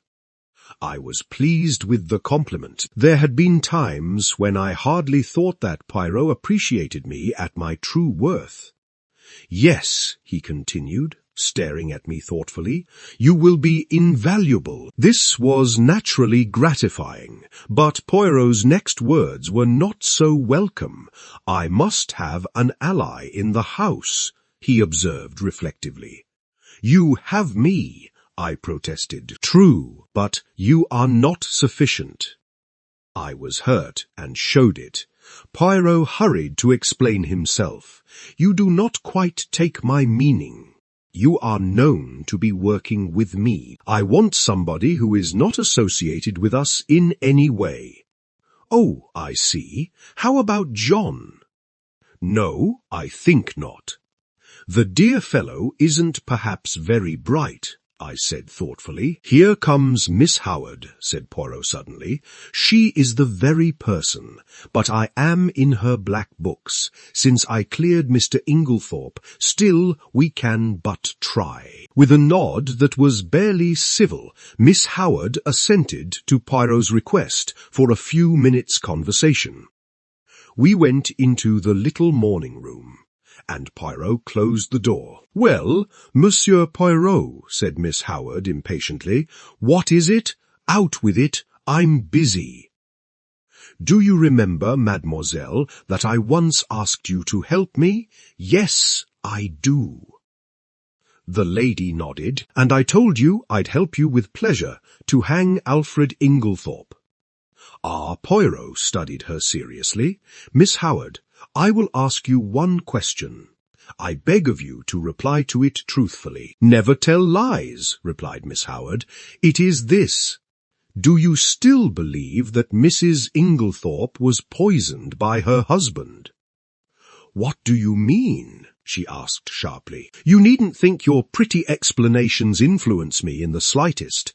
I'll admit that it wasn't he who bought strychnine at the chemist's shop. What of that? I dare say he soaked fly paper, as I told you at the beginning. That is arsenic, not strychnine, said Poirot mildly. What does that matter? Arsenic would put poor Emily out of the way just as well as strychnine. If I'm convinced he did it, it doesn't matter a jot to me how he did it. If you are convinced he did it, said Poirot quietly, I will put my question in another form.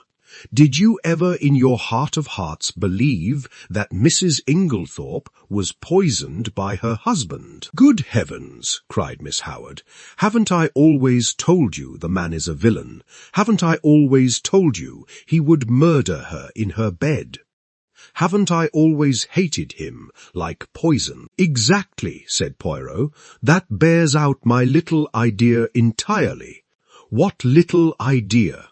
Miss Howard, do you remember a conversation that took place on the day of my friend's arrival here? He repeated it to me, and there is a sentence of yours that has impressed me very much. Do you remember affirming that if a crime had been committed and anyone you loved had been murdered, you felt certain that you would know by instinct who the criminal was, even if you were quite unable to prove it? Yes, I remember saying that.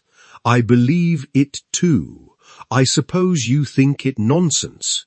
Not at all. And yet you will pay no attention to my instinct against Alfred Inglethorp? No, said Poirot curtly, because your instinct is not against Mr. Inglethorp. What? Number you wish to believe he committed the crime. You believe him capable of committing it, but your instinct tells you he did not commit it. It tells you more shall I go on. She was staring at him, fascinated, and made a slight affirmative movement of the hand. Shall I tell you why you have been so vehement against Mr. Inglethorp? It is because you have been trying to believe what you wish to believe. It is because you are trying to drown and stifle your instinct, which tells you another name. No, no, no, cried Miss Howard wildly, flinging up her hands. Don't say it. Oh, don't say it. It isn't true. It can't be true. I don't know what put such a wild, such a dreadful idea into my head. I am right, am I not? Asked Poirot. Yes, you must be a wizard to have guessed. But it can't be so. It's too monstrous, too impossible. It must be Alfred Inglethorp. Poirot shook his head gravely. Don't ask me about it, continued Miss Howard, because I shan't tell you. I won't admit it, even to myself. I must be mad to think of such a thing. Poirot nodded, as if satisfied. I will ask you nothing. It is enough for me that it is as I thought, and I too, have an instinct. We are working together towards a common end. Don't ask me to help you, because I won't. I wouldn't lift a finger to, she faltered. You will help me, in spite of yourself. I ask you nothing, but you will be my ally. You will not be able to help yourself. You will do the only thing that I want of you, and that is, you will watch. Evelyn Howard bowed her head. Yes, I can't help doing that. I am always watching, always hoping I shall be proved wrong. If we are wrong, well and good, said Poirot. No one will be more pleased than I shall. But if we are right... If we are right, Miss Howard, on whose side are you then? I don't know. Come now, it could be hushed up. There must be no hushing up. But Emily herself... She broke off. Miss Howard, said Poirot gravely, this is unworthy of you. Suddenly she took her face from her hands. Yes, she said quietly, that was not Evelyn Howard who spoke. She flung her head up proudly. This is Evelyn Howard, and she is on the side of justice.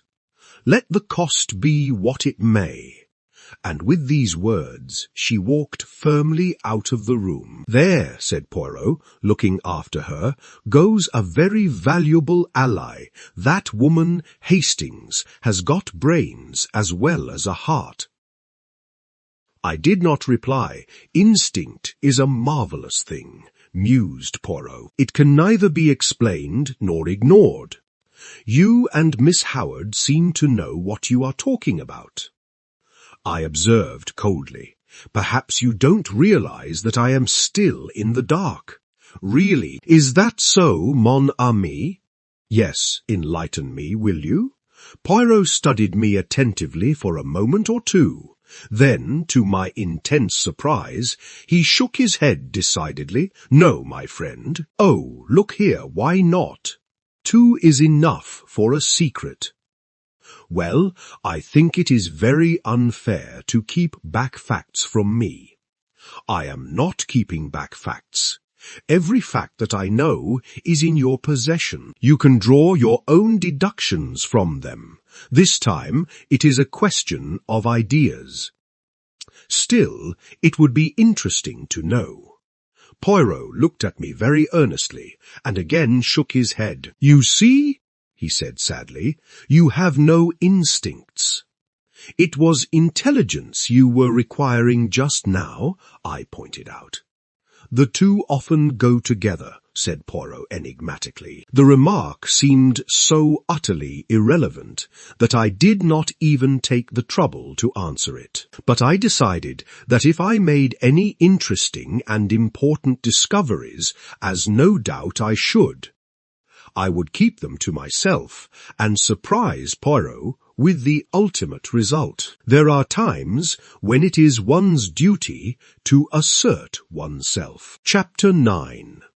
Dr. Bauerstein.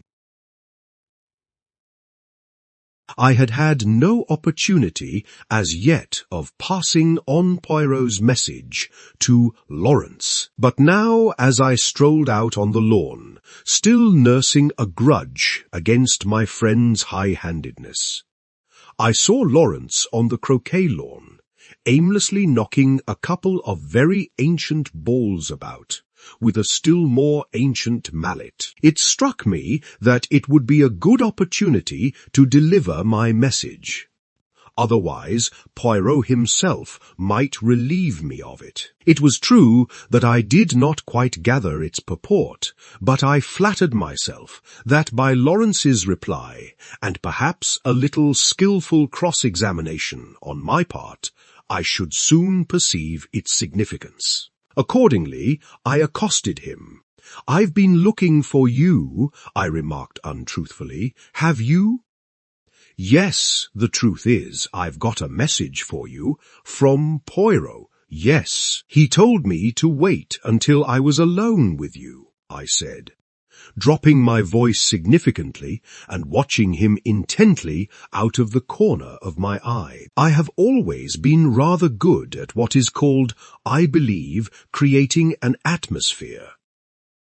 Well, there was no change of expression in the dark melancholic face. Had he any idea of what I was about to say? "This is the message." I dropped my voice still lower. "Find the extra coffee cup, and you can rest in peace." What on earth does he mean? Lawrence stared at me in quite unaffected astonishment. "Don't you know?" "Not in the least, do you?" I was compelled to shake my head. "What extra coffee cup?" "I don't know. He'd better ask Dorcas or one of the maids if he wants to know about coffee cups. It's their business, not mine. I don't know anything about the coffee cups, except that we've got some that are never used, which are a perfect dream. Old Worcester, you're not a connoisseur, are you, Hastings?" I shook my head. "You miss a lot. A really perfect bit of old china. It's pure delight to handle it, or even to look at it." "Well, what am I to tell Poirot? Tell him I don't know what he's talking about. It's double Dutch to me." "All right." I was moving off towards the house again, when he suddenly called me back. "I say, what was the end of that message?" "Say it over again, will you?" "Find the extra coffee cup, and you can rest in peace." "Are you sure you don't know what it means?" I asked him earnestly. He shook his head. "No," he said musingly. "I don't. I wish I did." The boom of the gong sounded from the house, and we went in together. Poirot had been asked by John to remain to lunch, and was already seated at the table. By tacit consent, all mention of the tragedy was barred. We conversed on the war and other outside topics, but after the cheese and biscuits had been handed round, and Dorcas had left the room, Poirot suddenly leant forward to Mrs. Cavendish. "Pardon me, madame, for recalling unpleasant memories, but I have a little idea." Poirot's little ideas were becoming a perfect byword. "And would like to ask 1 or 2 questions." "Of me?" "Certainly." "You are too amiable, madame. What I want to ask is this. The door leading into Mrs. Inglethorp's room, from that of Mademoiselle Cynthia, it was bolted, you say?" "Certainly it was bolted," replied Mary Cavendish, rather surprised. "I said so at the inquest." "Bolted?" "Yes." She looked perplexed. "I mean," explained Poirot, "you are sure it was bolted and not merely locked?" "Oh, I see what you mean. No, I don't know. I said bolted, meaning that it was fastened, and I could not open it, but I believe all the doors were found bolted on the inside. Still, as far as you are concerned, the door might equally well have been locked." "Oh, yes. You yourself did not happen to notice, madame, when you entered Mrs. Inglethorp's room, whether that door was bolted or not. I believe it was. But you did not see it. Number I never looked. But I did, interrupted Lawrence suddenly. I happened to notice that it was bolted. Ah, that settles it. And Poirot looked crestfallen. I could not help rejoicing that, for once, one of his little ideas had come to naught. After lunch Poirot begged me to accompany him home. I consented rather stiffly. You are annoyed, is it not so? He asked anxiously, as we walked through the park. Not at all, I said coldly. That is well, that lifts a great load from my mind. This was not quite what I had intended. I had hoped that he would have observed the stiffness of my manner. Still, the fervour of his words went towards the appeasing of my just displeasure. I thawed. I gave Lawrence your message, I said. And what did he say? He was entirely puzzled? Yes, I am quite sure he had no idea of what you meant. I had expected Poirot to be disappointed, but to my surprise he replied that that was as he had thought, and that he was very glad. My pride forbade me to ask any questions. Poirot switched off on another tack. Mademoiselle Cynthia was not at lunch today. How was that? She is at the hospital again. She resumed work today. Ah, she is an industrious little demoiselle, and pretty too. She is like pictures I have seen in Italy. I would rather like to see that dispensary of hers. Do you think she would show it to me? I am sure she would be delighted. It's an interesting little place. Does she go there every day? She has all Wednesdays off, and comes back to lunch on Saturdays. Those are her only times off. I will remember. Women are doing great work nowadays, and Mademoiselle Cynthia is clever. Oh yes, she has brains, that little one. Yes, I believe she has passed quite a stiff exam. Without doubt. After all, it is very responsible work. I suppose they have very strong poisons there. Yes, she showed them to us. They are kept locked up in a little cupboard. I believe they have to be very careful. They always take out the key before leaving the room. Indeed, it is near the window, this cupboard. No, right the other side of the room. Why? Poirot shrugged his shoulders. I wondered.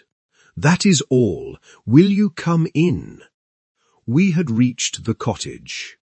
Number, I think I'll be getting back. I shall go round the long way through the woods. The woods round stiles were very beautiful after the walk across the open park. It was pleasant to saunter lazily through the cool glades. There was hardly a breath of wind. The very chirp of the birds was faint and subdued. I strolled on a little way, and finally flung myself down at the foot of a grand old beech tree. My thoughts of mankind were kindly and charitable. I even forgave Poirot for his absurd secrecy. In fact, I was at peace with the world. Then I yawned. I thought about the crime, and it struck me as being very unreal and far off. I yawned again. Probably I thought it really never happened. Of course, it was all a bad dream. The truth of the matter was that it was Lawrence who had murdered Alfred Inglethorp with a croquet mallet. But it was absurd of John to make such a fuss about it, and to go shouting out, "I tell you, I won't have it." I woke up with a start. At once I realized that I was in a very awkward predicament, for about 12 feet away from me, John and Mary Cavendish were standing facing each other. and they were evidently quarrelling. And quite as evidently they were unaware of my vicinity, for before I could move or speak, John repeated the words which had aroused me from my dream. "I tell you, Mary, I won't have it." Mary's voice came cool and liquid. "Have you any right to criticize my actions? It will be the talk of the village. My mother was only buried on Saturday, and here you are gadding about with the fellow. Oh," she shrugged her shoulders, "if it is only village gossip that you mind. But it isn't. I've had enough of the fellow hanging about. He's a Polish Jew anyway. A tinge of Jewish blood is not a bad thing. It leavens the," she looked at him, "stolid stupidity of the ordinary Englishman." Fire in her eyes, ice in her voice. I did not wonder that the blood rose to John's face in a crimson tide. "Mary!" Well, her tone did not change. The pleading died out of his voice. "Am I to understand that you will continue to see Bowerstane against my express wishes? If I choose? You defy me?" "No, but I deny your right to criticize my actions. Have you no friends of whom I should disapprove?" John fell back a pace. The colour ebbed slowly from his face. "What do you mean?" he said, in an unsteady voice. "You see," said Mary quietly, "you do see, don't you, that you have no right to dictate to me as to the choice of my friends?" John glanced at her pleadingly, a stricken look on his face. "No right? Have I no right, Mary?" he said unsteadily. He stretched out his hands. Mary, for a moment, I thought she wavered. A softer expression came over her face. Then suddenly she turned almost fiercely away. None. She was walking away when John sprang after her and caught her by the arm. "Mary," his voice was very quiet now, "are you in love with this fellow Bowerstane?" She hesitated, and suddenly there swept across her face a strange expression, old as the hills, yet with something eternally young about it. So might some Egyptian sphinx have smiled. She freed herself quietly from his arm, and spoke over her shoulder. "Perhaps," she said, and then swiftly passed out of the little glade, leaving John standing there as though he had been turned to stone. Rather ostentatiously, I stepped forward, crackling some dead branches with my feet as I did so. John turned. Luckily, he took it for granted that I had only just come upon the scene. "Hullo, Hastings, have you seen the little fellow safely back to his cottage? Quaint little chap, is he any good, though, really? He was considered one of the finest detectives of his day." "Oh, well, I suppose there must be something in it. Then, what a rotten world it is, though." "You find it so?" I asked. "Good Lord. Yes, there's this terrible business to start with. Scotland Yard men in and out of the house like a jack-in-the-box. Never know where they won't turn up next. Screaming headlines in every paper in the country. Damn all journalists, I say. Do you know there was a whole crowd staring in at the lodge gates this morning? Sort of Madame Tussaud's chamber of horrors business that can be seen for nothing. Pretty thick, isn't it?" "Cheer up, John," I said soothingly. "It can't last forever. Can't it, though? It can last long enough for us never to be able to hold up our heads again." No, you're getting morbid on the subject. Enough to make a man morbid, to be stalked by beastly journalists and stared at by gaping moon-faced idiots wherever he goes. But there's worse than that." "What?" John lowered his voice. "Have you ever thought, Hastings? It's a nightmare to me. who did it? I can't help feeling sometimes it must have been an accident, because who could have done it? Now Inglethorp's out of the way, there's no one else, except one of us. Yes, indeed, that was nightmare enough for any man. One of us, yes. Surely it must be so, unless a new idea suggested itself to my mind. Rapidly I considered it. The light increased. Poirot's mysterious doings, his hints, they all fitted in. Fool that I was not to have thought of this possibility before. And what a relief for us all. No, John, I said, it isn't one of us. How could it be? I know, but still, who else is there? Can't you guess? Number? I looked cautiously round, and lowered my voice. Dr. Bowerstein, I whispered. Impossible, not at all. But what earthly interest could he have in my mother's death? That I don't see, I confessed, but I'll tell you this, Poirot thinks so. Poirot, does he? How do you know? I told him of Poirot's intense excitement on hearing that Dr. Bowerstein had been at Styles on the fatal night, and added, he said twice, that alters everything, and I've been thinking, you know Inglethorp said he had put down the coffee in the hall. Well, it was just then that Bowerstein arrived. Isn't it possible that, as Inglethorp brought him through the hall, the doctor dropped something into the coffee in passing? Hein, said John, it would have been very risky. Yes, but it was possible. And then how could he know it was her coffee? No, old fellow, I don't think that will wash. But I had remembered something else. You're quite right, that wasn't how it was done. Listen. And I then told him of the cocoa sample which Poirot had taken to be analysed. John interrupted, just as I had done. But look here, Bowerstein had had it analysed already. Yes, that's the point. I didn't see it either until now. Don't you understand?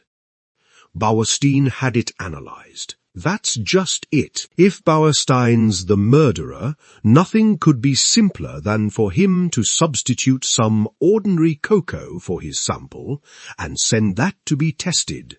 And of course they would find no strychnine. But no one would dream of suspecting Bowerstein, or think of taking another sample, except Poirot, I added, with belated recognition. Yes, but what about the bitter taste that cocoa won't disguise? Well, we've only his word for that, and there are other possibilities. He's admittedly one of the world's greatest toxicologists. One of the world's greatest what? Say it again. He knows more about poisons than almost anybody, I explained. Well, my idea is that perhaps he's found some way of making strychnine tasteless. Or it may not have been strychnine at all, but some obscure drug no one has ever heard of, which produces much the same symptoms. Yes, that might be, said John. But look here, how could he have got at the cocoa? That wasn't downstairs. No, it wasn't, I admitted reluctantly, and then suddenly a dreadful possibility flashed through my mind. I hoped and prayed it would not occur to John also. I glanced sideways at him. He was frowning perplexedly, and I drew a deep breath of relief, for the terrible thought that had flashed across my mind was this: that Dr. Bowerstein might have had an accomplice. Yet surely it could not be. Surely no woman as beautiful as Mary Cavendish could be a murderess. Yet beautiful women had been known to poison. And suddenly I remembered that first conversation at tea on the day of my arrival, and the gleam in her eyes, as she had said that poison was a woman's weapon. How agitated she had been on that fatal Tuesday evening. Had Mrs. Inglethorp discovered something between her and Bauerstein and threatened to tell her husband? Was it to stop that denunciation that the crime had been committed? Then I remembered that enigmatical conversation between Poirot and Evelyn Howard.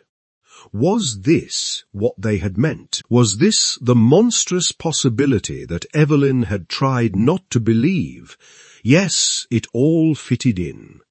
No wonder Miss Howard had suggested hushing it up. Now I understood that unfinished sentence of hers, Emily herself, and in my heart I agreed with her.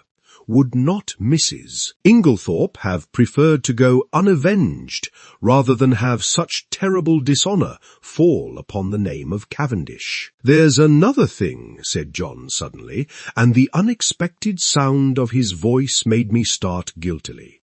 "Something which makes me doubt if what you say can be true." "What's that?" I asked, thankful that he had gone away from the subject of how the poison could have been introduced into the cocoa. "Why, the fact that Bauerstein demanded a post-mortem. He needn't have done so. Little Wilkins would have been quite content to let it go at heart disease." "Yes," I said doubtfully, "but we don't know. Perhaps he thought it safer in the long run. Someone might have talked afterwards. Then the Home Office might have ordered exhumation. The whole thing would have come out then, and he would have been in an awkward position, for no one would have believed that a man of his reputation could have been deceived into calling it heart disease." "Yes, that's possible," admitted John still, he added. "I'm blessed if I can see what his motive could have been." I trembled. "Look here. I said I may be altogether wrong, and, remember, all this is in confidence." "Oh, of course, that goes without saying." We had walked as we talked, and now we passed through the little gate into the garden. Voices rose near at hand, for tea was spread out under the sycamore tree, as it had been on the day of my arrival. Cynthia was back from the hospital, and I placed my chair beside her and told her of Poirot's wish to visit the dispensary. "Of course, I'd love him to see it. He'd better come to tea there one day. I must fix it up with him. He's such a dear little man. But he is funny. He made me take the brooch out of my tie the other day and put it in again because he said it wasn't straight." I laughed. "It's quite a mania with him. Yes, isn't it?" We were silent for a minute or two, and then, glancing in the direction of Mary Cavendish, and dropping her voice, Cynthia said, "Mr. Hastings." "Yes.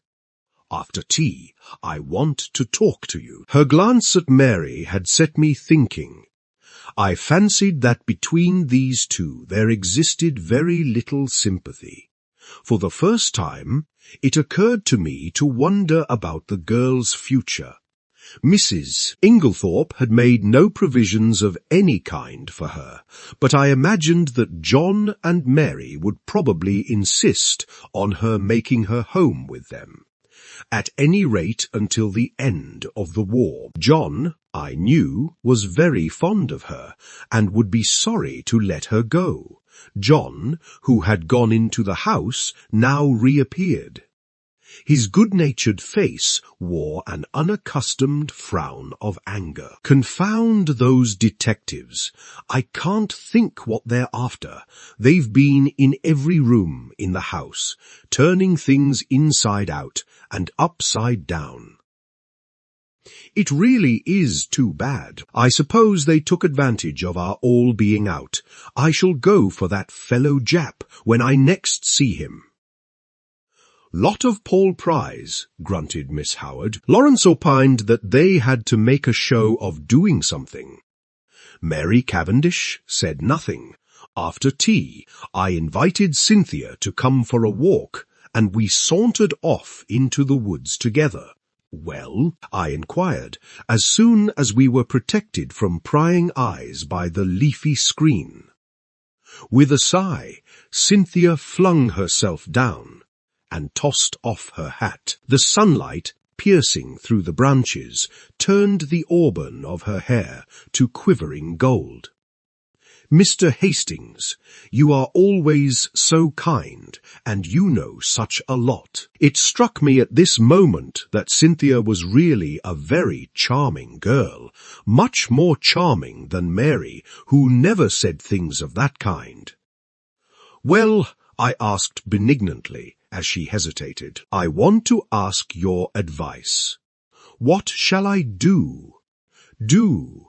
Yes, you see, Aunt Emily always told me I should be provided for. I suppose she forgot or didn't think she was likely to die. Anyway, I am not provided for, and I don't know what to do. Do you think I ought to go away from here at once? They don't want to part with you, I'm sure." Cynthia hesitated a moment, plucking up the grass with her tiny hands. Then she said, "Mrs. Cavendish does." "She hates me." "Hates you?" I cried, astonished. Cynthia nodded. "Yes, I don't know why, but she can't bear me, and he can't either."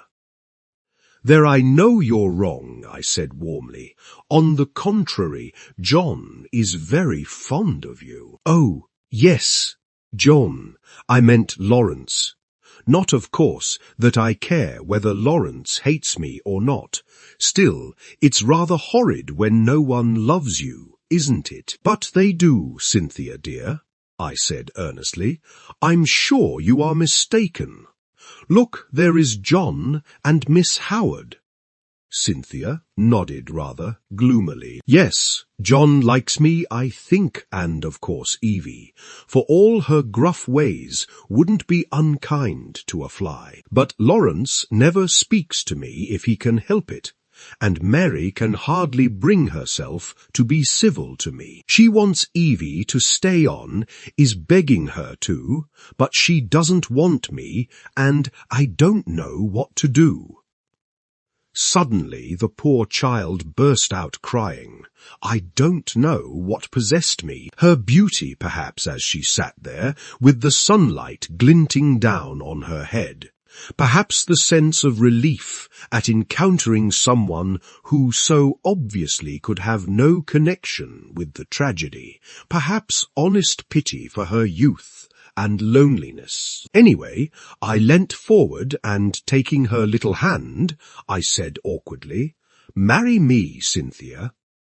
Unwittingly, I had hit upon a sovereign remedy for her tears. She sat up at once, drew her hand away, and said, with some asperity, "Don't be silly." I was a little annoyed. "I'm not being silly. I am asking you to do me the honor of becoming my wife." To my intense surprise, Cynthia burst out laughing and called me a funny dear. "It's perfectly sweet of you," she said. "But you know you don't want to." "Yes, I do. I've got—" "Never mind what you've got. You don't really want to, and I don't either." "Well, of course, that settles it," I said stiffly, "but I don't see anything to laugh at. There's nothing funny about a proposal." "No, indeed," said Cynthia. "Somebody might accept you next time. Goodbye, you've cheered me up very much." And, with a final uncontrollable burst of merriment, she vanished through the trees. Thinking over the interview, it struck me as being profoundly unsatisfactory. It occurred to me suddenly that I would go down to the village and look up Bauerstein.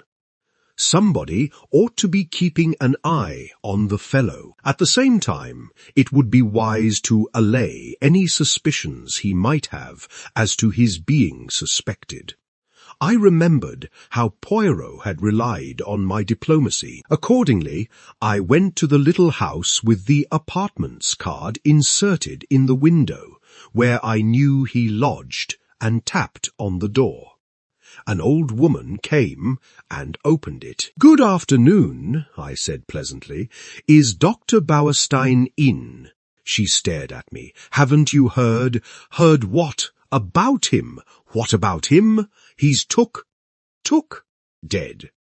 "No, took by the police." "By the police," I gasped. "Do you mean they've arrested him?" "Yes, that's it. And—" I waited to hear no more, but tore up the village to find Poirot. Chapter 10. The Arrest. To my extreme annoyance, Poirot was not in, and the old Belgian, who answered my knock, informed me that he believed he had gone to London. I was dumbfounded. What on earth could Poirot be doing in London? Was it a sudden decision on his part, or had he already made up his mind when he parted from me a few hours earlier? I retraced my steps to Styles in some annoyance. With Poirot away, I was uncertain how to act. Had he foreseen this arrest? Had he not, in all probability, been the cause of it? Those questions I could not resolve, but in the meantime, what was I to do? Should I announce the arrest openly at Styles or not? Though I did not acknowledge it to myself, the thought of Mary Cavendish was weighing on me. Would it not be a terrible shock to her? For the moment, I set aside utterly any suspicions of her. She could not be implicated. Otherwise, I should have heard some hint of it. Of course, there was no possibility of being able permanently to conceal Dr. Bauerstein's arrest from her. It would be announced in every newspaper on the morrow. Still, I shrank from blurting it out. If only Poirot had been accessible, I could have asked his advice. What possessed him to go posting off to London in this unaccountable way? In spite of myself, my opinion of his sagacity was immeasurably heightened. I would never have dreamt of suspecting the doctor had not Poirot put it into my head. Yes, decidedly, the little man was clever. After some reflecting, I decided to take John into my confidence and leave him to make the matter public, or not, as he thought fit. He gave vent to a prodigious whistle as I imparted the news. "Great Scott, you were right then. I couldn't believe it at the time." "No, it is astonishing until you get used to the idea and see how it makes everything fit in. Now, what are we to do?" "Of course, it will be generally known tomorrow," John reflected. "Never mind," he said at last. "We won't say anything at present. There is no need. As you say, it will be known soon enough." But to my intense surprise, on getting down early the next morning and eagerly opening the newspapers, there was not a word about the arrest. There was a column of mere padding about the Styles poisoning case, but nothing further. It was rather inexplicable, but I supposed that, for some reason or other, Japp wished to keep it out of the papers. It worried me just a little, for it suggested the possibility that there might be further arrests to come. After breakfast, I decided to go down to the village and see if Poirot had returned yet. But before I could start, a well-known face blocked one of the windows, and the well-known voice said, "Bonjour, mon ami." "Poirot!" I exclaimed, with relief, and seizing him by both hands, I dragged him into the room. I was never so glad to see anyone. "Listen, I have said nothing to anybody but John. Is that right?" "My friend," replied Poirot, "I do not know what you are talking about." "Dr. Bauerstein's arrest, of course." I answered impatiently. Is Bauerstein arrested then? Did you not know it? Not the least in the world, but, pausing a moment, he added, still, it does not surprise me. After all, we are only 4 miles from the coast. The coast? I asked, puzzled. What has that got to do with it? Poirot shrugged his shoulders. Surely it is obvious. Not to me. No doubt I am very dense, but I cannot see what the proximity of the coast has got to do with the murder of Mrs. Inglethorp. Nothing at all, of course, replied Poirot, smiling, but we were speaking of the arrest of Dr. Bauerstein. Well, he is arrested for the murder of Mrs. Inglethorp. What? Cried Poirot, in apparently lively astonishment. Dr. Bauerstein arrested for the murder of Mrs. Inglethorp? Yes. Impossible. That would be too good a farce. Who told you that, my friend? Well, no one exactly told me, I confessed. But he is arrested. Oh, yes, very likely, but for espionage, mon ami. Espionage, I gasped. Precisely not for poisoning Mrs. Inglethorp. Not unless our friend Japp has taken leave of his senses, replied Poirot placidly. But I thought you thought so too. Poirot gave me one look, which conveyed a wondering pity and his full sense of the utter absurdity of such an idea. Do you mean to say, I asked, slowly adapting myself to the new idea, that Dr. Bauerstein is a spy? Poirot nodded. Have you never suspected it? It never entered my head. It did not strike you as peculiar that a famous London doctor should bury himself in a little village like this, and should be in the habit of walking about at all hours of the night, fully dressed? No, I confessed, I never thought of such a thing. He is, of course, a German by birth, said Poirot thoughtfully, though he has practised so long in this country that nobody thinks of him as anything but an Englishman. He was naturalized about 15 years ago. A very clever man, a Jew, of course. The blackguard, I cried indignantly. Not at all. He is, on the contrary, a patriot. Think what he stands to lose. I admire the man myself, but I could not look at it in Poirot's philosophical way. And this is the man with whom Mrs. Cavendish has been wandering about all over the country? I cried indignantly. Yes, I should fancy he had found her very useful, remarked Poirot, so long as gossip busied itself in coupling their names together. Any other vagaries of the doctor's passed unobserved. Then you think he never really cared for her? I asked eagerly, rather too eagerly perhaps under the circumstances. That, of course, I cannot say, but shall I tell you my own private opinion, Hastings? Yes, well, it is this, that Mrs. Cavendish does not care, and never has cared one little jot about Dr. Bauerstein. Do you really think so? I could not disguise my pleasure. I am quite sure of it. And I will tell you why. Yes, because she cares for someone else, mon ami. Oh, what did he mean? In spite of myself, an agreeable warmth spread over me. I am not a vain man where women are concerned, but I remembered certain evidences, too lightly thought of at the time, perhaps, but which certainly seemed to indicate.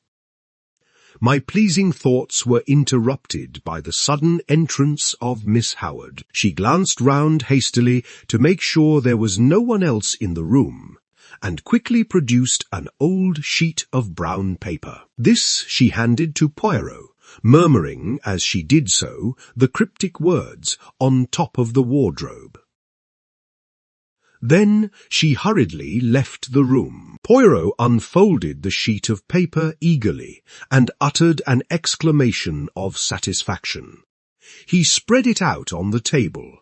"Come here, Hastings, now tell me, what is that initial J or L?" It was a medium-sized sheet of paper, rather dusty, as though it had lain by for some time. But it was the label that was attracting Poirot's attention. At the top, it bore the printed stamp of Messrs. Parksons, the well-known theatrical costumiers, and it was addressed to the debatable initial Cavendish ESQ, Styles Court. Styles, St. Mary, Essex. "It might be T or it might be L," I said. "After studying the thing for a minute or two, it certainly isn't a J." "Good," replied Poirot, folding up the paper again. "I also am of your way of thinking. It is an L, depend upon it."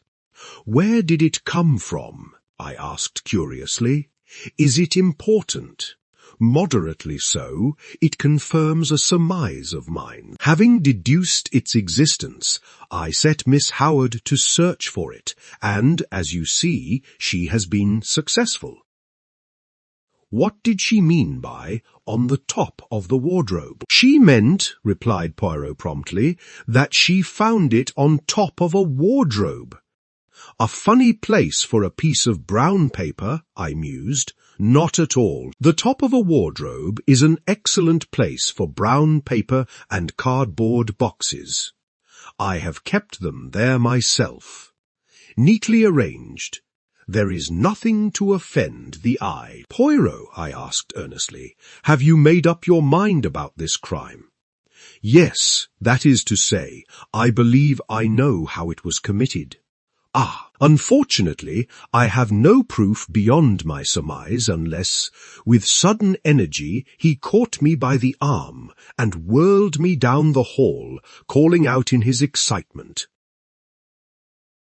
'Mademoiselle Dorcas, Mademoiselle Dorcas, un moment, Silvaus Platt.' Dorcas, quite flurried by the noise, came hurrying out of the pantry. 'My good Dorcas, I have an idea, a little idea, if it should prove justified, what magnificent chance. Tell me, on Monday, not Tuesday, Dorcas, but Monday, the day before the tragedy, did anything go wrong with Mrs. Inglethorp's bell?' Dorcas looked very surprised. 'Yes, sir, now you mention it. It did, though I don't know how you came to hear of it. A mouse, or some such, must have nibbled the wire through. The man came and put it right on Tuesday morning." With a long-drawn exclamation of ecstasy, Poirot led the way back to the morning-room. "See you, one should not ask for outside proof. No reason should be enough. But the flesh is weak. It is consolation to find that one is on the right track. Ah, my friend, I am like a giant refreshed. I run, I leap, and, in very truth, run and leap he did, gambolling wildly down the stretch of lawn outside the long window. "What is your remarkable little friend doing?" asked a voice behind me, and I turned to find Mary Cavendish at my elbow. She smiled, and so did I. "What is it all about?" "Really, I can't tell you. He asked Dorcas some question about a bell, and appeared so delighted with her answer that he is capering about as you see." Mary laughed. "How ridiculous! He's going out of the gate. Isn't he coming back today?" "I don't know. I've given up trying to guess what he'll do next." "Is he quite mad, Mr. Hastings?" "I honestly don't know. Sometimes I feel sure he is as mad as a hatter. And then, just as he is at his maddest, I find there is method in his madness." I see. In spite of her laugh, Mary was looking thoughtful this morning. She seemed grave, almost sad. It occurred to me that it would be a good opportunity to tackle her on the subject of Cynthia. I began rather tactfully, I thought, but I had not gone far before she stopped me authoritatively. "You are an excellent advocate, I have no doubt, Mr. Hastings, but in this case your talents are quite thrown away. Cynthia will run no risk of encountering any unkindness from me." I began to stammer feebly that I hoped she hadn't thought, but again she stopped me, and her words were so unexpected that they quite drove Cynthia and her troubles out of my mind. "Mr. Hastings," she said, "do you think I and my husband are happy together?"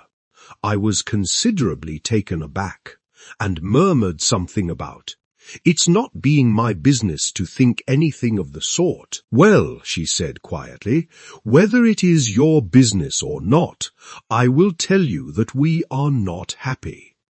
I said nothing, for I saw that she had not finished. She began slowly walking up and down the room, her head a little bent, and that slim, supple figure of hers swaying gently as she walked. She stopped suddenly and looked up at me. "You don't know anything about me, do you?" she asked. "Where I come from, who I was before I married John? Anything, in fact? Well, I will tell you. I will make a father confessor of you. You are kind, I think. Yes, I am sure you are kind, somehow." I was not quite as elated as I might have been. I remembered that Cynthia had begun her confidences in much the same way. Besides, a father-confessor should be elderly. It is not at all the role for a young man. "My father was English," said Mrs. Cavendish, "but my mother was a Russian." "Ah," I said, "now I understand." "Understand what?" "A hint of something foreign different, that there has always been about you." "My mother was very beautiful, I believe." "I don't know, because I never saw her. She died when I was quite a little child. I believe there was some tragedy connected with her death. She took an overdose of some sleeping draught by mistake. However that may be, my father was broken-hearted. Shortly afterwards, he went into the consular service. Everywhere he went, I went with him. When I was 23, I had been nearly all over the world. It was a splendid life. I loved it. There was a smile on her face, and her head was thrown back. She seemed living in the memory of those old glad days. Then my father died. He left me very badly off. I had to go and live with some old aunts in Yorkshire. She shuddered. You will understand me when I say that it was a deadly life for a girl brought up as I had been. The narrowness, the deadly monotony of it, almost drove me mad. She paused a minute and added in a different tone, "And then I met John Cavendish." Yes, you can imagine that. From my aunt's point of view, it was a very good match for me, but I can honestly say it was not this fact which weighed with me. No, he was simply a way of escape from the insufferable monotony of my life. I said nothing, and after a moment, she went on, "Don't misunderstand me. I was quite honest with him. I told him what was true, that I liked him very much, that I hoped to come to like him more, but that I was not in any way what the world calls in love with him. He declared that that satisfied him, and so we were married." She waited a long time. A little frown had gathered on her forehead. She seemed to be looking back earnestly into those past days. I am sure, he cared for me at first, but I suppose we were not well matched almost at once. We drifted apart. It is not a pleasing thing for my pride, but it is the truth tired of me very soon. I must have made some murmur of dissent, for she went on quickly, "Oh, yes, he did. Not that it matters now that we've come to the parting of the ways." "What do you mean?" she answered quietly. "I mean that I am not going to remain at Styles. You and John are not going to live here. John may live here, but I shall not." "You are going to leave him?" "Yes, but why?" She paused a long time, and said at last, "Perhaps because I want to be free." And as she spoke, I had a sudden vision of broad spaces, virgin tracts of forests, untrodden lands, and a realization of what freedom would mean to such a nature as Mary Cavendish. I seemed to see her for a moment, as she was, a proud wild creature, as untamed by civilization as some shy bird of the hills. A little cry broke from her lips. You don't know how this hateful place has been prison to me." "I understand," I said, but don't do anything rash."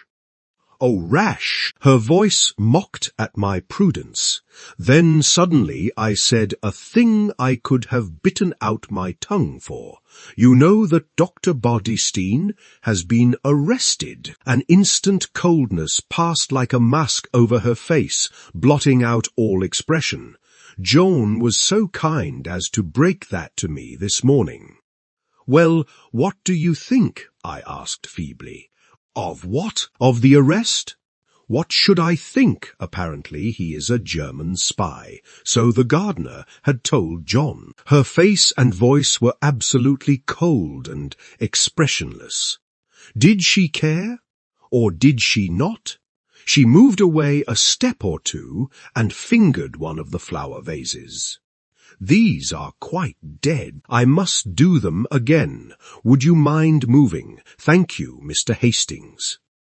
And she walked quietly past me out of the window, with a cool little nod of dismissal. No, surely she could not care for Bauerstein. No woman could act her part with that icy unconcern. Poirot did not make his appearance the following morning, and there was no sign of the Scotland Yard men. But at lunchtime there arrived a new piece of evidence, or rather lack of evidence. We had vainly tried to trace the fourth letter which Mrs. Inglethorp had written on the evening preceding her death. Our efforts having been in vain, we had abandoned the matter, hoping that it might turn up of itself one day. And this is just what did happen, in the shape of a communication which arrived by the second post from a firm of French music publishers acknowledging Mrs. Inglethorp's cheque, and regretting they had been unable to trace a certain series of Russian folk songs. So the last hope of solving the mystery by means of Mrs. Inglethorp's correspondence on the fatal evening had to be abandoned. Just before tea, I strolled down to tell Poirot of the new disappointment,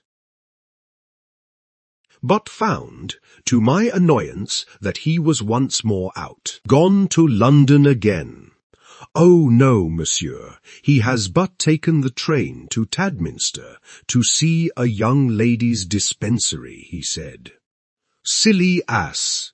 I ejaculated. "I told him Wednesday was the one day she wasn't there.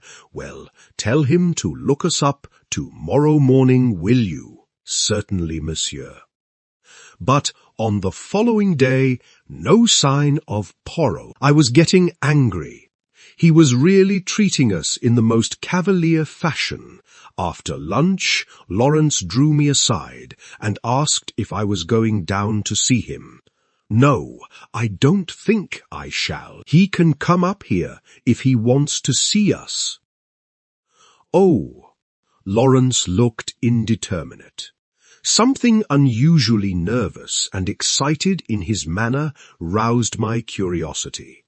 "What is it?" I asked. "I could go if there's anything special." "It's nothing much, but, well, if you are going, will you tell him?" He dropped his voice to a whisper. "I think I've found the extra coffee cup." I had almost forgotten that enigmatical message of Poirot's, but now my curiosity was aroused afresh. Lawrence would say no more, so I decided that I would descend from my high horse and once more seek out Poirot at Leastways Cottage. This time I was received with a smile. Monsieur Poirot was within. Would I mount? I mounted accordingly. Poirot was sitting by the table, his head buried in his hands. He sprang up at my entrance. "What is it?" I asked solicitously. "You are not ill, I trust." No, not ill, but I decide an affair of great moment." "Whether to catch the criminal or not?" I asked facetiously. But to my great surprise, Poirot nodded gravely. "To speak or not to speak, as your so great Shakespeare says. That is the question." I did not trouble to correct the quotation. "You are not serious, Poirot." "I am of the most serious. For the most serious of all things hangs in the balance, and that is a woman's happiness, mon ami," he said gravely. I did not quite know what to say. "The moment has come," said Poirot thoughtfully, "and I do not know what to do. For, see you, it is a big stake for which I play. No one but I, Hercule Poirot, would attempt it." And he tapped himself proudly on the breast, after pausing a few minutes respectfully, so as not to spoil his effect. I gave him Lawrence's message. "Aha!" he cried. "So he has found the extra coffee cup. That is good. He has more intelligence than would appear, this long-faced Monsieur Lawrence of yours." I did not myself think very highly of Lawrence's intelligence, but I forbore to contradict Poirot and gently took him to task for forgetting my instructions, as to which were Cynthia's days off. "It is true, I have the head of a sieve. However, the other young lady was most kind. She was sorry for my disappointment and showed me everything in the kindest way." "Oh, well, that's all right then, and you must go to tea with Cynthia another day." I told him about the letter. "I am sorry for that," he said. "I always had hopes of that letter, but no, it was not to be. This affair must all be unravelled from within." He tapped his forehead. "These little grey cells, it is up to them, as you say over here." Then, suddenly, he asked, "Are you a judge of finger marks, my friend?" "No," I said, rather surprised. "I know that there are no two finger marks alike, but that's as far as my science goes." "Exactly." He unlocked a little drawer and took out some photographs which he laid on the table. "I have numbered them, 1, 2, 3. Will you describe them to me?" I studied the proofs attentively. "All greatly magnified, I see. Number 1, I should say, are a man's finger, prince, thumb, and first finger. Number 2 are a lady's. They are much smaller and quite different in every way. Number 3, I paused for some time. There seemed to be a lot of confused finger marks, but here, very distinctly, are number 1s overlapping the others?" "Yes." "You recognize them beyond fail?" "Oh, yes, they are identical." Poirot nodded, and gently taking the photographs from me locked them up again. I suppose, I said, that as usual you are not going to explain. On the contrary, number 1 were the fingerprints of Monsieur Lawrence. Number 2 were those of Mademoiselle Cynthia. They are not important. I merely obtained them for comparison. Number 3 is a little more complicated. Yes, it is, as you see, highly magnified. You may have noticed a sort of blur extending all across the picture. I will not describe to you the special apparatus, dusting powder, etc. which I used. It is a well-known process to the police, and by means of it you can obtain a photograph of the finger, prints of any object, in a very short space of time. Well, my friend, you have seen the finger marks. It remains to tell you the particular object on which they had been left. Go on, I am really excited. Bien. Photo number 3 represents the highly magnified surface of a tiny bottle in the top poison cupboard of the dispensary in the Red Cross Hospital at Tadminster. Which sounds like the house that Jack built. Good heavens, I exclaimed. But what were Lawrence Cavendish's finger marks doing on it? He never went near the poison cupboard the day we were there. Oh, yes, he did. Impossible. We were all together the whole time. Poirot shook his head.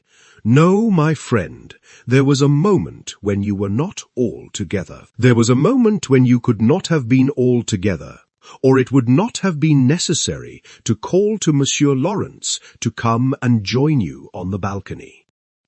I'd forgotten that, I admitted, but it was only for a moment. Long enough. Long enough for what? Poirot's smile became rather enigmatical. Long enough for a gentleman who had once studied medicine to gratify a very natural interest and curiosity. Our eyes met. Poirot's were pleasantly vague. He got up and hummed a little tune. I watched him suspiciously. Poirot, I said, what was in this particular little bottle? Poirot looked out of the window. Hydrochloride of strychnine, he said, over his shoulder, continuing to hum. Good heavens, I said it quite quietly. I was not surprised. I had expected that answer. They use the pure hydrochloride of strychnine, very little, only occasionally, for pills. It is the official solution, leek strychnine hydrochlor. That is used in most medicines. That is why the finger marks have remained undisturbed since then. How did you manage to take this photograph? I dropped my hat from the balcony, explained Poirot simply. Visitors were not permitted below at that hour, so, in spite of my many apologies, Mademoiselle Cynthia's colleague had to go down and fetch it for me. Then you knew what you were going to find. No, not at all. I merely realized that it was possible from your story for Monsieur Lawrence to go to the poison cupboard. The possibility had to be confirmed or eliminated. Poirot, I said, your gaiety does not deceive me. This is a very important discovery. I do not know, said Poirot, but one thing does strike me. No doubt it has struck you too. What is that? Why, that there is altogether too much strychnine about this case. This is the 3rd time we run up against it. There was strychnine in Mrs. Inglethorp's tonic. There is the strychnine sold across the counter at Styles St. Mary by Mace. Now we have more strychnine, handled by one of the household. It is confusing, and, as you know, I do not like confusion. Before I could reply, one of the other Belgians opened the door and stuck his head in. "There is a lady below asking for Mr. Hastings." A lady? I jumped up. Poirot followed me down the narrow stairs. Mary Cavendish was standing in the doorway. "I have been visiting an old woman in the village," she explained. "And as Lawrence told me you were with Monsieur Poirot, I thought I would call for you." "Alas, madam," said Poirot, "I thought you had come to honour me with a visit." "I will some day if you ask me," she promised him, smiling. "That is well. If you should need a father confessor." "Madam," she started ever so slightly. "Remember, Papa Poirot is always at your service." She stared at him for a few minutes, as though seeking to read some deeper meaning into his words. Then she turned abruptly away. "Come, will you not walk back with us, too, Monsieur Poirot?" "Enchanted, madame." All the way to Styles, Mary talked fast and feverishly. It struck me that in some way she was nervous of Poirot's eyes. The weather had broken, and the sharp wind was almost autumnal in its shrewishness. Mary shivered a little and buttoned her black sports coat closer. The wind through the trees made a mournful noise, like some great giant sighing. We walked up to the great door of Styles, and at once the knowledge came to us that something was wrong. Dorcas came running out to meet us. She was crying and wringing her hands. I was aware of other servants huddled together in the background, all eyes and ears. "Oh, ma'am, I don't know how to tell you. What is it, Dorcas?" I asked impatiently. "Tell us at once." "It's those wicked detectives. They've arrested him." "They've arrested him. They've arrested Mr. Cavendish." "Arrested Lawrence?" I gasped. I saw a strange look come into Dorcas's eyes. "No, sir.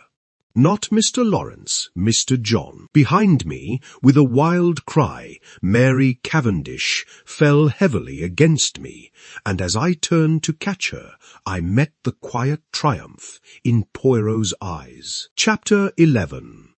The Case for the Prosecution. The trial of John Cavendish for the murder of his stepmother took place 2 months later. Of the intervening weeks, I will say little, but my admiration and sympathy went out unfeignedly to Mary Cavendish. She ranged herself passionately on her husband's side, scorning the mere idea of his guilt, and fought for him tooth and nail. I expressed my admiration to Poirot, and he nodded thoughtfully. Yes, she is of those women who show at their best in adversity. It brings out all that is sweetest and truest in them. Her pride and her jealousy have jealousy. I queried. Yes? Have you not realized that she is an unusually jealous woman? As I was saying, her pride and jealousy have been laid aside. She thinks of nothing but her husband and the terrible fate that is hanging over him. He spoke very feelingly, and I looked at him earnestly, remembering that last afternoon, when he had been deliberating whether or not to speak. With his tenderness for a woman's happiness, I felt glad that the decision had been taken out of his hands. "Even now," I said, "I can hardly believe it. You see, up to the very last minute I thought it was Lawrence," Poirot grinned. "I know you did, but John, my old friend John." "Every murderer is probably somebody's old friend," observed Poirot philosophically. "You cannot mix up sentiment and reason." I must say, I think you might have given me a hint. Perhaps, mon ami. I did not do so, just because he was your old friend. I was rather disconcerted by this, remembering how I had busily passed on to John what I believed to be Poirot's views concerning Bauerstein. He, by the way, had been acquitted of the charge brought against him. Nevertheless, although he had been too clever for them this time, and the charge of espionage could not be brought home to him, his wings were pretty well clipped for the future. I asked Poirot whether he thought John would be condemned. To my intense surprise, he replied that, on the contrary, he was extremely likely to be acquitted. But, Poirot, I protested, oh, my friend, have I not said to you all along that I have no proofs? It is one thing to know that a man is guilty. It is quite another matter to prove him so, and in this case there is terribly little evidence. That is the whole trouble. I, Hercule Poirot, know, but I lack the last link in my chain, and unless I can find that missing link, he shook his head gravely. When did you first suspect John Cavendish? I asked after a minute or two. Did you not suspect him at all? No, indeed. Not after that fragment of conversation you overheard between Mrs. Cavendish and her mother-in-law, and her subsequent lack of frankness at the inquest. Did you not put two and two together, and reflect that if it was not Alfred Inglethorp who was quarrelling with his wife, and you remember he strenuously denied it at the inquest, it must be either Lawrence or John. Now, if it was Lawrence, Mary Cavendish's conduct was just as inexplicable. But if, on the other hand, it was John, the whole thing was explained quite naturally. So, I cried, a light breaking in upon me, it was John who quarrelled with his mother that afternoon, exactly, and you have known this all along. Certainly, Mrs. Cavendish's behaviour could only be explained that way. And yet you say he may be acquitted. Poirot shrugged his shoulders. Certainly I do. At the police court proceedings, we shall hear the case for the prosecution. But in all probability his solicitors will advise him to reserve his defence. That will be sprung upon us at the trial. And by the way, I have a word of caution to give you, my friend.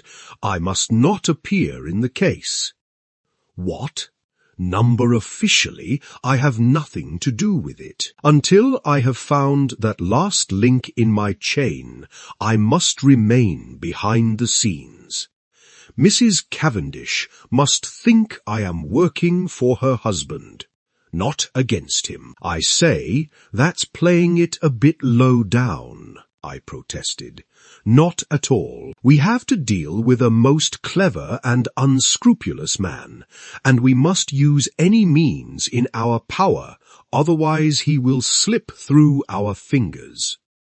That is why I have been careful to remain in the background. All the discoveries have been made by Japp, and Japp will take all the credit. If I am called upon to give evidence at all, he smiled broadly, it will probably be as a witness for the defence. I could hardly believe my ears. It is quite an wriggle, continued Poirot. Strangely enough, I can give evidence that will demolish one contention of the prosecution. Which one? The one that relates to the destruction of the will. John Cavendish did not destroy that will. Poirot was a true prophet. I will not go into the details of the police court proceedings, as it involves many tiresome repetitions. I will merely state boldly that John Cavendish reserved his defence, and was duly committed for trial. September found us all in London. Mary took a house in Kensington, Poirot being included in the family party. I myself had been given a job at the War Office, so was able to see them continually. As the weeks went by, the state of Poirot's nerves grew worse and worse. That last link he talked about was still lacking. Privately, I hoped it might remain so, for what happiness could there be for Mary if John were not acquitted? On September 15th, John Cavendish appeared in the dock at the Old Bailey, charged with the wilful murder of Emily Agnes Inglethorp, and pleaded not guilty. Sir Ernest Heavyweather, the famous K.C., had been engaged to defend him. Mr. Phillips, K.C., opened the case for the Crown. The murder, he said, was a most premeditated and cold-blooded one. It was neither more nor less than the deliberate poisoning of a fond and trusting woman by the stepson to whom she had been more than a mother. Ever since his boyhood, she had supported him. He and his wife had lived at Styles Court in every luxury, surrounded by her care and attention. She had been their kind and generous benefactress. He proposed to call witnesses to show how the prisoner, a profligate and spendthrift, had been at the end of his financial tether, and had also been carrying on an intrigue with a certain Mrs. Raikes, a neighbouring farmer's wife. This having come to his stepmother's ears, she taxed him with it on the afternoon before her death, and a quarrel ensued, part of which was overheard. On the previous day, the prisoner had purchased strychnine at the village chemist's shop, wearing a disguise by means of which he hoped to throw the onus of the crime upon another man, to wit, Mrs. Inglethorp's husband, of whom he had been bitterly jealous. Luckily for Mr. Inglethorp, he had been able to produce an unimpeachable alibi. On the afternoon of July 17th, continued counsel, immediately after the quarrel with her son, Mrs. Inglethorp made a new will. This will was found destroyed in the grate of her bedroom the following morning. But evidence had come to light which showed that it had been drawn up in favour of her husband. Deceased had already made a will in his favour before her marriage. But, and Mr. Phillips wagged an expressive forefinger, the prisoner was not aware of that. What had induced the deceased to make a fresh will with the old one still extant? He could not say. She was an old lady, and might possibly have forgotten the former one, or this seemed to him more likely. She may have had an idea that it was revoked by her marriage, as there had been some conversation on the subject. Ladies were not always very well versed in legal knowledge. She had, about a year before, executed a will in favour of the prisoner. He would call evidence to show that it was the prisoner who ultimately handed his stepmother her coffee on the fatal night. Later in the evening, he had sought admission to her room, on which occasion, no doubt, he found an opportunity of destroying the will which, as far as he knew, would render the one in his favour valid. The prisoner had been arrested in consequence of the discovery in his room by Detective Inspector Japp, a most brilliant officer, of the identical phial of strychnine which had been sold at the village chemist's to the supposed Mr. Inglethorp on the day before the murder. It would be for the jury to decide whether or not these damning facts constituted an overwhelming proof of the prisoner's guilt, and subtly implying that a jury which did not so decide was quite unthinkable. Mr. Phillips sat down and wiped his forehead. The first witnesses for the prosecution were mostly those who had been called at the inquest, the medical evidence being again taken first. Sir Ernest Heavyweather, who was famous all over England for the unscrupulous manner in which he bullied witnesses, only asked 2 questions.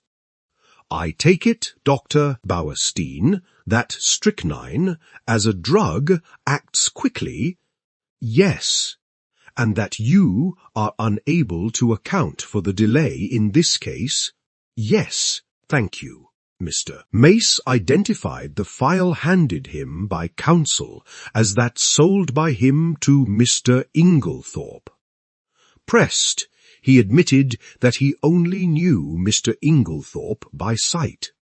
He had never spoken to him. The witness was not cross-examined.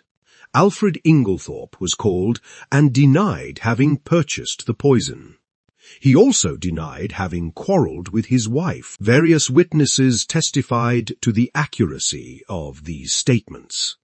The gardener's evidence as to the witnessing of the will was taken, and then Dorcas was called. Dorcas, faithful to her young gentleman, denied strenuously that it could have been John's voice she heard, and resolutely declared, in the teeth of everything, that it was Mr. Inglethorp who had been in the boudoir with her mistress. A rather wistful smile passed across the face of the prisoner in the dock. He knew only too well how useless her gallant defiance was, since it was not the object of the defence to deny this point. Mrs. Cavendish, of course, could not be called upon to give evidence against her husband. After various questions on other matters, Mr. Phillips asked, "In the month of June last, do you remember a parcel arriving for Mr. Lawrence Cavendish from Parkson's?" Dorcas shook her head. "I don't remember, sir. It may have done, but Mr. Lawrence was away from home part of June. In the event of a parcel arriving for him whilst he was away, what would be done with it? It would either be put in his room or sent on after him." "By you? No, sir, I should leave it on the hall table. It would be Miss Howard who would attend to anything like that." Evelyn Howard was called, and, after being examined on other points, was questioned as to the parcel. "Don't remember. Lots of parcels come. Can't remember one special one." "You do not know if it was sent after Mr. Lawrence Cavendish to Wales, or whether it was put in his room?" "Don't think it was sent after him. Should have remembered it if it was." "Supposing a parcel arrived addressed to Mr. Lawrence Cavendish, and afterwards it disappeared, should you remark its absence?" "No, don't think so. I should think someone had taken charge of it. I believe, Miss Howard, that it was you who found this sheet of brown paper." He held up the same dusty piece which Poirot and I had examined in the morning-room at Styles. "Yes." "How did you come to look for it?" "The Belgian detective who was employed on the case asked me to search for it." "Where did you eventually discover it?" "On the top of a wardrobe." "On top of the prisoner's wardrobe?" I believe so. Did you not find it yourself?" "Yes." "Then you must know where you found it." "Yes, it was on the prisoner's wardrobe." "That is better." An assistant from Parkson's theatrical costumiers testified that on June 29th they had supplied a black beard to Mr. L. Cavendish. As requested, it was ordered by letter, and a postal order was enclosed. No, they had not kept the letter. All transactions were entered in their books. They had sent the beard as directed to L. Cavendish, Esq., Styles Court. Sir Ernest Heavyweather rose ponderously. Where was the letter written from? From Styles Court. "The same address to which you sent the parcel." Yes, and the letter came from there. Yes, like a beast of prey, heavy weather fell upon him. How do you know? I don't understand. How do you know that letter came from Styles? Did you notice the postmark? No, but, you did not notice the postmark, and yet you affirm so confidently that it came from Styles. It might, in fact, have been any postmark. Ye ease. In fact, the letter, though written on stamped notepaper, might have been posted from anywhere, from Wales, for instance. The witness admitted that such might be the case, and Sir Ernest signified that he was satisfied. Elizabeth Wells, second housemaid at Styles, stated that after she had gone to bed, she remembered that she had bolted the front door, instead of leaving it on the latch, as Mr. Inglethorp had requested. She had accordingly gone downstairs again to rectify her error. Hearing a slight noise in the west wing, she had peeped along the passage, and had seen Mr. John Cavendish knocking at Mrs. Inglethorp's door. Sir Ernest Heavyweather made short work of her, and under his unmerciful bullying she contradicted herself hopelessly, and Sir Ernest sat down again with a satisfied smile on his face. With the evidence of Annie as to the candle grease on the floor, and as to seeing the prisoner take the coffee into the boudoir, the proceedings were adjourned until the following day. As we went home, Mary Cavendish spoke bitterly against the prosecuting counsel. That hateful man! What a net he has drawn around my poor John! How he twisted every little fact until he made it seem what it wasn't. Well, I said consolingly, it will be the other way about tomorrow. Yes, she said meditatively, then suddenly dropped her voice. Mr. Hastings, you do not think. Surely it could not have been Lawrence. Oh no, that could not be. But I myself was puzzled, and as soon as I was alone with Poirot, I asked him what he thought Sir Ernest was driving at. Ah, said Poirot appreciatively, he is a clever man, that Sir Ernest. Do you think he believes Lawrence guilty? I do not think he believes or cares anything. No, what he is trying for is to create such confusion in the minds of the jury that they are divided in their opinion as to which brother did it. He is endeavouring to make out that there is quite as much evidence against Lawrence as against John, and I am not at all sure that he will not succeed. Detective Inspector Japp was the first witness called when the trial was reopened, and gave his evidence succinctly and briefly. After relating the earlier events, he proceeded, acting on information received, Superintendent Summerhigh and myself searched the prisoner's room during his temporary absence from the house. In his chest of drawers, hidden beneath some underclothing, we found, first, a pair of gold-rimmed pince, similar to those worn by Mr. Inglethorp. These were exhibited. Secondly, this feel. The feel was that already recognized by the chemist's assistant, a tiny bottle of blue glass containing a few grains of a white crystalline powder and labelled strychnine hydrochloride. Poison. A fresh piece of evidence discovered by the detectives since the police court proceedings was a long, almost new piece of blotting paper. It had been found in Mrs. Inglethorp's cheque-book, and on being reversed at a mirror, showed clearly the words "es." Everything of which I die possessed, I leave to my beloved husband, Alfred Ing. This placed beyond question the fact that the destroyed will had been in favour of the deceased lady's husband. Japp then produced the charred fragment of paper recovered from the grate, and this, with the discovery of the beard in the attic, completed his evidence. But Sir Ernest's cross-examination was yet to come. What day was it when you searched the prisoner's room? Tuesday, the 24th of July, exactly a week after the tragedy? Yes. You found these two objects, you say, in the chest of drawers. Was the drawer unlocked?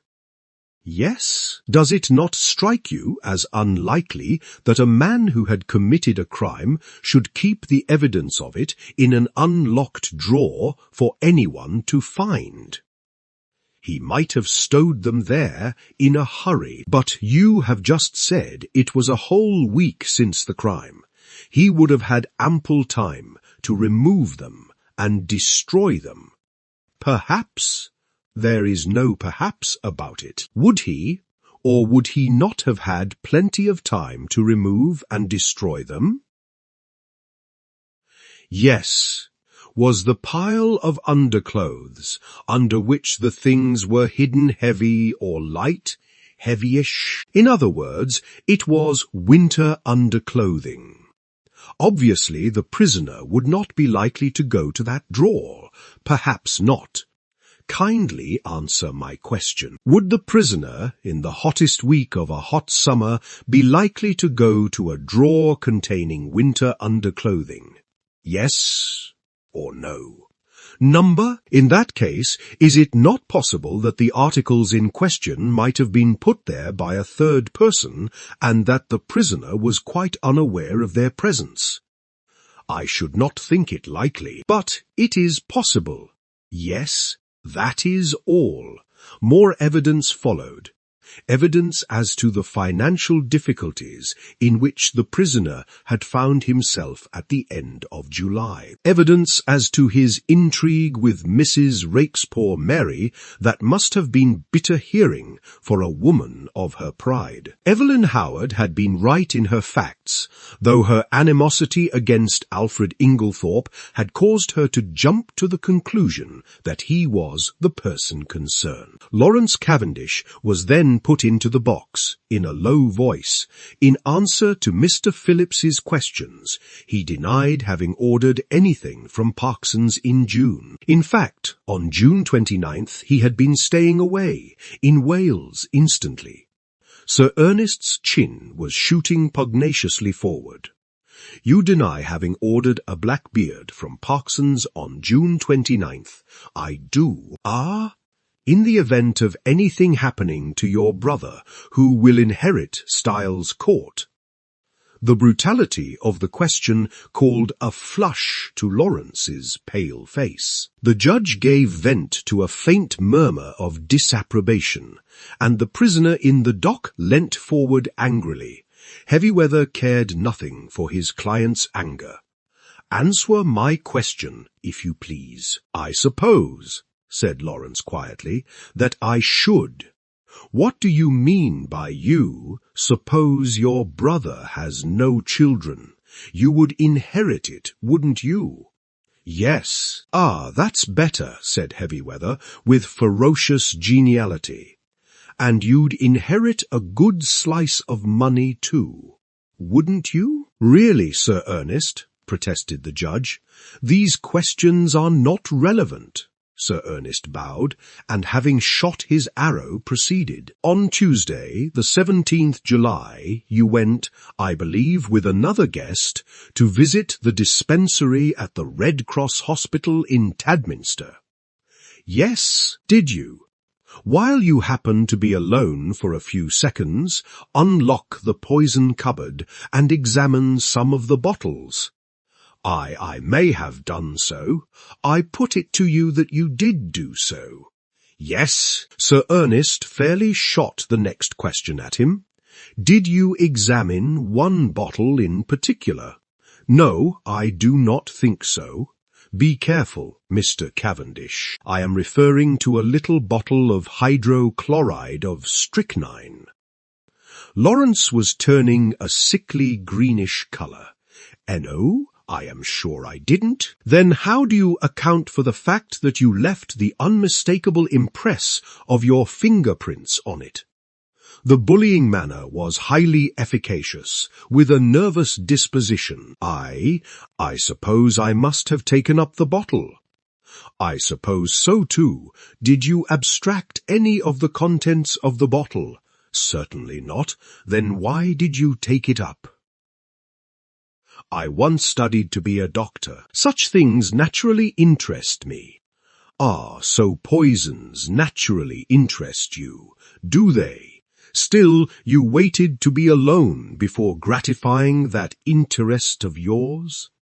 That was pure chance. If the others had been there, I should have done just the same. Still, as it happens, the others were not there. No, but in fact, during the whole afternoon, you were only alone for a couple of minutes.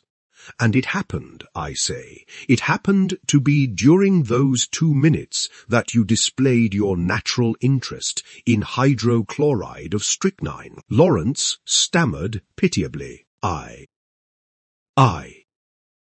With a satisfied and expressive countenance, Sir Ernest observed, I have nothing more to ask you, Mr. Cavendish. This bit of cross-examination had caused great excitement in court. The heads of the many fashionably attired women present were busily laid together, and their whispers became so loud that the judge angrily threatened to have the court cleared if there was not immediate silence. There was little more evidence. The handwriting experts were called upon for their opinion of the signature Alfred Inglethorp. In the chemist's poison register, they all declared unanimously that it was certainly not his handwriting, and gave it as their view that it might be that of the prisoner disguised. Cross-examined, they admitted that it might be the prisoner's handwriting cleverly counterfeited. Sir Ernest Heavyweather's speech in opening the case for the defence was not a long one, but it was backed by the full force of his emphatic manner. Never, he said, in the course of his long experience, had he known a charge of murder rest on slighter evidence. Not only was it entirely circumstantial, but the greater part of it was practically unproved. Let them take the testimony they had heard and sift it impartially. The strychnine had been found in a drawer in the prisoner's room. That drawer was an unlocked one, as he had pointed out, and he submitted that there was no evidence to prove that it was the prisoner who had concealed the poison there. It was, in fact, a wicked and malicious attempt on the part of some third person to fix the crime on the prisoner. The prosecution had been unable to produce a shred of evidence in support of their contention that it was the prisoner who ordered the black beard from Parkson's. The quarrel which had taken place between prisoner and his stepmother was freely admitted, but both it and his financial embarrassments had been grossly exaggerated. His learned friend, Sir Ernest, nodded carelessly at Mr. Phillips, had stated that if the prisoner were an innocent man, he would have come forward at the inquest to explain that it was he, and not Mr. Inglethorp, who had been the participator in the quarrel. He thought the facts had been misrepresented.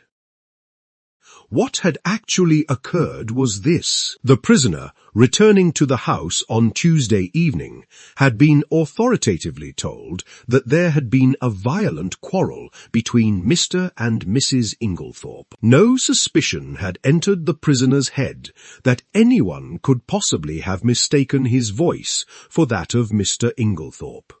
He naturally concluded that his stepmother had had 2 quarrels. The prosecution averred that on Monday, July 16th, the prisoner had entered the chemist's shop in the village, disguised as Mr. Inglethorp. The prisoner, on the contrary, was at that time at a lonely spot called Marston Spinney, where he had been summoned by an anonymous note couched in blackmailing terms and threatening to reveal certain matters to his wife unless he complied with its demands. The prisoner had, accordingly, gone to the appointed spot, and after waiting there vainly for half an hour had returned home. Unfortunately, he had met with no one on the way there or back who could vouch for the truth of his story.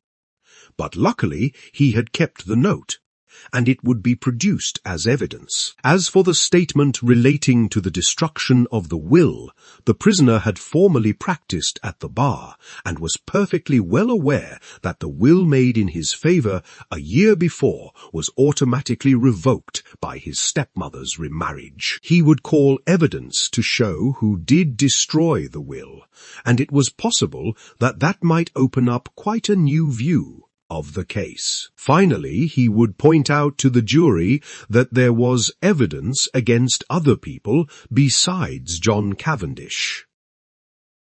He would direct their attention to the fact that the evidence against Mr. Lawrence Cavendish was quite as strong, if not stronger, than that against his brother.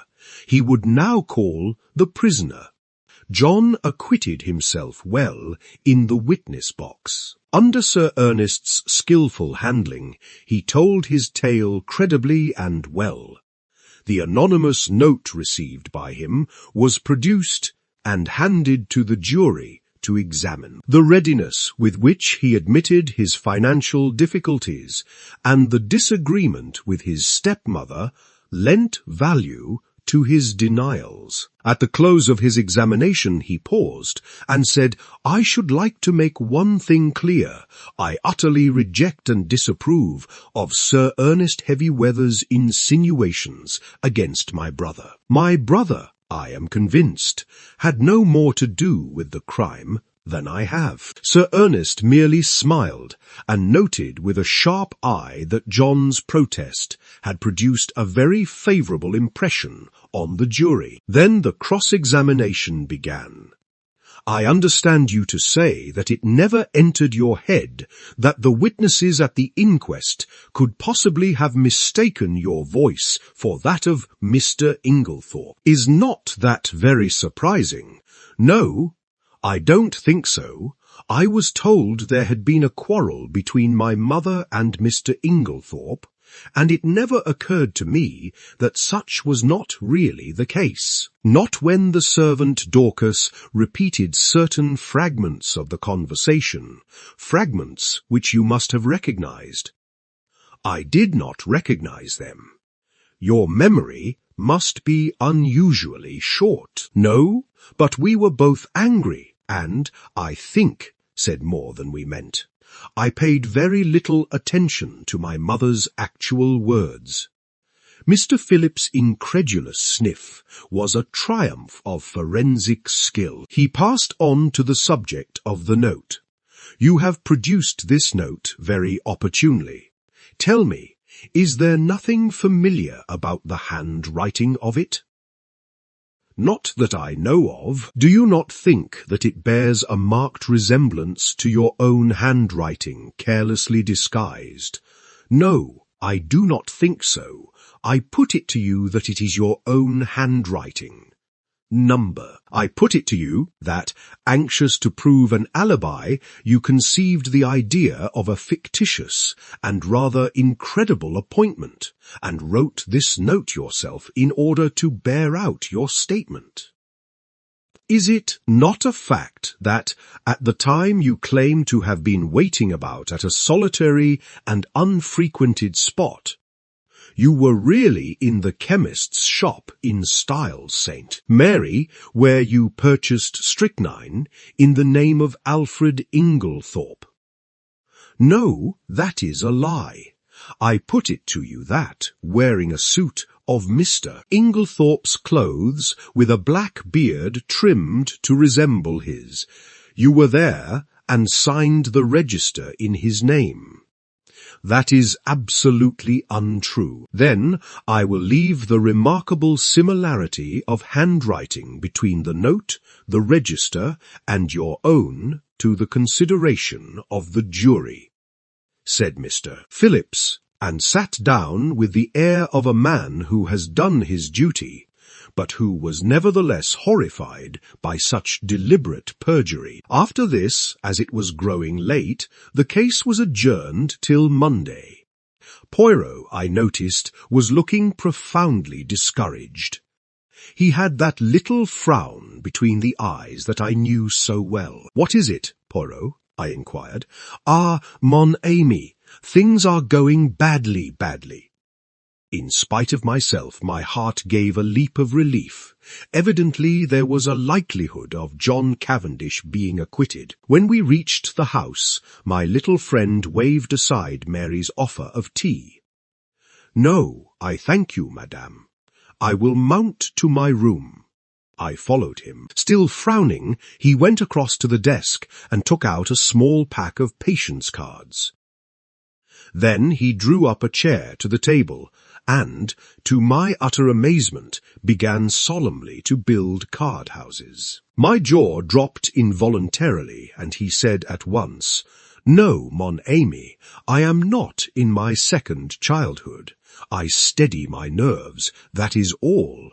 This employment requires precision of the fingers. With precision of the fingers goes precision of the brain. And never have I needed that more than now. What is the trouble?" I asked. With a great thump on the table, Poirot demolished his carefully built-up edifice.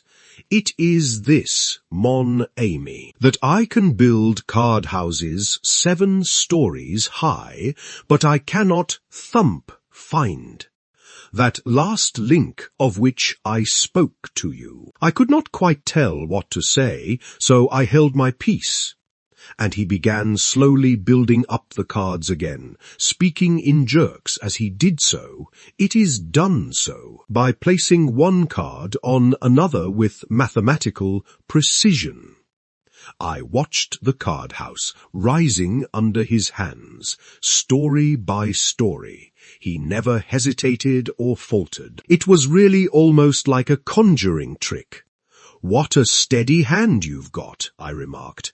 "I believe I've only seen your hand shake once." "On an occasion when I was enraged, without doubt," observed Poirot with great placidity. "Yes, indeed. You were in a towering rage.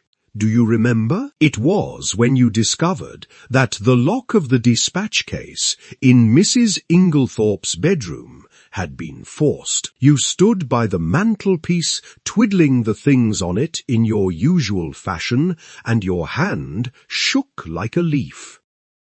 I must say, but I stopped suddenly, for Poirot, uttering a hoarse and inarticulate cry, again annihilated his masterpiece of cards, and putting his hands over his eyes, swayed backwards and forwards, apparently suffering the keenest agony. "Good heavens, Poirot!" I cried. "What is the matter? Are you taken ill?" No, he gasped. It is that I have an idea." "Oh," I exclaimed, much relieved, "one of your little ideas." "Ah, ma foi, no," replied Poirot frankly. "This time it is an idea gigantic, stupendous. And you, my friend, have given it to me." Suddenly, clasping me in his arms, he kissed me warmly on both cheeks, and before I had recovered from my surprise, ran headlong from the room. Mary Cavendish entered at that moment. "What is the matter with Monsieur Poirot?" He rushed past me crying out, "A garage! For the love of heaven, direct me to a garage, madame." And before I could answer, he had dashed out into the street. I hurried to the window.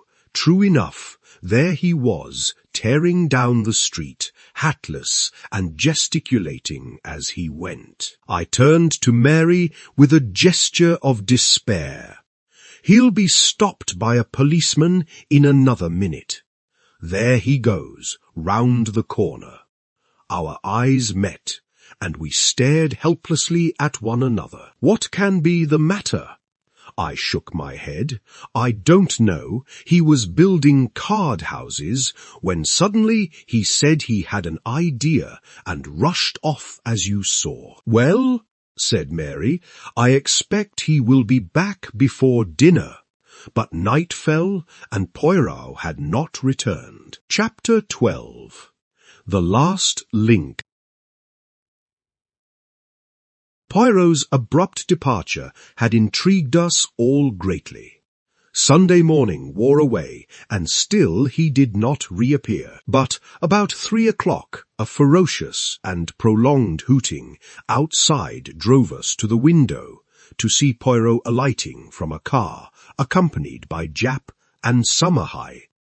The little man was transformed. He radiated an absurd complacency. He bowed with exaggerated respect to Mary Cavendish. Madame, I have your permission to hold a little reunion in the salon. It is necessary for everyone to attend. Mary smiled sadly. You know, Monsieur Poirot, that you have carte blanche in every way. You are too amiable, madame. Still beaming, Poirot marshalled us all into the drawing-room, bringing forward chairs as he did so. Miss Howard here, Mademoiselle Cynthia, Monsieur Lawrence, the good Dorcas, and Annie, Bian. We must delay our proceedings a few minutes until Mr. Inglethorp arrives. I have sent him a note. Miss Howard rose immediately from her seat. If that man comes into the house, I leave it. No, no. Poirot went up to her and pleaded in a low voice. Finally, Miss Howard consented to return to her chair.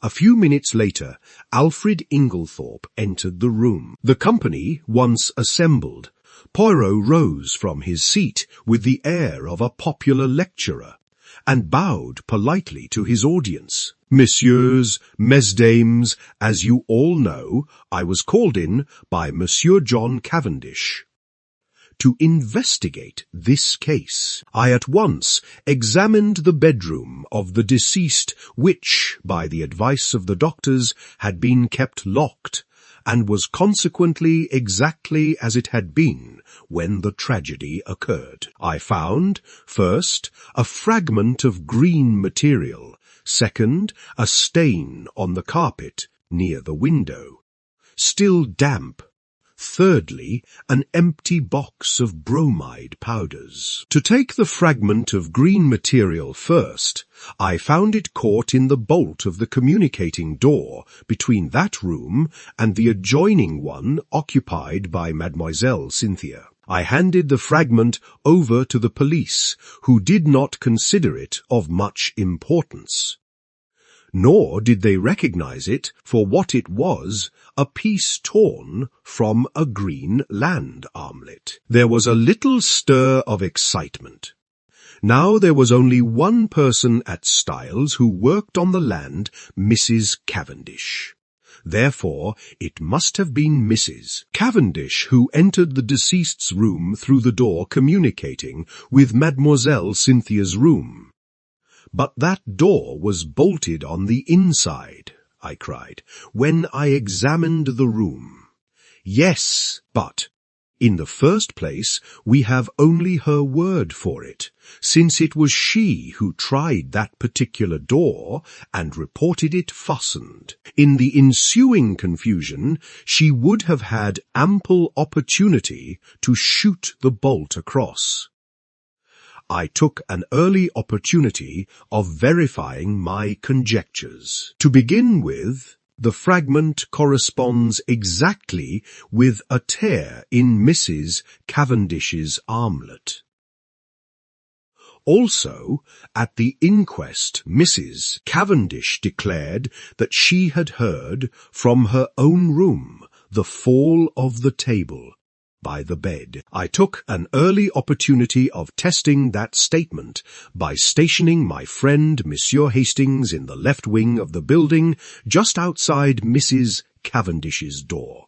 I myself, in company with the police, went to the deceased's room, and whilst there I apparently accidentally knocked over the table in question, but found that, as I had expected, Monsieur Hastings had heard no sound at all. This confirmed my belief that Mrs. Cavendish was not speaking the truth when she declared that she had been dressing in her room at the time of the tragedy. In fact, I was convinced that, far from having been in her own room, Mrs. Cavendish was actually in the deceased's room when the alarm was given. I shot a quick glance at Mary. She was very pale but smiling. I proceeded to reason on that assumption. Mrs. Cavendish is in her mother-in-law's room.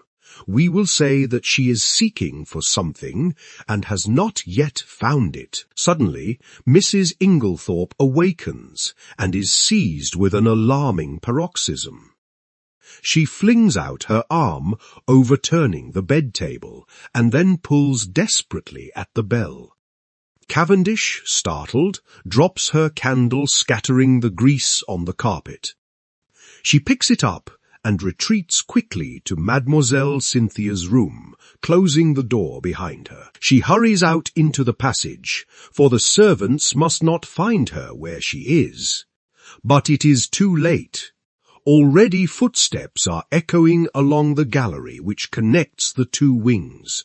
What can she do? Quick as thought, she hurries back to the young girl's room and starts shaking her awake. The hastily aroused household come trooping down the passage. They are all busily battering at Mrs. Inglethorp's door. It occurs to nobody that Mrs. Cavendish has not arrived with the rest, but, and this is significant, I can find no one who saw her come from the other wing. He looked at Mary Cavendish. "Am I right, madame?" She bowed her head. "Quite right, monsieur. You understand that. If I had thought I would do my husband any good by revealing these facts, I would have done so. But it did not seem to me to bear upon the question of his guilt or innocence." "In a sense, that is correct, madame. But it cleared my mind of many misconceptions and left me free to see other facts in their true significance." "The will," cried Lawrence. "Then it was you, Mary, who destroyed the will." She shook her head, and Poirot shook his also. "No," he said quietly, "there is only one person who could possibly have destroyed that will, Mrs. Inglethorp herself." "Impossible!" I exclaimed. "She had only made it out that very afternoon." "Nevertheless, mon ami, it was Mrs. Inglethorp, because in no other way can you account for the fact that on one of the hottest days of the year, Mrs. Inglethorp ordered a fire to be lighted in her room." I gave a gasp. What idiots we had been never to think of that fire as being incongruous. Poirot was continuing. "The temperature on that day, monsieur's, was 80 degrees in the shade. Yet Mrs. Inglethorp ordered a fire. Why? Because she wished to destroy something, and could think of no other way. You will remember that, in consequence of the war economics practiced at Styles, no waste paper was thrown away. There was therefore no means of destroying a thick document such as a will. The moment I heard of a fire being lighted in Mrs. Inglethorp's room, I leaped to the conclusion that it was to destroy some important document. possibly a will, so the discovery of the charred fragment in the grate was no surprise to me. I did not, of course, know at the time that the will in question had only been made this afternoon, and I will admit that when I learnt that fact, I fell into that Mrs. Inglethorp's grievous error. I came determination to destroy her will arose as a direct consequence of the quarrel she had that afternoon, and that therefore the quarrel took place after, and not before the making of the will. Here, as we know, I was wrong, and I was forced to abandon that idea. I faced the problem from a new standpoint. Now, at 4 o'clock, Dorcas overheard her mistress saying angrily, "You need not think that any fear of publicity or scandal between husband and wife will deter me." I conjectured, and conjectured rightly, that these words were addressed not to her husband, but to Mr. John Cavendish. At 5 o'clock, an hour later, she uses almost the same words, but the standpoint is different. She admits to Dorcas, "I don't know what to do. Scandal between husband and wife is a dreadful thing." At 4 o'clock she has been angry, but completely mistress of herself. At 5 o'clock she is in violent distress, and speaks of having had a great shock. Looking at the matter psychologically, I drew one deduction which I was convinced was correct. The second scandal she spoke of was not the same as the first, and it concerned herself. Let us reconstruct.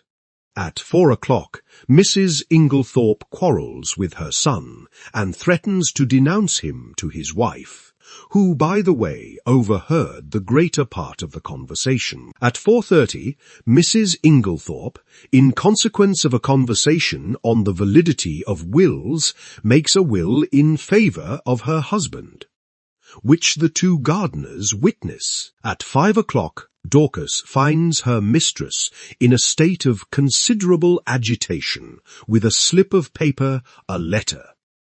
Dorcas thinks in her hand, and it is then that she orders the fire in her room to be lighted. Presumably then, between 4:30 and 5 o'clock, something has occurred to occasion a complete revolution of feeling, since she is now as anxious to destroy the will as she was before to make it. What was that something? As far as we know, she was quite alone during that half-hour. Nobody entered or left that boudoir. What then occasioned this sudden change of sentiment? One can only guess, but I believe my guess to be correct. Mrs. Inglethorp had no stamps in her desk. We know this because later she asked Dorcas to bring her some. Now, in the opposite corner of the room stood her husband's desk. Locked, she was anxious to find some stamps, and according to my theory, she tried her own keys in the desk. That one of them fitted, I know. She therefore opened the desk, and in searching for the stamps she came across something else. That slip of paper which Dorcas saw in her hand, and which assuredly was never meant for Mrs. Inglethorp's eyes. On the other hand, Mrs. Cavendish believed that the slip of paper to which her mother-in-law clung so tenaciously was a written proof of her own husband's infidelity. She demanded it from Mrs. Inglethorp, who assured her, quite truly, that it had nothing to do with that matter. Mrs. Cavendish did not believe her. She thought that Mrs. Inglethorp was shielding her stepson. Now, Mrs. Cavendish is a very resolute woman, and behind her mask of reserve, she was madly jealous of her husband. She determined to get hold of that paper at all costs, and in this resolution chance came to her aid. She happened to pick up the key of Mrs. Inglethorp's dispatch case, which had been lost that morning. She knew that her mother-in-law invariably kept all important papers in this particular case. Mrs. Cavendish, therefore, made her plans as only a woman driven desperate through jealousy could have done.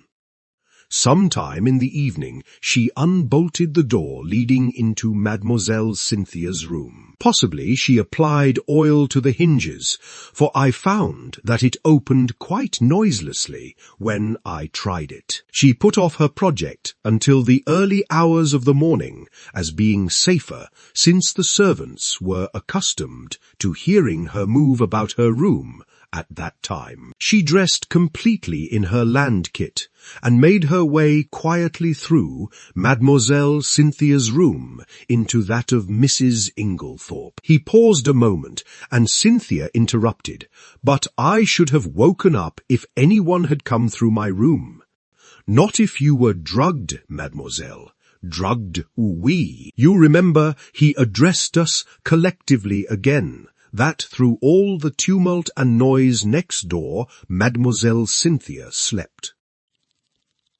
That admitted of two possibilities. Either her sleep was feigned, which I did not believe, or her unconsciousness was indeed by artificial means. With this latter idea in my mind, I examined all the coffee cups most carefully, remembering that it was Mrs. Cavendish who had brought Mademoiselle Cynthia her coffee the night before. I took a sample from each cup and had them analyzed with no result. I had counted the cups carefully in the event of one having been removed. 6 persons had taken coffee, and 6 cups were duly found. I had to confess myself mistaken. Then I discovered that I had been guilty of a very grave oversight. Coffee had been brought in for 7 persons, not 6, for Dr. Bowerstein had been there that evening. This changed the face of the whole affair, for there was now 1 cup missing. The servants noticed nothing, since Annie, the housemaid who took in the coffee, brought in 7 cups. Not knowing that Mr. Inglethorp never drank it, whereas Dorcas, who cleared them away the following morning, found 6 as usual, or strictly speaking, she found 5. The 6th being the one found broken in Mrs. Inglethorp's room. I was confident that the missing cup was that of Mademoiselle Cynthia. I had an additional reason for that belief in the fact that all the cups found contained sugar, which Mademoiselle Cynthia never took in her coffee. My attention was attracted by the story of Annie about some salt on the tray of cocoa, which she took every night to Mrs. Inglethorp's room. I accordingly secured a sample of that cocoa and sent it to be analyzed. "But that had already been done by Dr. Bowerstein," said Lawrence quickly. "Not exactly. The analyst was asked by him to report whether strychnine was or was not present. He did not have it tested as I did for a narcotic." "For a narcotic? Yes, here is the analyst's report, Mrs. Cavendish administered a safe but effectual narcotic to both Mrs. Inglethorp and Mademoiselle Cynthia, and it is possible that she had a mauvaise quart d'hier in consequence. Imagine her feelings when her mother-in-law is suddenly taken ill and dies, and immediately after she hears the word poison. She has believed that the sleeping draught she administered was perfectly harmless, but there is no doubt that for one terrible moment she must have feared that Mrs. Inglethorp's death lay at her door. She is seized with panic, and under its influence she hurries downstairs, and quickly drops the coffee cup and saucer used by Mademoiselle Cynthia into a large brass vase, where it is discovered later by Monsieur Lawrence. The remains of the cocoa she dare not touch. Too many eyes are upon her. Guess at her relief when strychnine is mentioned, and she discovers that after all the tragedy is not her doing. We are now able to account for the symptoms of strychnine poisoning being so long in making their appearance. A narcotic taken with strychnine will delay the action of the poison for some hours. Poirot paused. Mary looked up at him, the colour slowly rising in her face. "All you have said is quite true, Monsieur Poirot. It was the most awful hour of my life. I shall never forget it. But you are wonderful. I understand now what I meant when I told you that you could safely confess to Papa Poirot, but you would not trust me." "I see everything now," said Lawrence. "The drugged cocoa taken on top of the poisoned coffee amply accounts for the delay." "Exactly, but was the coffee poisoned, or was it not? We come to a little difficulty here, since Mrs. Inglethorp never drank it." "What?" The cry of surprise was universal. You will remember my speaking of a stain on the carpet in Mrs. Inglethorp's room. There were some peculiar points about that stain. It was still damp. It exhaled a strong odour of coffee, and embedded in the nap of the carpet I found some little splinters of china. What had happened was plain to me for not 2 minutes before I had placed my little case on the table near the window, and the table, tilting up, had deposited it upon the floor on precisely the identical spot. In exactly the same way Mrs. Inglethorp had laid down her cup of coffee on reaching her room the night before, and the treacherous table had played her the same trick. What happened next is mere guesswork on my part, but I should say that Mrs. Inglethorp picked up the broken cup and placed it on the table by the bed. Feeling in need of a stimulant of some kind, she heated up her cocoa and drank it off then and there. Now we are faced with a new problem. We know the cocoa contained no strychnine. The coffee was never drunk. Yet the strychnine must have been administered between 7 and 9 o'clock that evening. What third medium was there? A medium so suitable for disguising the taste of strychnine that it is extraordinary no one has thought of it. Poirot looked round the room, and then answered himself impressively. "Her medicine."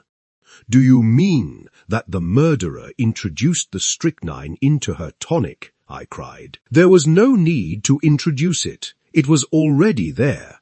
In the mixture, the strychnine that killed Mrs. Inglethorp was the identical strychnine prescribed by Dr. Wilkins. To make that clear to you, I will read you an extract from a book on dispensing which I found in the dispensary of the Red Cross Hospital at Tadminster. The following prescription has become famous in textbooks. Strychnine sulph, 1 gram. Potass, bromide. Aqua, add. Fiat mistura, this solution deposits in a few hours the greater part of the strychnine salt as an insoluble bromide in transparent crystals. A lady in England lost her life by taking a similar mixture.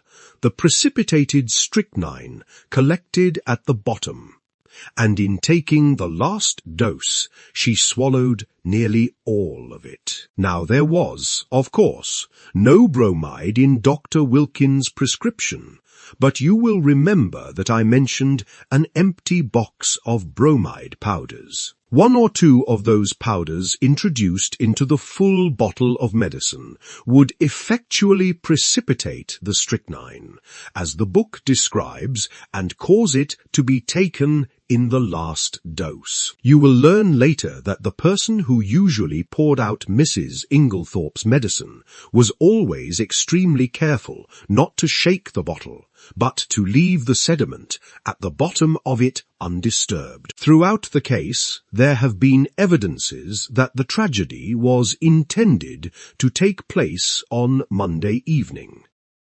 On that day, Mrs. Inglethorpe's bell wire was neatly cut, and on Monday evening Mademoiselle Cynthia was spending the night with friends, so that Mrs. Inglethorpe would have been quite alone in the right wing, completely shut off from help of any kind, and would have died, in all probability, before medical aid could have been summoned. But in her hurry to be in time for the village entertainment, Mrs. Inglethorpe forgot to take her medicine, and the next day she lunched away from home, so that the last and fatal dose was actually taken 24 hours later than had been anticipated by the murderer.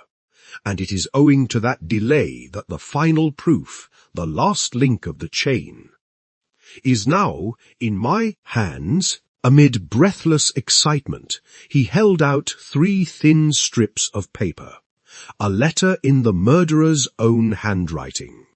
Mess Amis, had it been a little clearer in its terms, it is possible that Mrs. Inglethorpe, warned in time, would have escaped.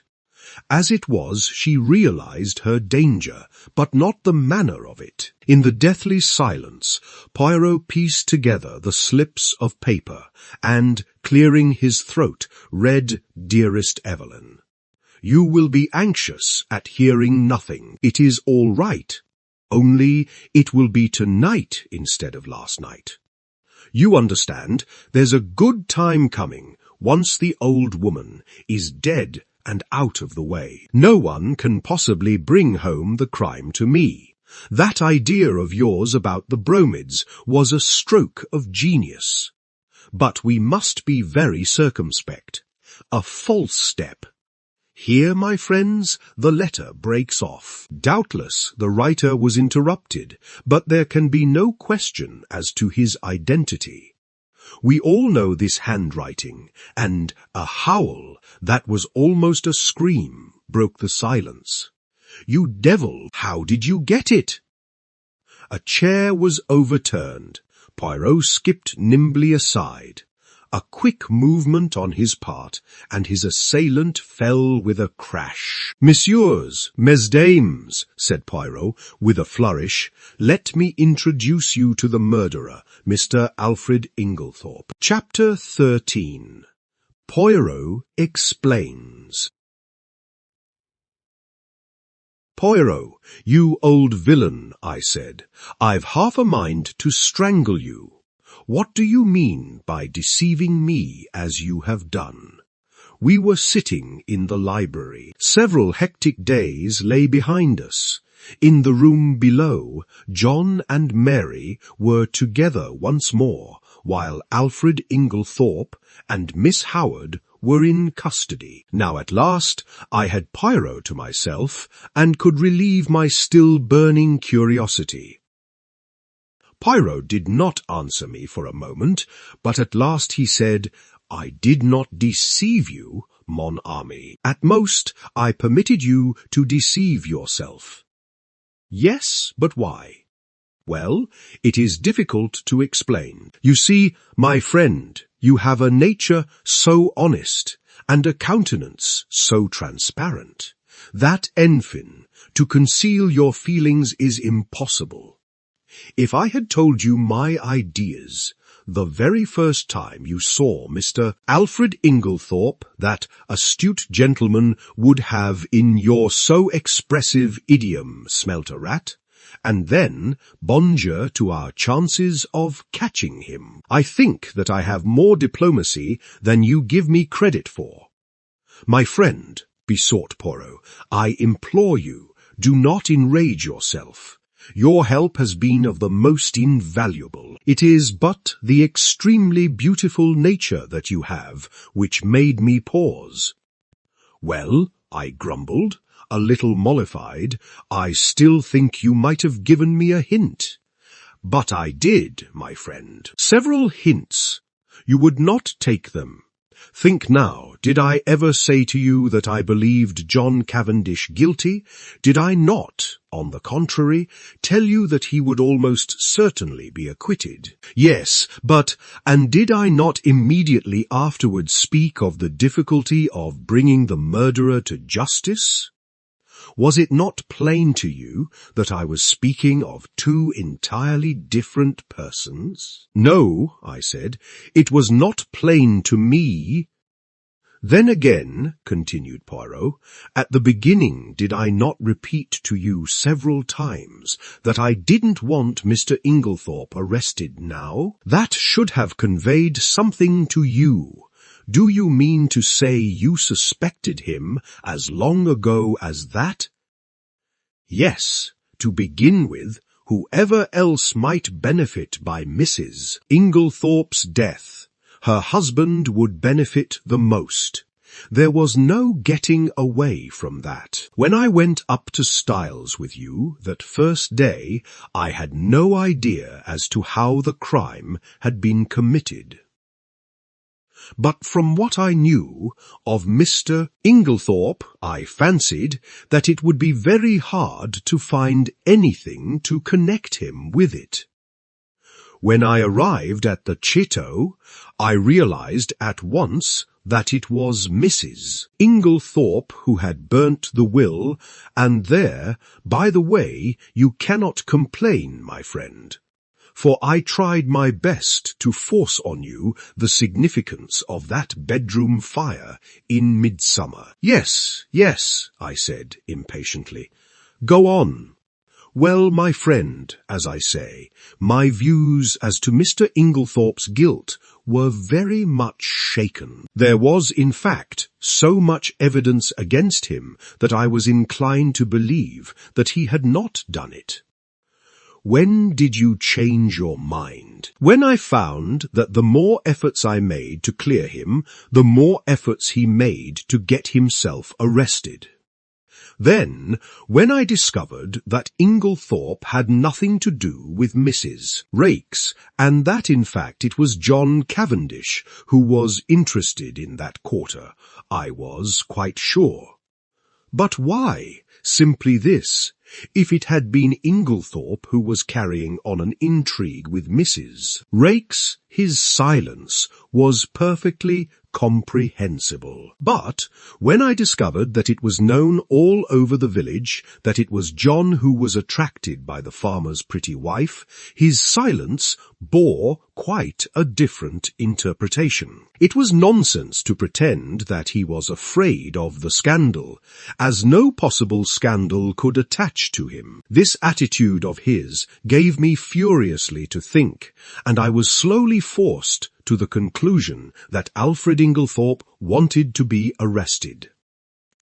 Eh bien! From that moment, I was equally determined that he should not be arrested.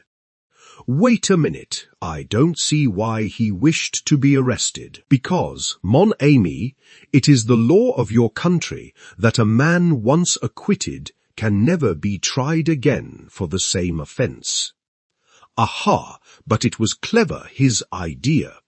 Assuredly, he is a man of method. See here, he knew that in his position he was bound to be suspected, so he conceived the exceedingly clever idea of preparing a lot of manufactured evidence against himself. He wished to be arrested. He would then produce his irreproachable alibi, and, hey presto, he was safe for life. But I still don't see how he managed to prove his alibi, and yet go to the chemist's shop. Poirot stared at me in surprise. Is it possible, my poor friend, you have not yet realized that it was Miss Howard who went to the chemist's shop? Miss Howard? But certainly, who else? It was most easy for her. She is of a good height. Her voice is deep and manly, moreover. Remember, she and Inglethorp are cousins, and there is a distinct resemblance between them, especially in their gait and bearing. It was simplicity itself. They are a clever pair. I am still a little fogged as to how exactly the bromide business was done, I remarked.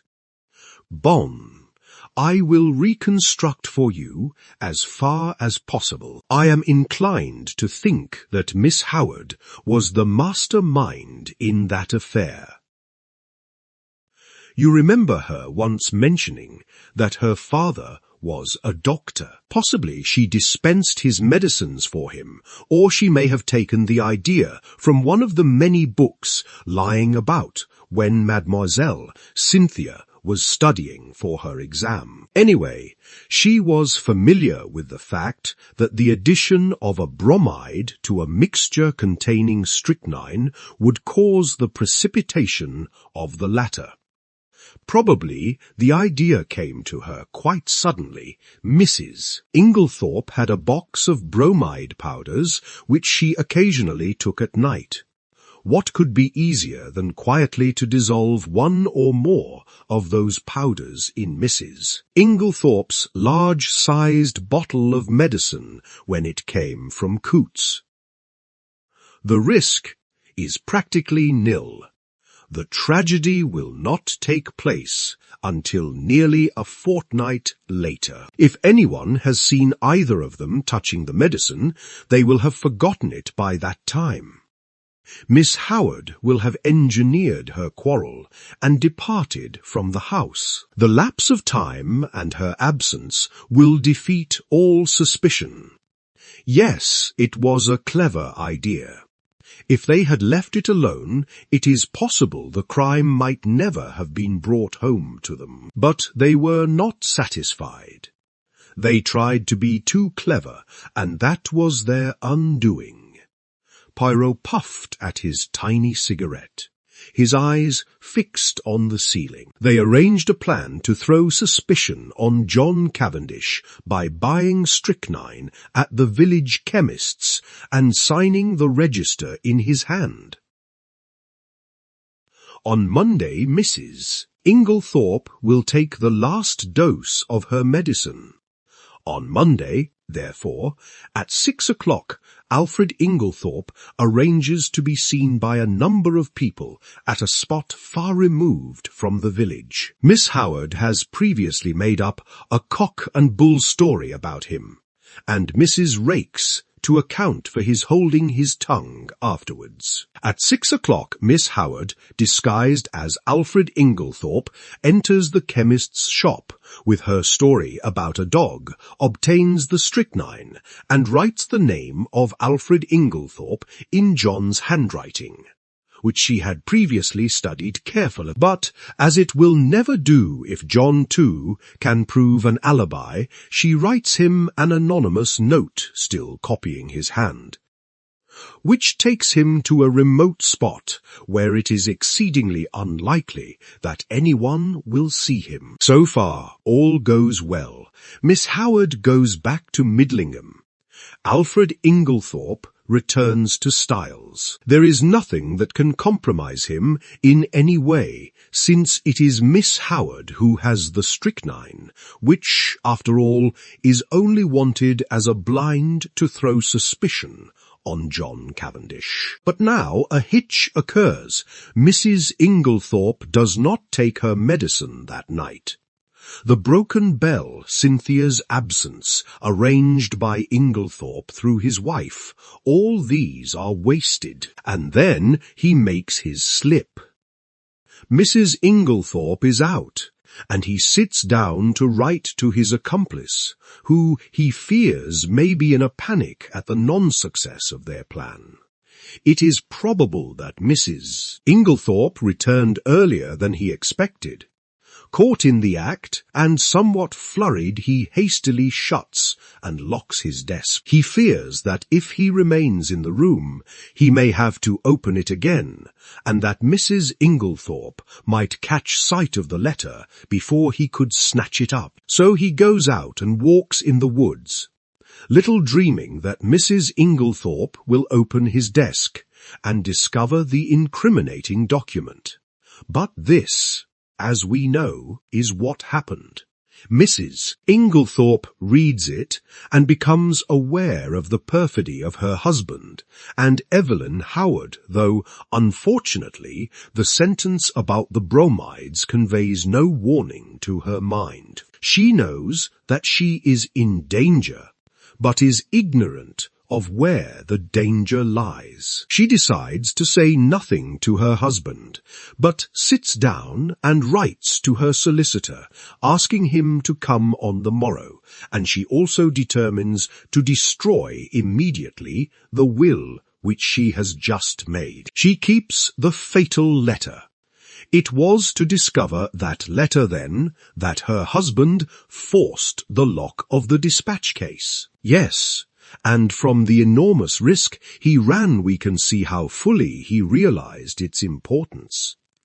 That letter accepted, there was absolutely nothing to connect him with the crime. There's only one thing I can't make out. Why didn't he destroy it at once when he got hold of it? Because he did not dare take the biggest risk of all, that of keeping it on his own person. I don't understand. Look at it from his point of view. I have discovered that there were only 5 short minutes in which he could have taken it. The 5 minutes immediately before our own arrival on the scene, for before that time Annie was brushing the stairs and would have seen anyone who passed going to the right wing. Figure to yourself the scene. He enters the room, unlocking the door by means of one of the other door keys. They were all much alike. He hurries to the dispatch case. It is locked, and the keys are nowhere to be seen.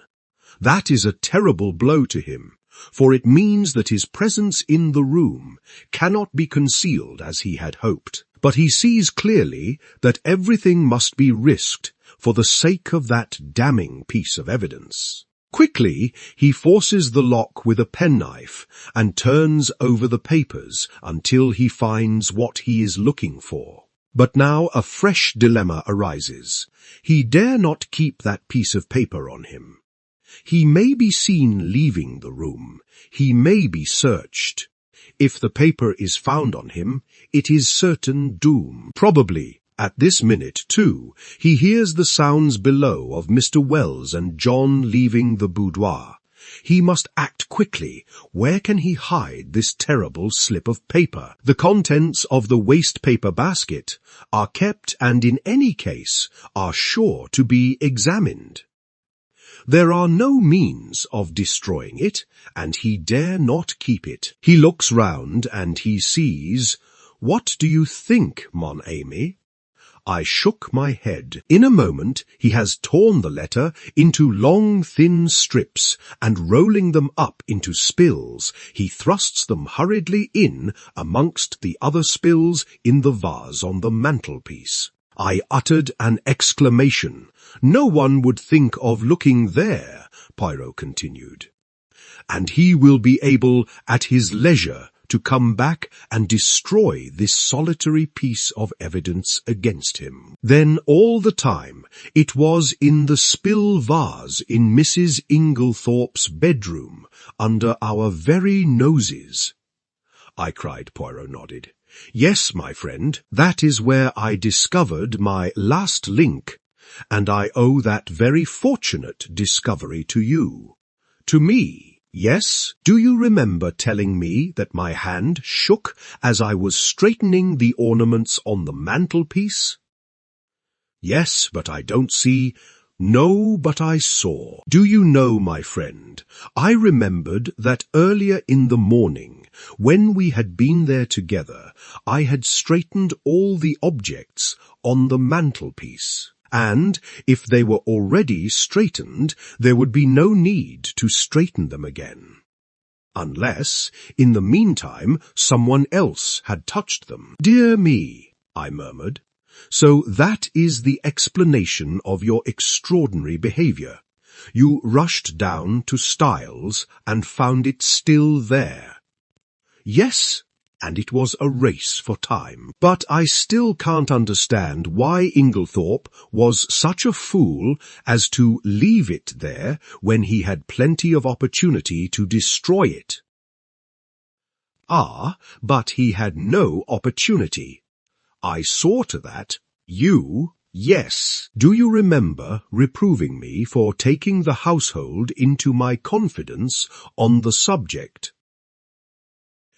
"Yes, well, my friend, I saw there was just one chance. I was not sure then if Inglethorp was the criminal or not, but if he was, I reasoned that he would not have the paper on him, but would have hidden it somewhere, and by enlisting the sympathy of the household, I could effectually prevent his destroying it. He was already under suspicion, and by making the matter public, I secured the services of about 10 amateur detectives who would be watching him unceasingly, and being himself aware of their watchfulness, he would not dare seek further to destroy the document. He was therefore forced to depart from the house, leaving it in the spill vase. But surely Miss Howard had ample opportunities of aiding him." "Yes, but Miss Howard did not know of the paper's existence. In accordance with their prearranged plan, she never spoke to Alfred Inglethorp. They were supposed to be deadly enemies, and until John Cavendish was safely convicted, they neither of them dared risk a meeting. Of course, I had a watch kept on Mr. Inglethorp, hoping that sooner or later he would lead me to the hiding place. But he was too clever to take any chances. The paper was safe where it was, since no one had thought of looking there in the first week. It was not likely they would do so afterwards. But for your lucky remark, we might never have been able to bring him to justice. I understand that now, but when did you first begin to suspect Miss Howard? When I discovered that she had told a lie at the inquest about the letter she had received from Mrs. Inglethorp." "Why, what was there to lie about? You saw that letter. Do you recall its general appearance?" "Yes, more or less." "You will recollect, then, that Mrs. Inglethorp wrote a very distinctive hand, and left large clear spaces between her words. But if you look at the date at the top of the letter, you will notice that July 17th is quite different in this respect." "Do you see what I mean?" "No," I confessed, "I don't." "You do not see that that letter was not written on the 17th, but on the 7th, the day after Miss Howard's departure. The 1 was written in before the 7 to turn it into the 17th. But why? That is exactly what I asked myself. Why does Miss Howard suppress the letter written on the 17th and produce this faked one instead? Because she did not wish to show the letter of the 17th. Why? Again, and at once a suspicion dawned in my mind. You will remember my saying that it was wise to beware of people who were not telling you the truth. And yet, I cried indignantly, after that you gave me 2 reasons why Miss Howard could not have committed the crime, and very good reasons too, replied Poirot. For a long time they were a stumbling block to me until I remembered a very significant fact. That she and Alfred Inglethorp were cousins. She could not have committed the crime single-handed. But the reasons against that did not debar her from being an accomplice. And then there was that rather over-vehement hatred of hers. It concealed a very opposite emotion. There was undoubtedly a tie of passion between them long before he came to Styles. They had already arranged their infamous plot, that he should marry this rich, but rather foolish old lady, induce her to make a will leaving her money to him, and then gain their ends by a very cleverly conceived crime. If all had gone as they planned, they would probably have left England and lived together on their poor victim's money. They are a very astute and unscrupulous pair. While suspicion was to be directed against him, she would be making quiet preparations for a very different denouement. She arrives from Midlingham with all the compromising items in her possession. No suspicion attaches to her. No notice is paid to her coming and going in the house. She hides the strychnine and glasses in John's room. She puts the beard in the attic. She will see to it that sooner or later they are duly discovered.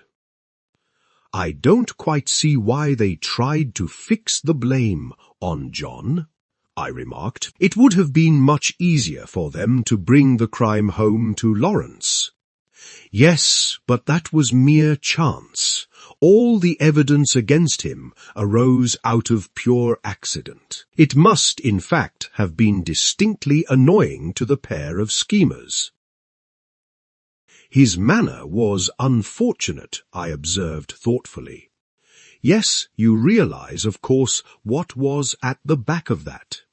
Number. You did not understand that he believed Mademoiselle Cynthia guilty of the crime. No, I exclaimed, astonished. Impossible. Not at all.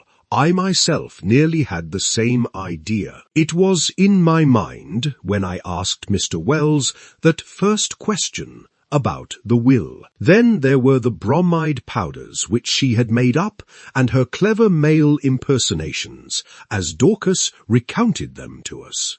There was really more evidence against her than anyone else. You are joking, Poirot? Number, shall I tell you what made Monsieur Lawrence turn so pale when he first entered his mother's room on the fatal night? It was because, whilst his mother lay there, obviously poisoned, he saw over your shoulder that the door into Mademoiselle Cynthia's room was unbolted. But he declared that he saw it bolted. I cried. Exactly, said Poirot dryly, and that was just what confirmed my suspicion that it was not. He was shielding Mademoiselle Cynthia. But why should he shield her? Because he is in love with her. I laughed. There, Poirot, you are quite wrong. I happen to know for a fact that, far from being in love with her, he positively dislikes her. Who told you that, mon ami, Cynthia herself, la pauvre petite, and she was concerned. She said that she did not mind at all. Then she certainly did mind very much, remarked Poirot. They are like that, les femmes. What you say about Lawrence is a great surprise to me, I said. But why? It was most obvious. Did not Monsieur Lawrence make the sour face every time Mademoiselle Cynthia spoke? And laughed with his brother. He had taken it into his long head that Mademoiselle Cynthia was in love with Monsieur John. When he entered his mother's room and saw her obviously poisoned, he jumped to the conclusion that Mademoiselle Cynthia knew something about the matter.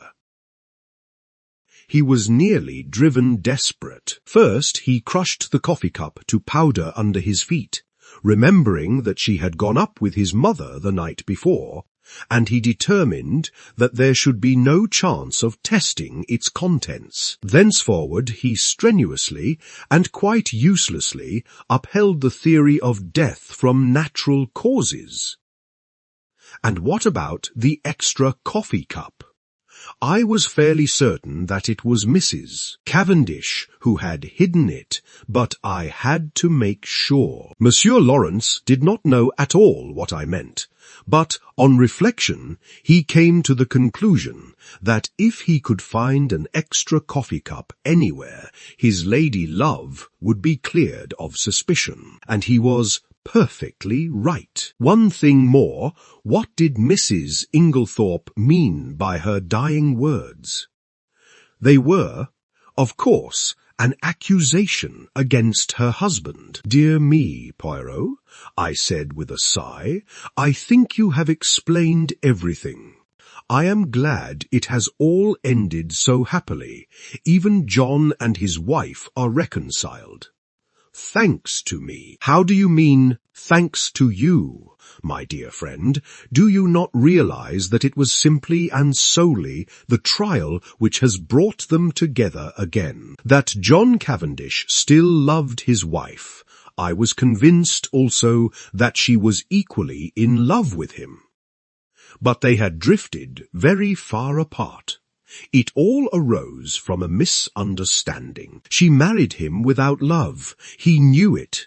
He is a sensitive man in his way. He would not force himself upon her if she did not want him, and as he withdrew, her love awoke. But they are both unusually proud, and their pride held them inexorably apart.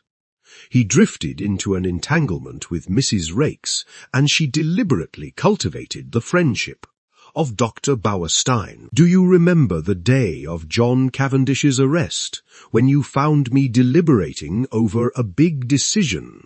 Yes, I quite understood your distress. Pardon me, mon ami, but you did not understand it in the least.